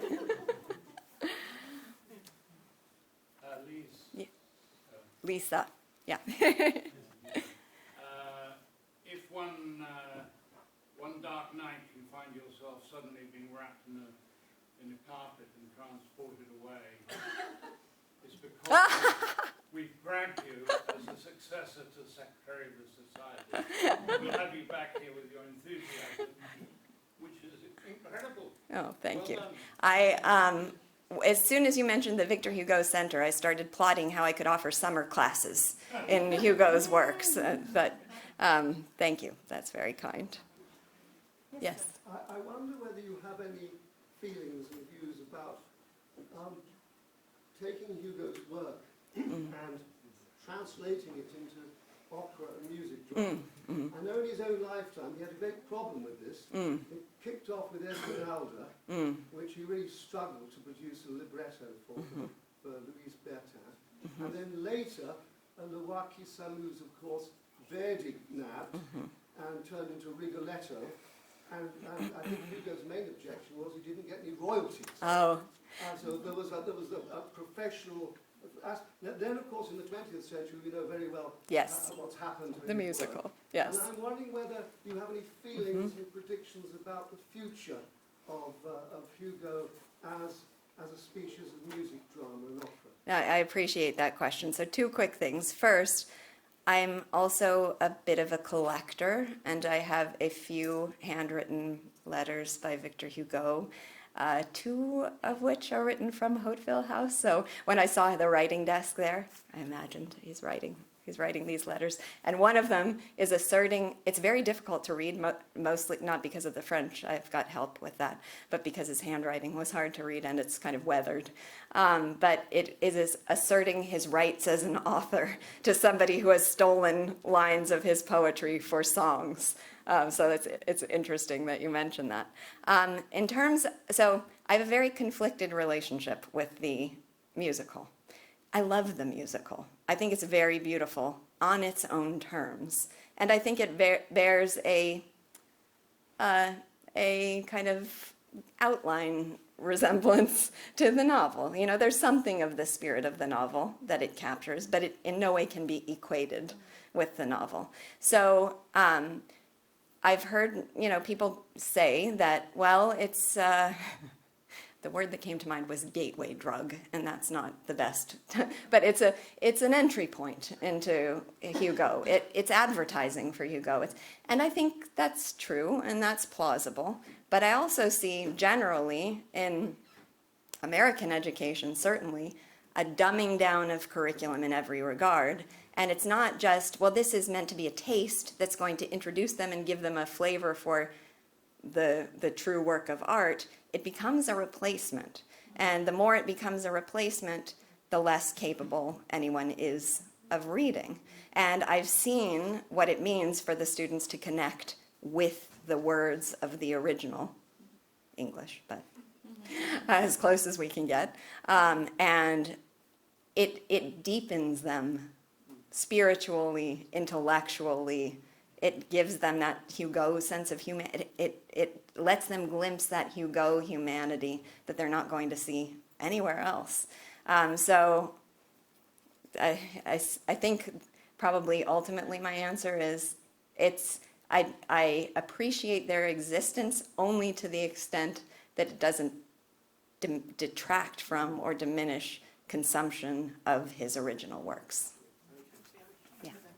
Story. I'll just Yes, please. It's a very short anecdote.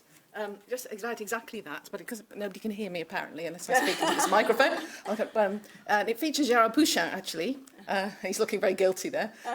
But I know on the internet a lot of quotations from Victor Hugo which are totally spurious. Yes. So they're not from Victor Hugo. Yeah. And one of the ones that is particularly keen, the English-speaking world is keen on, is one which says, even after the darkest night, the sun will rise. And it's quoted all the time. I thought, where does that come from? So I had a good look, and a very, very, very good look, and I couldn't find it anywhere. I could think of things that were like it, but I couldn't find it. Even after the darkest night, the sun will rise. So I thought I will ask the fount of all knowledge, one Monsieur Gérard Pouchin, and he said, I don't know either. So he asked the even greater guru, Jean-Marc Havas. And Jean-Marc Havas said, do you know what? I see it too. I don't know. And just by sheer luck, well, also because I'm like a little terrier, and if I see something, I have to know it. So I kept looking, and it turned out to be a line by Herbert Kretzmer, because it's the last line of the musical. So it illustrates exactly what you're saying. In fact, that it's an urban myth. He never said that, but you know, I don't know what to make of that really, because it's very Hugolian, but it's also quite trite. I think it's not really worthy of him. So. Well, it illustrates exactly what you're saying, but you know that there are pros and cons to these great hits. Yeah, sorry. And also, I think it's very difficult to quote Hugo, to offer a single quote in isolation. There are some that would, but for the most part, you have to. I sometimes call him a master distiller, because there will be those paragraphs that elaborate on something, and the sentences get shorter and shorter, and then they end with a punchy 4-word sentence that perfectly sums it all up. But if you just extracted that from the context, it would lose all of its emotional, intellectual power. Yeah. Yes, that was so perfect. Another quick story, I mentioned just to people sitting at my table last night that I have an acquaintance who recently purchased a first edition Les Miserables and a first English translation, according to him, a true first English translation. I guess there's a lot of argument about which is the first true English translation. So you can imagine the price tag on those two items, and he has not read Les Miserables. He's seen the musical. He bought both of these items on the basis of having seen the musical. So I said I ought to be able to co-opt them by like eminent domain. There must be some legal principle that I can claim them as my own. Moral superiority. Yeah.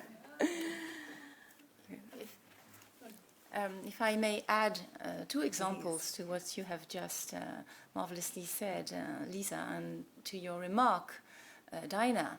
The musical, it's true, is faithful to the atmosphere or to the themes, and make people feel the characters sympathical. But you lose the style of the novel. And like you said, there is a rhythm within the paragraphs, and there are variations of length and speed of the sentences, which produce an effect when you read a novel as a reader, which is totally different than what you can feel in a musical. I'll give you 2 examples of this difficulty to excerpt quotation. I mean, when you excerpt a quotation, you lose its place in the paragraph and its strength in the general energy of the paragraph. I'll give you an example of, I give you a sentence which doesn't mean anything excerpted. It is, oh, I play. Oh, I play. Oh. Okay? Doesn't make any effect on you, I suppose, if you don't know the whole scene. It's within the scene after Jean Valjean has offered a doll to Cosette, who was deprived from playing with the doll of the daughters of the Thénardier. And so Jean Valjean offers her this beautiful doll she has seen in the shop. And then Jean Valjean buys to the Thénardier the minutes of work she should have been working, so he gives money to the Thénardier so that they have the money corresponding to her time of working, so that she can play with the doll. And at the moment when he speaks with the Thénardier woman, he sees Cosette, who has put the doll on a chair, and she's just looking at the doll. she's not really, she's not touching the doll, she's just looking at the doll. And he says, well, little girl, play. And she answers, oh, I play. No, it's just looking at the doll. And as you said, it's the end of the paragraph, and the réplique, comment on dit une réplique dans un dialogue, the reply is very short, it's so short, and there's such a huge meaning on just 2 or 3 syllables. And another example that comes to my mind, which I borrowed for the last title of the last chapter of my biography, where each chapter starts with a quotation of Les Misérables, but a quotation that takes its meaning from the rest of my own chapter. And there is a quotation about, you know, if I tell you thoughts she had, you don't, it doesn't make any sense. Thoughts would be enough, you know. But it is at the moment where Fantine is about to die, and Fantine is seen by the novelist like someone who would observe her, not knowing what she is thinking of, but just he is looking at her, and she's described this way. Fantine had her eyes stuck on thoughts she had. Not on her thoughts, but on thoughts she had. And I find it wonderful, this she had, which means that we don't know what they were. It were their own, but there was a whole, kind of a whole world we can imagine in her thoughts. What was she thinking about just before dying? And it's so strange, des idées qu'elle avait. Fantine avait les yeux fixés sur des idées qu'elle avait, instead of sur ses idées. And all this stylistic work you lose dans une comédie musicale, in a musical. Just one final thought to share with you. When I first read the opening chapters of Les Miserables, at the Battle of Waterloo, what astonishment I felt, because it was so vivid. Rod Steiger's film, where he plays Napoleon, the old film of Waterloo, could have been based on that sequence. And I just want to share the thought that if he'd lived into the 20th century, Victor Hugo would have made a superb screenplay writer and for the cinema. So another pitch for 93. I think it is the greatest crime of cinema that book has not been made into a movie. It is ready-made. I feel like it's structured in a form that would lend itself. Now, I fear what would happen to it in the hands of a Hollywood producer, but putting that aside, it's just, yeah, it's so powerful. And it's interesting that what sums up, I feel like, the themes of many of our talks today is just the preface to Les Miserables. And I have to both paraphrase it and translate it, so I'm not going to do justice to the poetry that you described. But he says, as long as poverty, as long as ignorance in children, as long as the degradation of women, as long as these things continue, books like this cannot be useless. Books like this cannot be useless. But the book, that's the engine of all of this. He is an artist, and it's his works of art that really call to people. So we've got to get people reading his books. Thank you very much. Jérôme Pouchin is our honorary president. He's been a great support ever since 2015, when the society was first mooted, and in 2016 when Toilets of the Sea commemoration took place over a week. Gérard was a very important part of that before I actually was a member. And Gérard is a lecturer and a doctor in literature. He's associate researcher of the University of Rouen-Normandie and associate professor of the University of Shaoxing in China. He's a specialist in the caricatures of Victor Hugo, the biographer of Juliette Drouet, and has published some of her letters and memoirs. He's also the author of several publications on Victor Hugo's exile in the Channel Islands. Thank you, Gérard. Merci, merci bien. Merci. Bien, bon après-midi. On compte environ une trentaine de caricatures qui prennent Victor Hugo pour cible avant son entrée en politique en 1848. On compte environ donc cette trentaine de caricatures, mais on chercherait en vain dans ces caricatures la moindre allusion à ses combats. La plupart de ces caricatures donnent davantage de volume à sa tête et à son large front, se moquant ainsi de celui qui est taxé, je cite, d'homme de génie ou de surhomme. Vous avez à l'écran donc une caricature de Benjamin Roubaud intitulée « Monsieur Victor Hugo, la plus forte tête romantique » parue dans le Charivari du 12 octobre 1836. Et une seconde pour illustrer mes propos. Vous avez une caricature donc intitulée « Les romantiques chassés du temple » de Dubarret qui illustre, semble-t-il, le moment où Hugo et Dumas donc, et Frédéric Lemaître sont tenus de quitter la Comédie Française, le théâtre français, pour aller au théâtre de la Renaissance, intitulé ici, appelé le théâtre de la Renaissandre. À ma connaissance, il n'y a, avant 1848, que deux caricatures qui évoquent l'engagement littéraire de Victor Hugo. Je me suis permis d'inclure dans cet engagement, dans ces combats, l'engagement littéraire aussi de Victor Hugo. Hugo, fer de lance de la génération romantique, et en disant fer de lance, je ne peux m'empêcher de penser au texte de Florence de Grette, qui me photographie en direct, qui ouvre le programme des interventions et qui rappelle que Victor Hugo avait notamment choisi pour définir sa personnalité le mot espagnol hierro, fer, et grâce à Lisa, on a aperçu tout à l'heure le mot écrit par Victor Hugo. La première est signée MD, on hésite d'ailleurs entre Martin Distelli et Michel Delaporte. Elle est intitulée Galerie des fous contemporains. Elle paraît dans la Charge du 27 janvier 1833.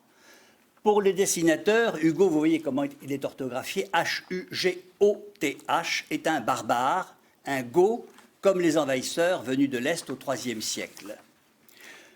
Ce grand révolutionnaire d'Hugo, est-il écrit dans le commentaire de la caricature, ne propose, je cite toujours, que des productions Moyen-Âge qui bouleversent l'ordre établi. S'il faut en croire la conclusion du commentaire, je cite encore, son romantique cerveau a fini par se détraquer. La seconde caricature, due à Benjamin Roubaud, intitulée Le grand chemin de la postérité, est publiée chez Aubert en 1842. Hugo y apparaît en meneur, en combattant, porteur d'une bonne lame de Tolède, encore le fer, bien sûr, chevauchant Pégase, dont la crinière annonce l'abondante chevelure du cavalier. Il est suivi, précise la légende, des littérateurs les plus remarquables de l'époque actuelle, notamment Lamartine, Dumas, Eugène Sue, Balzac, Vigny, Gautier. L'étendard qu'il porte devient pour Benjamin Roubaud, je cite, la bannière du romantisme, avec une sorte de maxime, le laid, c'est le beau, qui renvoie de façon parodique à la préface de Cromwell, dans la création, le laid y existe à côté du beau, et peut-être plus directement encore au propos des sorcières de Macbeth, traduit par François-Victor Hugo, le beau est affreux et l'affreux est beau. De tous les combats menés par Victor Hugo, la défense du patrimoine est sans doute un des plus anciens, mais sa note sur la destruction des monuments en France et sa guerre aux démolisseurs paraissent avant que la caricature s'intéresse à lui. Alors, après hésitation, j'ai néanmoins retenu deux charges qui semblent se faire écho et qui pourraient, je vais vous laisser bien sûr juge, illustrer ces combats pour préserver les monuments de Paris, où, écrivait-il, le vandalisme fleurit et prospère sous nos yeux. C'est d'abord ce Panthéon charivarique de Benjamin Roubaud, publié dans la caricature du 10 octobre 1841, l'une des caricatures les plus connues de l'écrivain, qui le représente adossé à la cathédrale Notre-Dame. On y reconnaît aussi le théâtre français, le théâtre Saint-Martin, la colonne Vendôme et l'Académie française, sur le dôme de laquelle il pose un pied. Dans la caricature d'un auteur anonyme qui paraît en 1842, et qui sert de couverture à une plaquette publicitaire pour un livre parodique, Victor Hugo ne pose pas le pied sur le dôme de l'Académie française, mais il y est assis, et comme enchâssé dans un décor parisien, où Notre-Dame renvoie évidemment au roman éponyme, la colonne Vendôme à un poème des Odes et Ballades, l'Arc de Triomphe à un autre des Voies intérieures. Ce patrimoine monumental, il a toujours défendu, refusant, comme il l'écrit dans sa guerre contre les démolisseurs, que le vandalisme, je cite encore, tous les jours démolisse quelque chose du peu qui nous reste de cet admirable vieux Paris. Je serais bien tenté d'ajouter à ces deux caricatures, elles sont très très nombreuses, on en parlait l'année dernière, où Victor Hugo et la cathédrale Notre-Dame de Paris sont associés. Au-delà de la publication du roman, on pourrait peut-être y voir une illustration de son goût pour le patrimoine médiéval, mais aussi de son indignation, comme il l'écrit dans le roman, je cite, « devant les dégradations, les mutilations sans nombre que simultanément le temps et les hommes ont fait subir au vénérable monument. » Alors, on se contentera de 3 charges. J'ai choisi une charge qui paraît avant l'exil, une pendant l'exil, une après l'exil. La première, elle est de Granville, de 1839. Hugo donc est coiffé des tours de Notre-Dame de Paris. Il est à la porte de l'Académie française.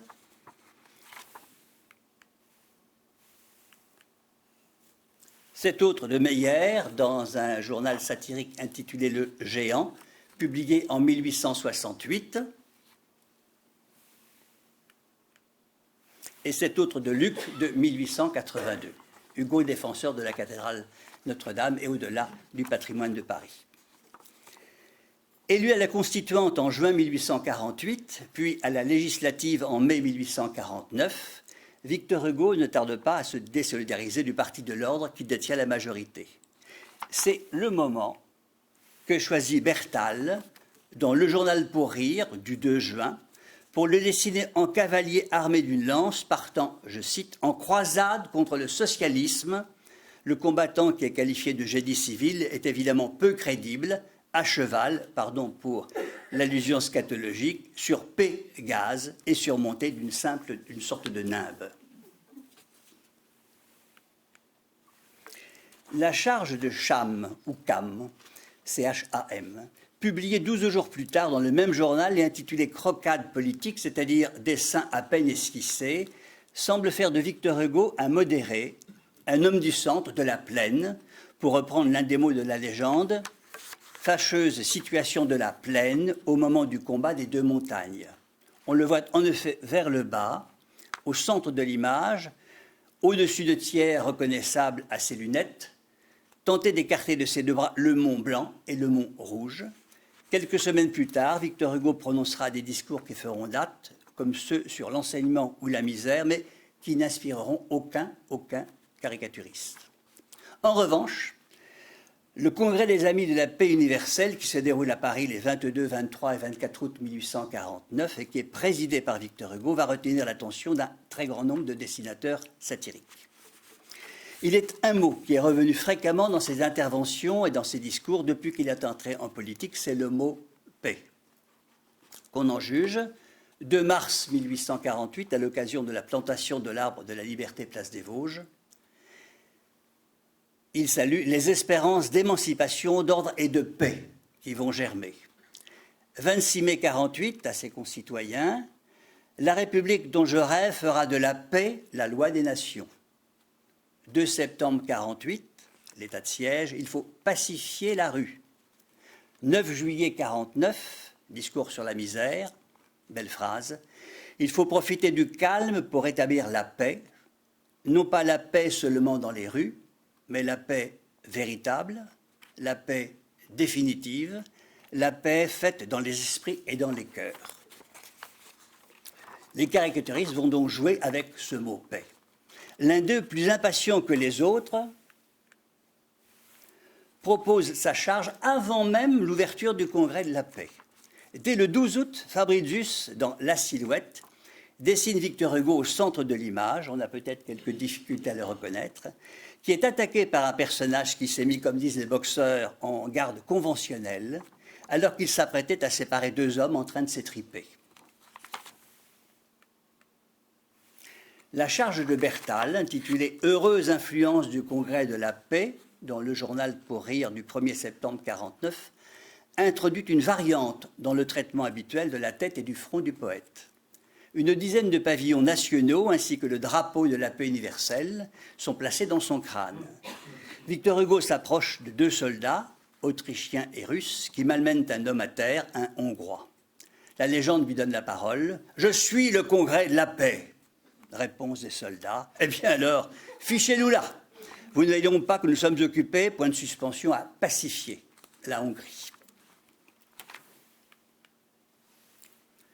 Quillembois met également en doute dans le caricaturiste du 2 septembre l'utilité d'un tel congrès en dessinant, c'est le titre de la scène, le citoyen Victor Hugo jouant au congrès de la paix et occupé à faire des bulles de savon, à l'intérieur desquelles on peut lire « Pax inter homines », paix entre les hommes, alors qu'un homme dans l'assistance essaie d'étrangler son voisin.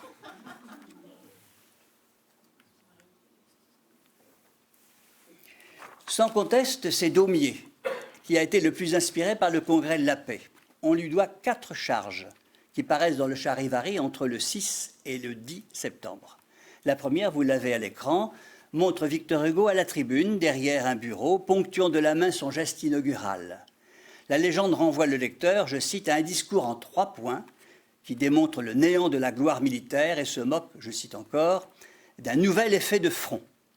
Et dans un article de la Silhouette non illustré, c'est un autre effet qui est souligné à l'occasion de ce congrès. Le front de Victor Hugo rayonne. Il a mis peut-être, pour être mieux vu, un gilet blanc et un pantalon noisette qui lui permet de faire des effets de cuisse. Alors pardon à Daina pour la difficulté pour traduire les effets de cuisse, évidemment. Non. Petit en arrière. Non, on va le laisser. Alors, celle qui est passée fugitivement. Dans la deuxième caricature de Daumier, bras énergiquement croisés, regard fermé, Hugo est à côté d'Émile de Girardin et au second plan pendant l'intervention du député anglais Richard Cobden.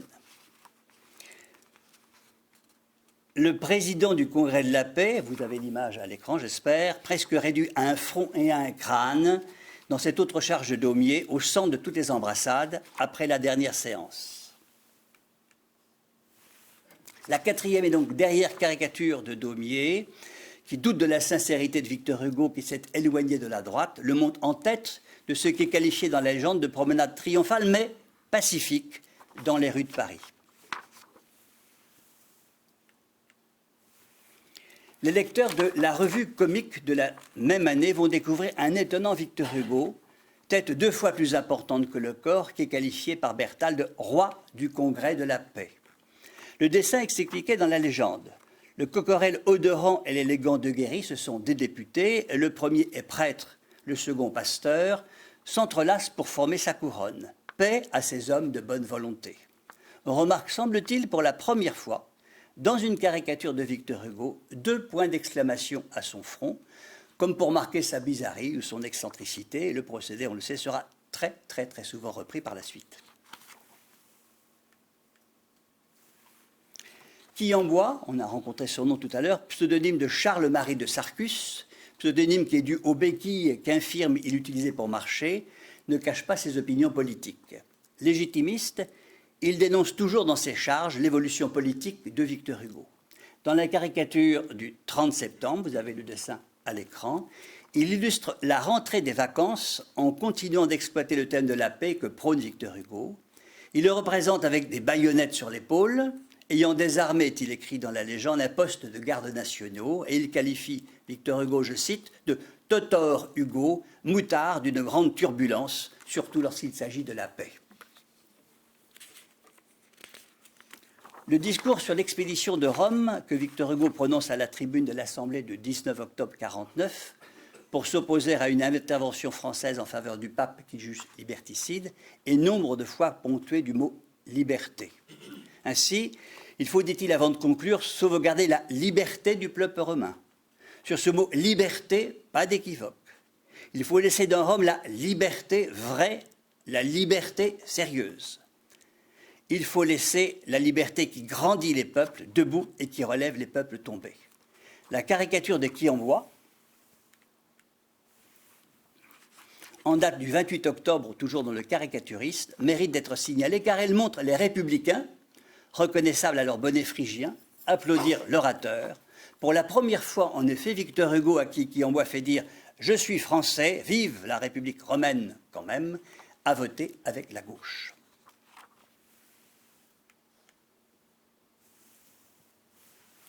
Ce début d'engagement de Victor Hugo avec la gauche n'échappe pas à Bertal, qui, dans le journal Pour rire du 1er décembre, s'interroge. Cuius pecum, à qui est ce troupeau? S'écartant précisément de ce troupeau, élevé, dit la légende, aux frais de la monarchie, le mouton noir Hugo est le seul qui s'apprête à escalader la montagne. Et pour rappel, en 1789, la montagne était un groupe politique composé donc de révolutionnaires très radicaux.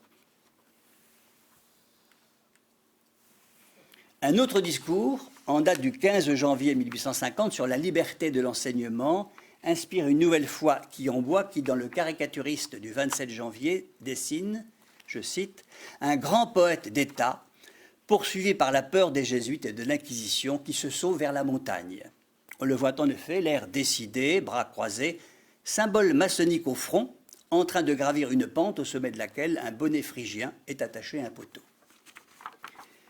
Ce discours, dans lequel il dénonce un projet de loi qui offrirait à l'Église le monopole de l'instruction publique et auquel il préfère, je cite, l'instruction gratuite et obligatoire, un grandiose enseignement public donné et réglé par l'État, inspire aussi Nadar, qui le représente dans le journal Pour rire du 26 janvier, corps tendu, poings serrés, visage fermé, fustigé par M. de Montalembert, ardent partisan d'un parti catholique, qui est revêtu de l'habit des frères des écoles chrétiennes. La légende, qui n'est pas défavorable à Victor Hugo, joue avec le mot frère. Cette loi prouvera que les frères ne sont pas toujours pour nous des frères.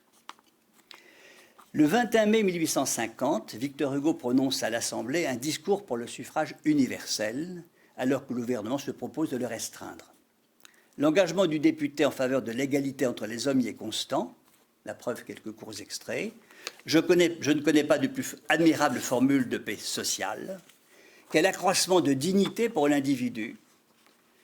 Ce projet de loi n'a qu'un but, arracher le pauvre aux idées de paix, de conciliation, d'espérance, de justice, de concorde.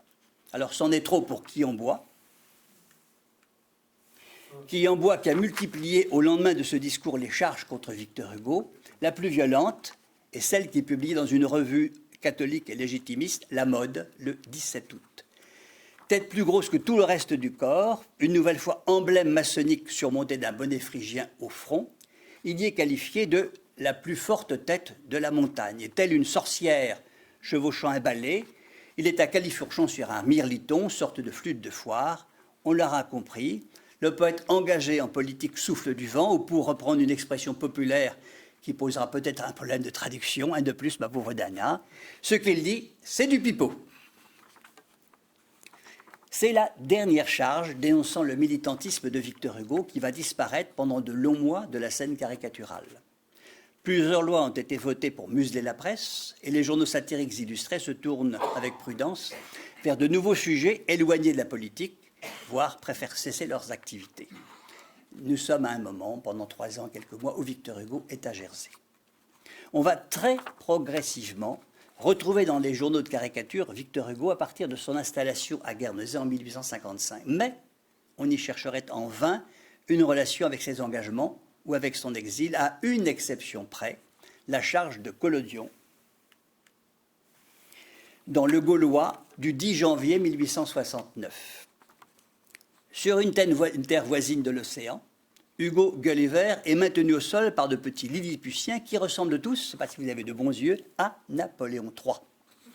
On lit sur le livre que le poète tient à la main les mots « liberté » et « lumière » qui renvoient au dernier vers de son poème Stella des Contemplations. C'est l'ange liberté, c'est le géant lumière. Dans l'article qui commente la caricature, Victor Hugo qualifiait de vivante statue du droit et honorait comme, je cite, un homme qui demeure inébranlable dans sa foi, invinciblement fidèle à la parole jurée et qui, après avoir ébloui le monde par l'éclat de son génie, l'étonne et le réconforte par l'exemple de ses vertus civiques. Alors on serait tenté de voir, je le suis du moins, dans les 3 prochaines caricatures, comme en filigrane, quelques discrètes allusions à certains combats qu'il a menés. C'est d'abord le dessin de Cham, pseudonyme donc, on l'a vu, d'Amédée de Noé, fidèle ami de l'écrivain, Hugo collectionne d'ailleurs ses œuvres, et qui est publié dans le Charivaret du 15 mai 1862. N'y aurait-il pas dans cette scène qu'il a intitulée « Les Misérables saisis du vertige » qui apparaissent en grappe, soulevées par la plume du romancier, comme une forme de réhabilitation de leurs conditions? Victor Hugo, qui a toujours pris la défense des opprimés, le parti des gens du peuple qui souffrent des mauvaises conditions de vie et des injustices, les élève jusqu'au sommet des tours de la cathédrale. Humanité, c'est d'identité.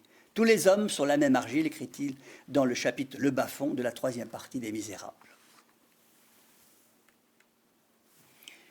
Sous les crayons de Montbard, dans le Gulliver du 19 mars 1868, on retrouve l'engagement littéraire de Victor Hugo, porte-drapeau du romantisme, au milieu, on n'en est pas surpris bien sûr, d'un décor médiéval, châteaux, tourelles et clochers. Le commentaire qui accompagne la scène caricaturale, je précise que les commentaires sont souvent en 2e page de ces journaux. C'est une colonne, quelquefois la page entière est consacrée à commenter le document. Donc le commentaire laisse entendre que le dessin de Montbard, républicain convaincu et futur communard qui devra se réfugier à Londres pour échapper à la répression versaillaise, n'évoque pas le seul engagement littéraire de Victor Hugo, mais qu'il renvoie aussi à tous les combats qu'il a menés en faveur de l'homme.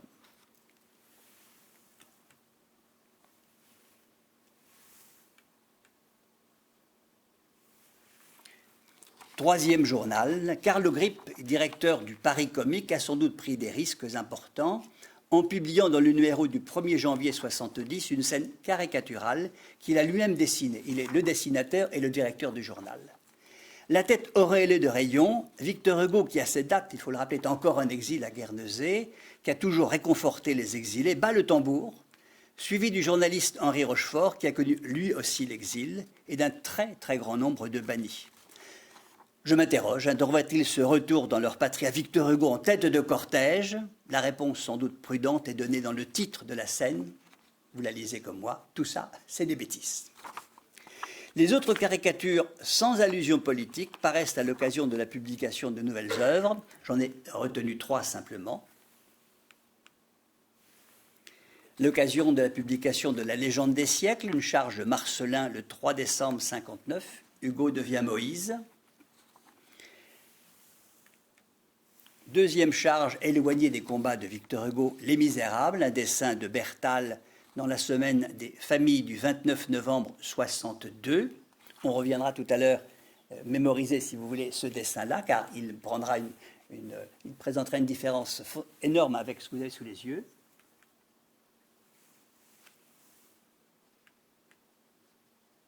Et le troisième, qui évoque bien sûr Guernsey, une charge de déloyauté qui paraît à la publication des Travailleurs de la mer dans le Hanneton du 6 juin 1866. À la chute du Second Empire, la République est proclamée le 4 septembre 70, Victor Hugo revient à la une de nombreux journaux satiriques à l'occasion de combats qu'il reprend avec la même ardeur qu'autrefois. Celui qui avait refusé pour lui l'amnistie en août 1859, la formule est célèbre, « Quand la liberté rentrera, je rentrerai », ne va avoir de cesse d'obtenir l'amnistie, qu'il qualifie d'ailleurs de pleine et entière, en faveur de tous les condamnés pour actes relatifs aux événements de la Commune. Dans son discours du 28 février 1979 au Sénat, il demande que l'on montre, je cite, « comment un peuple magnanime s'est préféré à la haine la fraternité, à la mort la vie, à la guerre, la paix. » André Gilles, qui partage les idées des communards, propose au lecteur de La Petite Lune 2 portraits-charges directement inspirés par le discours de Victor Hugo. Le premier, vous l'avez sous les yeux, paraît dans le numéro 34 avec comme titre « Amnistie » et comme légende « Le vieux briseur de fer ». En dépit de ses 77 ans, forgeron aux avant-bras et aux biceps puissants, l'écrivain engagé dans les luttes de son temps conserve toute son énergie qu'il met au service des libertés.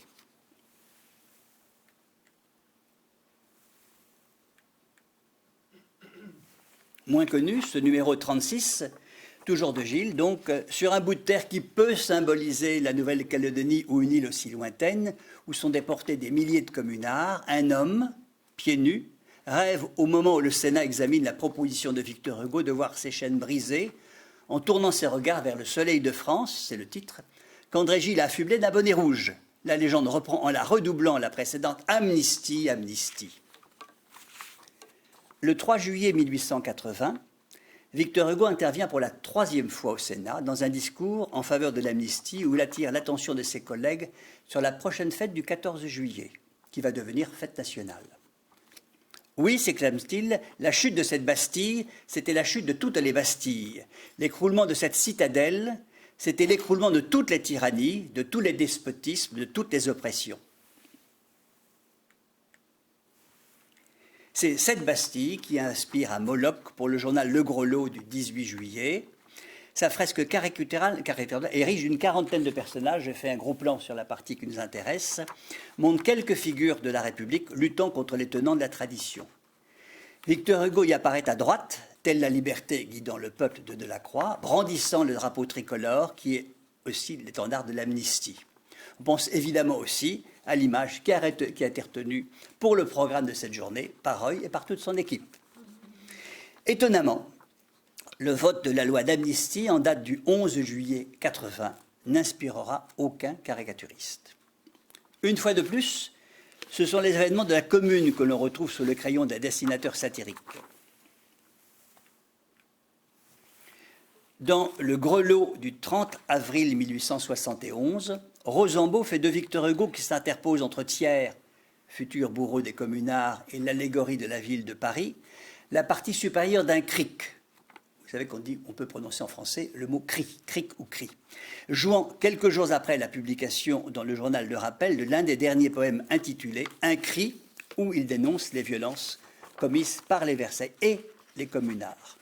Sous la charge, une phrase est en écho avec les premiers mots du poème. « Quand finira ceci ? Quoi, ne sortent-ils pas que ce grand pays croule à chacun de leurs pas ?»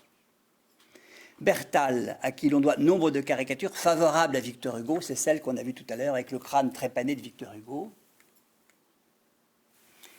Bertal est de ceux qui n'acceptent pas que ces derniers aient proposé d'accueillir dans sa maison de Bruxelles les communards à qui la Belgique refuse de reconnaître le statut de réfugié politique. Le dessinateur reprend la charge que nous avons vue tout à l'heure, qui était parue à la fin de l'année 62, et il la modifie pour le grelot du 11 juillet 1871. Victor Hugo, sur fond de Paris, donc incendié, devient un personnage sous influence, celle d'un diable, appelé Satanas, qui se livre, c'est la légende, à une salade dans un crâne, renvoie bien sûr à un chapitre des Misérables, remuant notamment dans son cerveau le drapeau rouge de la commune, des insectes, un chat noir, symbole des ténèbres et de la mort. On remarque vers la gauche de l'image une araignée qui tisse sa toile dans la boîte crânienne de Victor Hugo. Évidente illustration de l'expression familière « avoir une araignée dans le plafond », c'est-à-dire être dérangé, être fou. Bertal commente son propre dessin à la page suivante. Victor Hugo, au cerveau troublé, est en proie à une fièvre.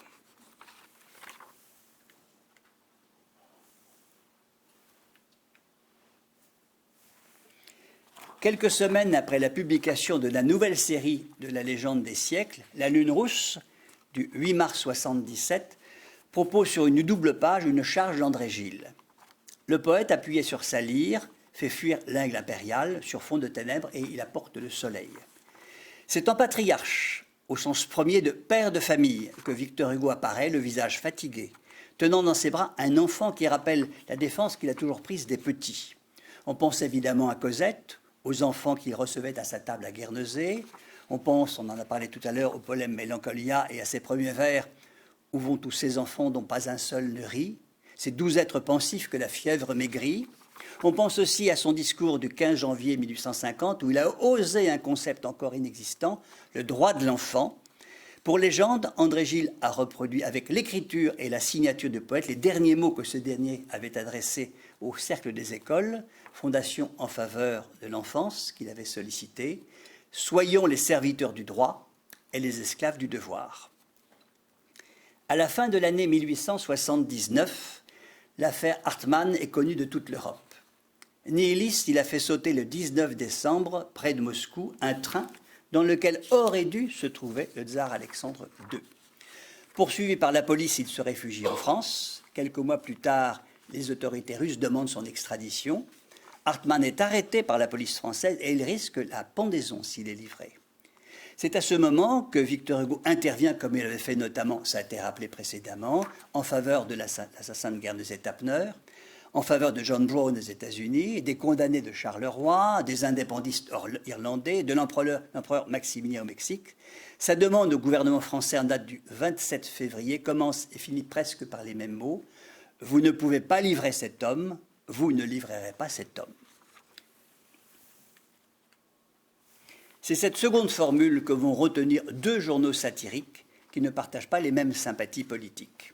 Dans Le Droit du peuple illustré, vous l'avez à l'écran, du 7 mars, Jaffé dessine un Victor Hugo solidement campé sur ses jambes, protégeant Hartmann qu'il tient sous son bras d'un invincible agresseur. La légende reprend l'essentiel de la lettre adressée au gouvernement français et se termine par la formule « Vous ne livrerez pas cet homme ». C'est une caricature extrêmement originale. Il y a très peu de caricatures où Victor Hugo est dessiné en femme. Que propose Grippa dans le journal royaliste Le Triboulet du 14 mars, où Victor Hugo apparaît en cartomancienne, entouré d'un chat, d'un crapaud, d'un corbeau, à proximité du buste de Napoléon Ier et d'un encensoir. La légende se passe de commentaires, il faut la lire. Nomme Victor, cartomancienne brevetée de tous les gouvernements, consultation et conseil gratuit à tous les assassins politiques. Vous ne livrerez pas cet homme, lettre du 27 février 1880.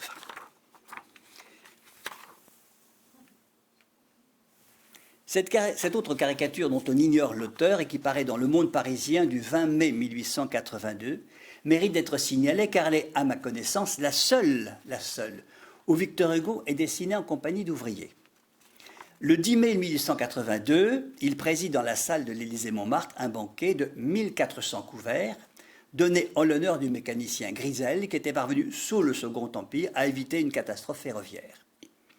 Cette présidence, il a d'emblée accepté, lui qui avait dénoncé dans le préambule des Misérables un des grands problèmes de son temps, je cite, la dégradation de l'homme par le prolétariat, ou qui avait rêvé dans un hommage aux ouvriers lyonnais en mars 1877 d'un travail sans exploitation.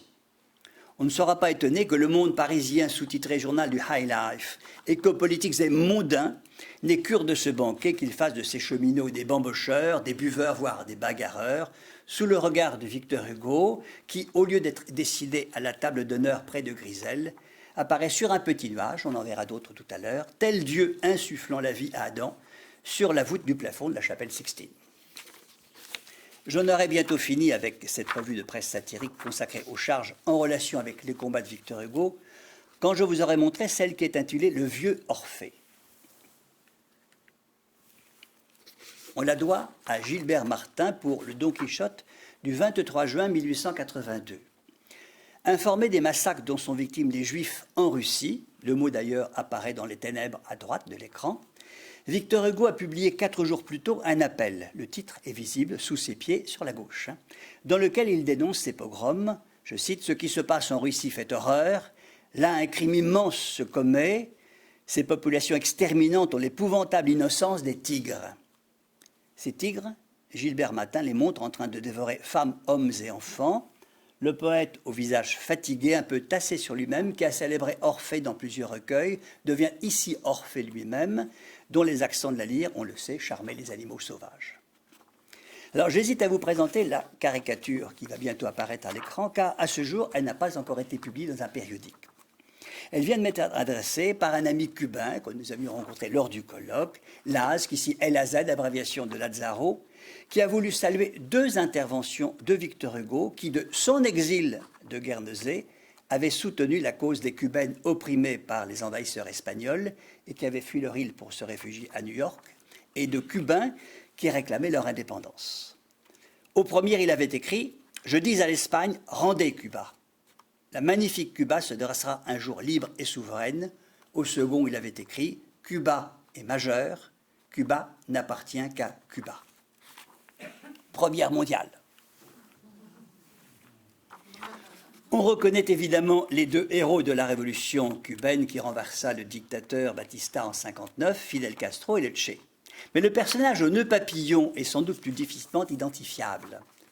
C'est José Martí, apôtre de la lutte pour l'indépendance, qui aurait, j'ai fait quelques recherches, elles sont vaines pour l'instant, qui aurait rencontré Victor Hugo à Paris et qui traduit un certain nombre de ses poèmes en espagnol. Tué à la bataille de Dos Rios en 1895, il est véritablement le très grand héros national à Cuba. À son retour d'exil, celui qui s'était inlassablement battu contre la peine de mort et la misère, contre l'esclavage, pour la paix et la liberté, pour une instruction gratuite et obligatoire, pour le droit des femmes et des enfants, bref, pour la devise de la République, liberté, égalité, fraternité, en devient l'incarnation, avant d'être, on va le voir, l'égal des dieux de l'Olympe, voire Dieu lui-même. Ainsi, Henri de Marre, qui a dû partir en exil après la Commune, en fait l'un des hommes du jour dans le carillon du 30 juin 1877, aux côtés de Jules Ferry et de Gambetta. La censure avait refusé le titre initial, les derniers champions de la République. Quelques mois plus tôt, le caricaturiste l'avait dessiné dans le même journal, en date du 10 février, conduisant un long cortège d'écrivains et de journalistes, dominant de la tête et des épaules toutes ces personnalités. Victor Hugo, qui est tricolorisé, une plume bleue, blanche et rouge à son bonnet, ainsi qu'une veste bleue, une barbe blanche et un pantalon rouge, porte sur son bonnet le sigle de la République, RF. La légende confirme qu'il est devenu, je cite, le grand tambour-major de la République. Le 13 septembre 1978, c'est lui qui inaugure la longue série des hommes d'aujourd'hui. Il y aura 478 publications jusqu'en 1999. On le voit, la charge d'André Gide, dénuée de toute volonté satirique, participe au contraire à la gloire universelle de l'écrivain qui a mis sa plume au service de nombreuses causes dans le monde et qui apparaît à califourchon sur le globe sur fond de grands soleils rayonnants. Chacun mesure dans ces conditions que le mot caricature, qui vise à ridiculiser, à tourner en dérision, est désormais des plus impropres en ce qui concerne Victor Hugo. Certes, la charge continue de déformer, d'exagérer des détails, mais elle participe à sa future apothéose. Ainsi,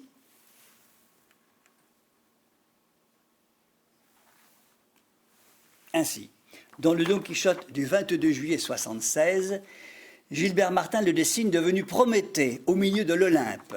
C'est le titre de la caricature. Puissant, les bras croisés en signe de détermination, comme le dieu, Victor Hugo a voulu faire don aux hommes, est-il écrit, du don du feu sacré. Le dessin d'Alfred Le Petit, paru dans le numéro du 3 février 81 des Contemporains, a dû choquer plus d'un lecteur. En effet, drapé dans le journal Le Rappel, qui lui sert de chape, Auguste Vacry tient un ostensoir, Victor Hugo, dont la custode renferme non pas une hostie sacrée, consacrée, mais la tête de Victor Hugo. Le quatrain qui sert de légende est sans ambiguïté. Hugo, virgule, voilà le dieu, point.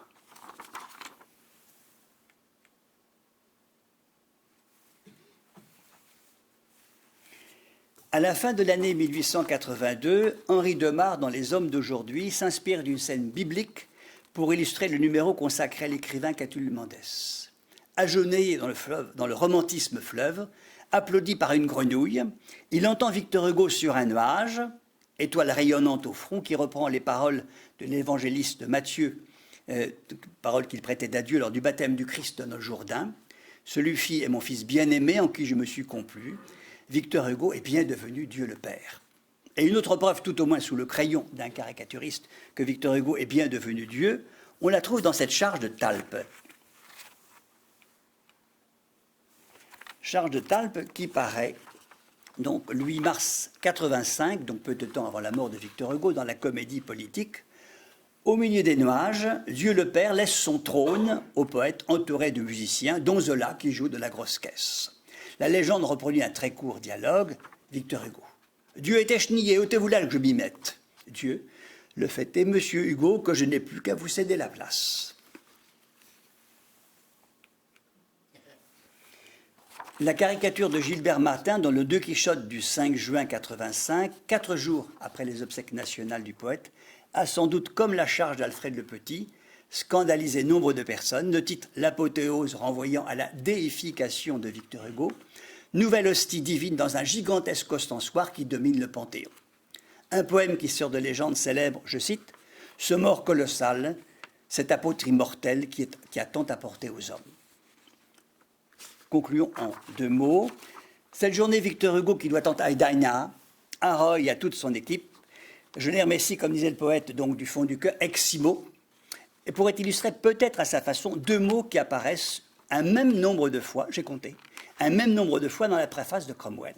Sublime et grotesque, dont Victor Hugo souhaitait, je cite une dernière fois, la féconde union. Les interventions de Laura, d'Agathe, de Myriam, de Lise, de Florence et de Lisa seraient le côté sublime. Beaucoup plus modestement, les charges que j'ai commentées seraient ou sont le côté grotesque, au sens ancien du mot, c'est-à-dire figure caricaturale qui provoque le rire par son extravagance. Je vous remercie.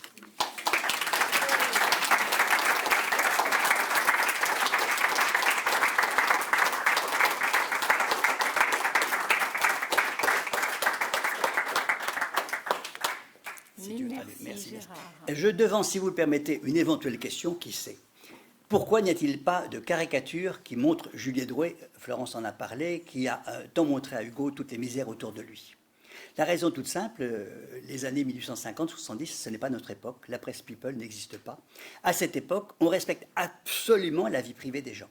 Il n'y a aucune caricature de Madame Hugo, aucune caricature de Léopoldine. S'il y a des caricatures, plusieurs, de Charles et de François Victor, c'est parce qu'ils sont des journalistes engagés en politique. Il n'y aura pas une seule caricature de Juliette Drouet. Et pourtant, tous les journalistes la connaissent. Il n'y aura qu'une seule caricature qui évoquera ce qui va évoquer sa mort. Tu la connais, Florence. On la trouve dans le journal royaliste dont j'ai déjà parlé, de Triboulet, qui représente sur un fond très sale, très noir, c'est une affreuse image, Auguste Vacry dans le cimetière de Saint-Mandé, qui est en train de lire le discours avec, dit le journal, des larmes de crocodile, donc devant la tombe de Juliette. Aucun journal, à cette époque, n'a osé représenter donc Juliette Drouet et Madame Hugo. Pardon, j'étais long. Pardon. Oui, Laura. Gérard, alors ma question d'abord en français, je la dirai en anglais après. Est-ce qu'on sait comment Victor Hugo a réagi à ces caricatures? Il me semble assez impossible qu'il ait pu y échapper. Il a forcément vu ces dessins. Qu'est-ce qu'il en pensait? Il en pense. On va poser sa question en anglais. Vas-y. Do we know how Victor Hugo has reacted in front of his cartoons? Victor Hugo a très bien réagi. D'abord, il a produit des centaines, au moins 300 caricatures. Caricatures, dans un premier temps, qu'il offre à ses enfants. Il aime la caricature, il en a décidé des quantités. Et puis Victor Hugo a toujours, au nom de la liberté, accepté finalement qu'on puisse se moquer de lui. Et puis Hugo est collectionneur de caricatures. J'ai évoqué tout à l'heure sa relation très intime, très amicale avec Cham, à tel point la Place des Vosges conserve une lettre de Victor Hugo qui réclame à Cham « Je n'ai pas pu acheter tel numéro du journal, votre charge me manque, voulez-vous me l'offrir ?» Well, Victor Hugo was very fond of caricatures, actually. He would collect them, and he was interested in the caricatures. He would offer some also.